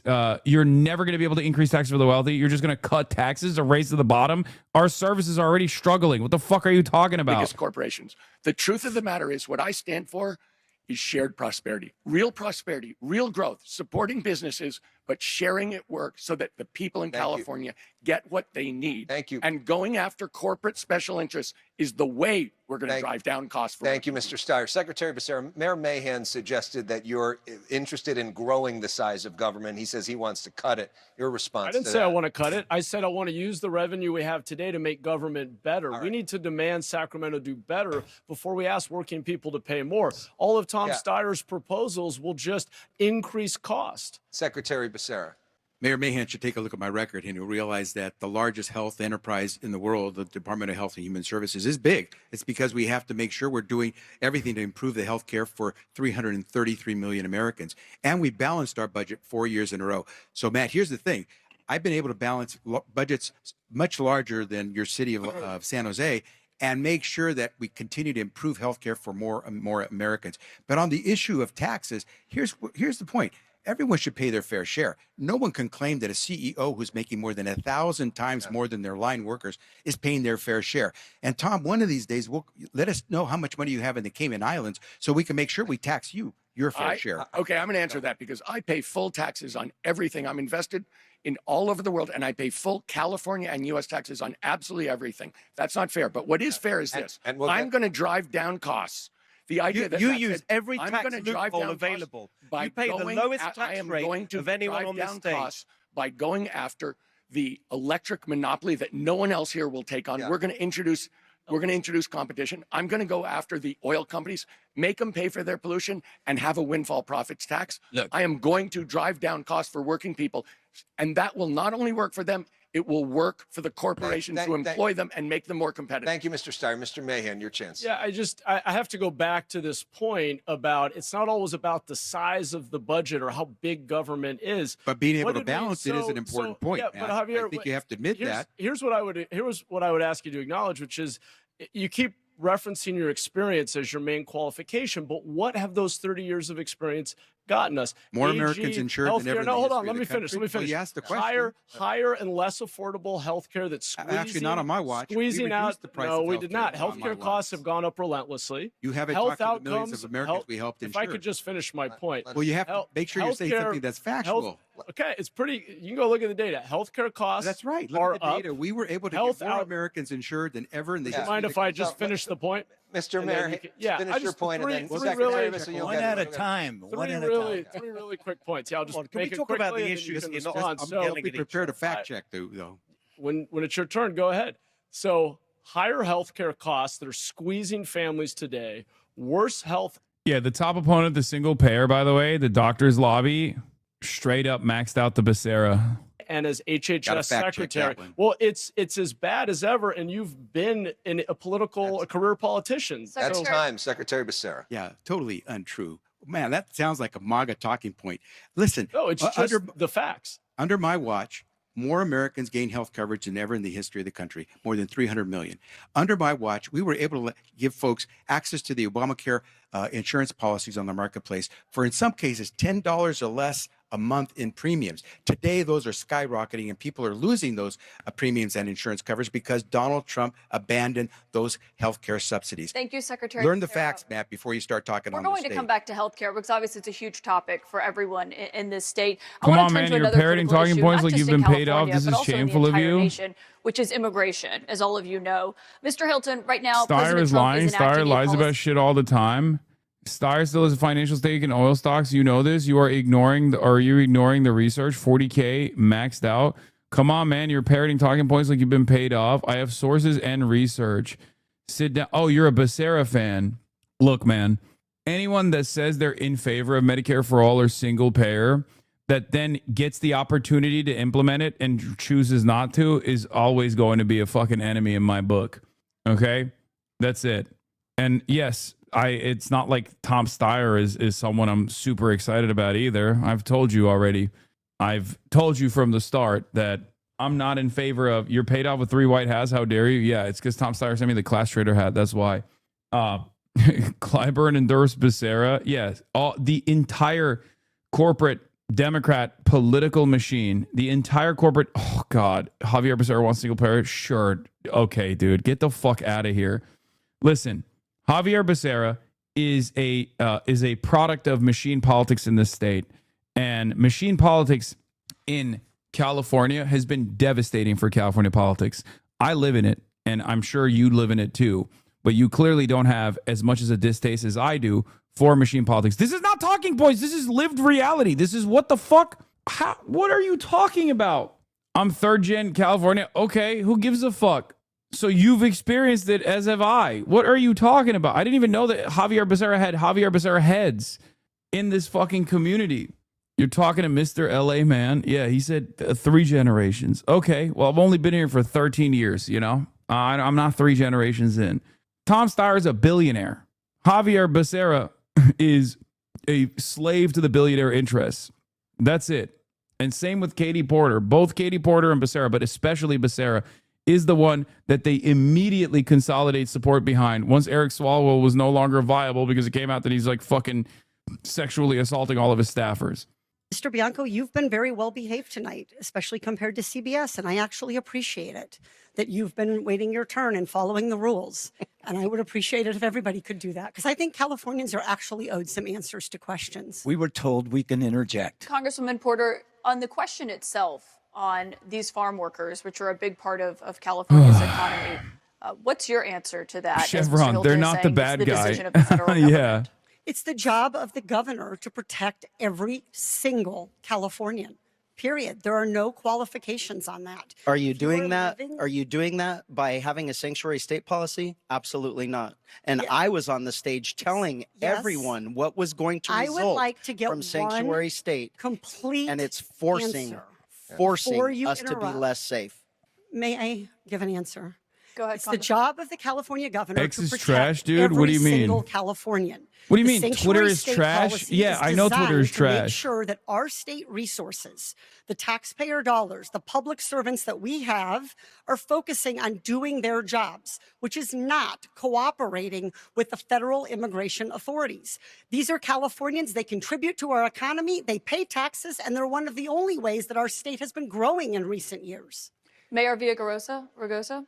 You know, you say you're a sheriff, and I know you are, but you clearly don't know what Don't the argue with sanctuary Becerra law heads, they're does. delusional libs. I'm the In fact- only one in up fact, here excuse that has me, to work with it. Mr. Bianco, excuse me. The fact is, since 2019, the state has turned Who over is this guy? 12,000 violent criminals to the federal government. Sanctuary law does not protect Both of these violent people should not criminals be in on the way that stage. You constantly say they do. Oh, yes, we've it does. We've turned over, this state has turned over 12,000 criminals. I'll tell you what I think is illegal is a sheriff of Riverside County sequestering It's votes, because you're thousands lying of to votes people. in the way that you did. It's because you're and lying the to people Supreme right now. Court said that you No, they done didn't. it in the first place. No, they didn't. May I interject on this? Caitlin, can I go? Go ahead, Mr. Becerra, Secretary Becerra. So I'm the only one who actually has experience taking on Trump in the way he's handling undocumented immigrants, because when he was president the first time, I was the attorney general, and we took him on straight on in court. We stopped him from trying to force local law enforcement to do the bidding of ICE. We were able to make sure we protected the DACA program for our dreamers all the way to the Supreme Court, and we beat Donald Trump. What we have to do is make sure that Trump cannot invade California, and you can't stop him if you've got a governor like Steve Hilton, who is his dad. Donald Trump's his daddy, and he will protect him all the way through. Thank you, Secretary Becerra. Mr. Hilton, I'll let you respond to that, and I have a question for you, Mr. Steyer, after that.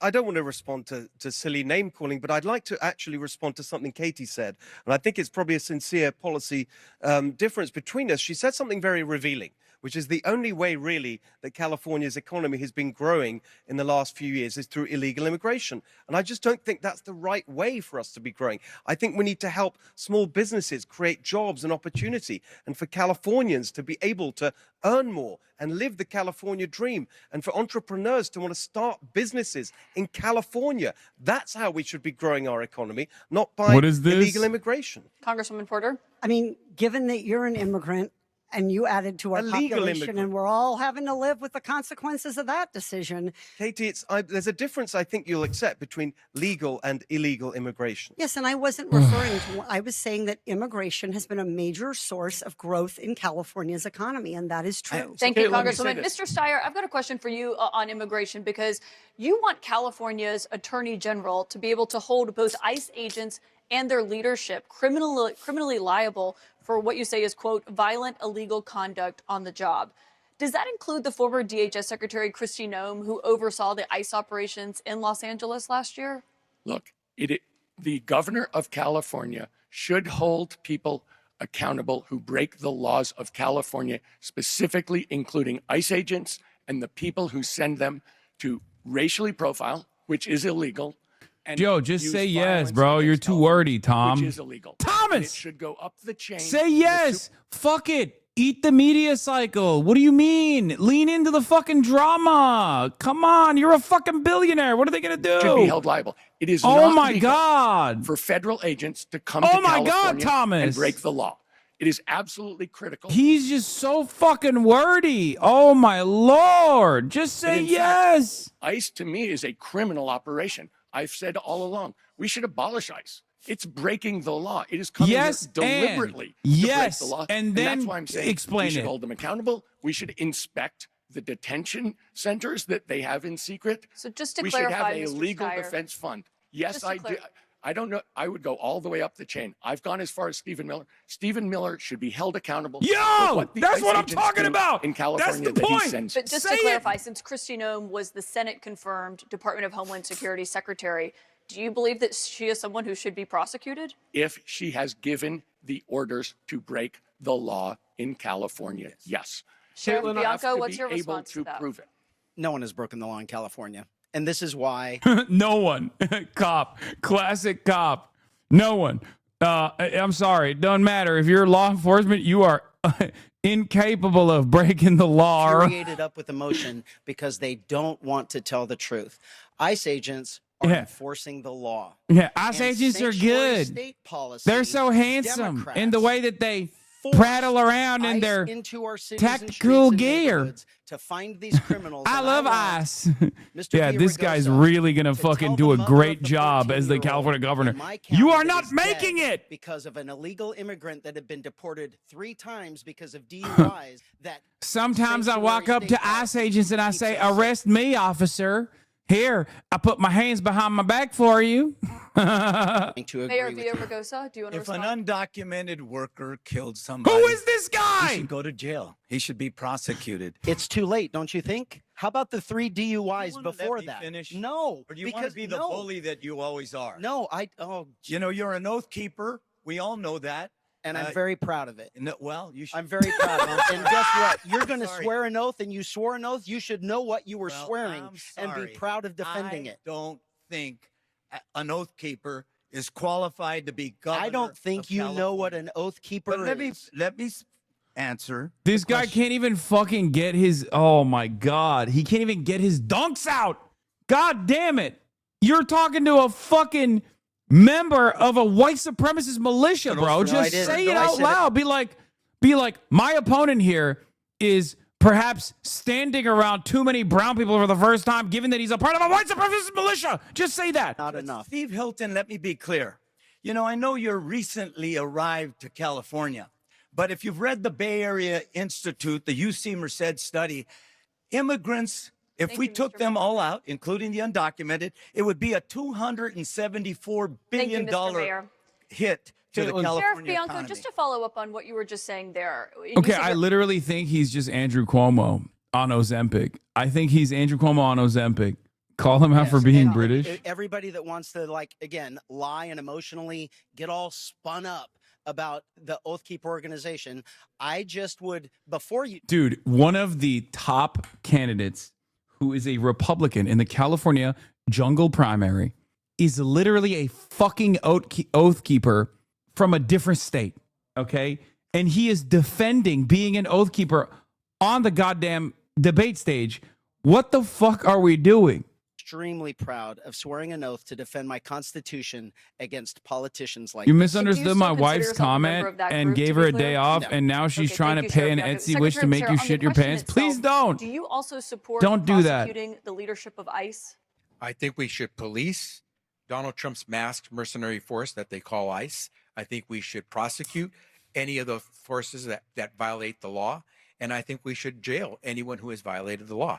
That goes all the way to the top. I If agree. anyone has violated the laws of California, they should serve time. And I'm telling you, no one has.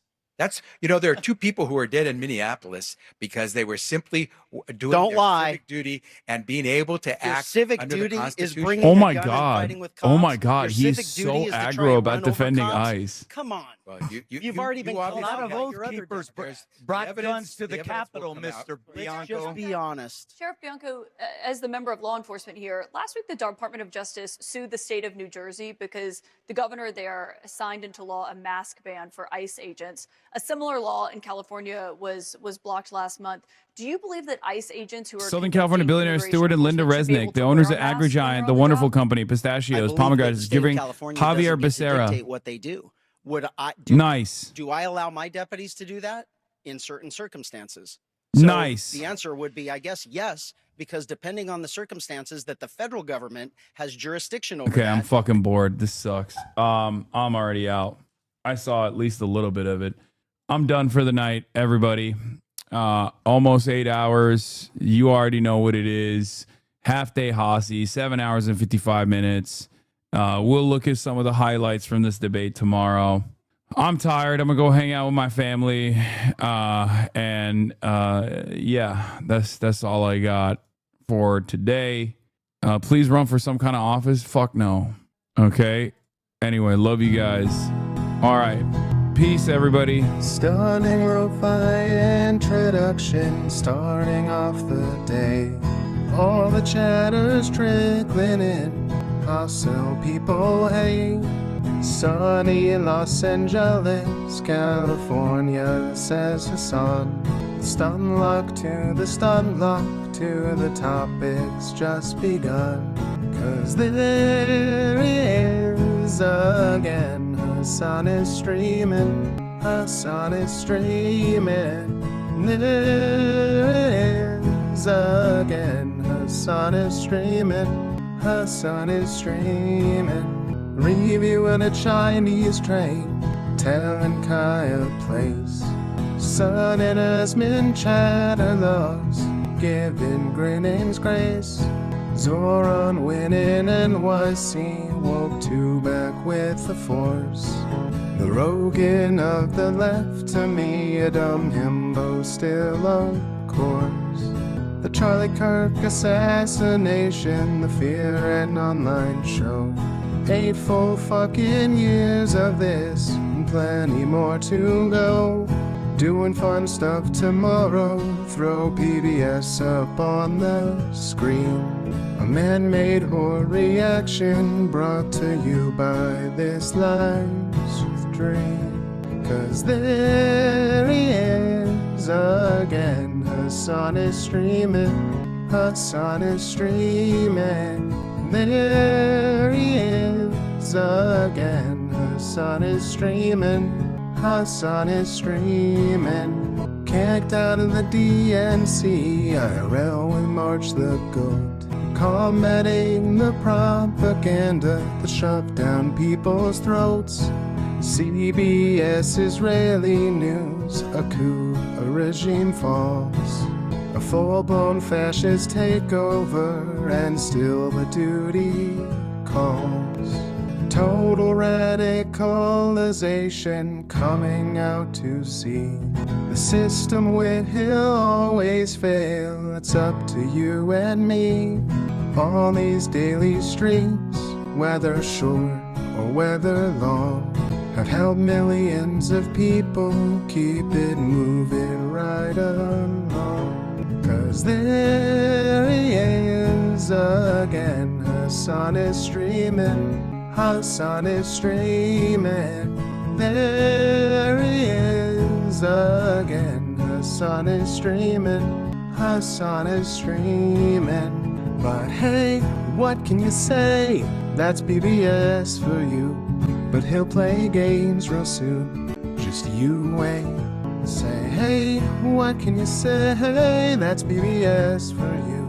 But he'll move on real soon, just you wait. Ba-da-da, ba-da-da, ba-da-da-da-da-da. Hey, what can you say? Hey, that's BBS for you. But he'll pull your lungs real soon, just you wait. Sha-da-da, sha-da-da, sha-da-da-da-da-da. Hey, what can you say? Hey, that's PBS for you. But he'll do jet advice real soon, just you wait. But hey, what can you say? That's PBS for you. Brought on by viewers like you.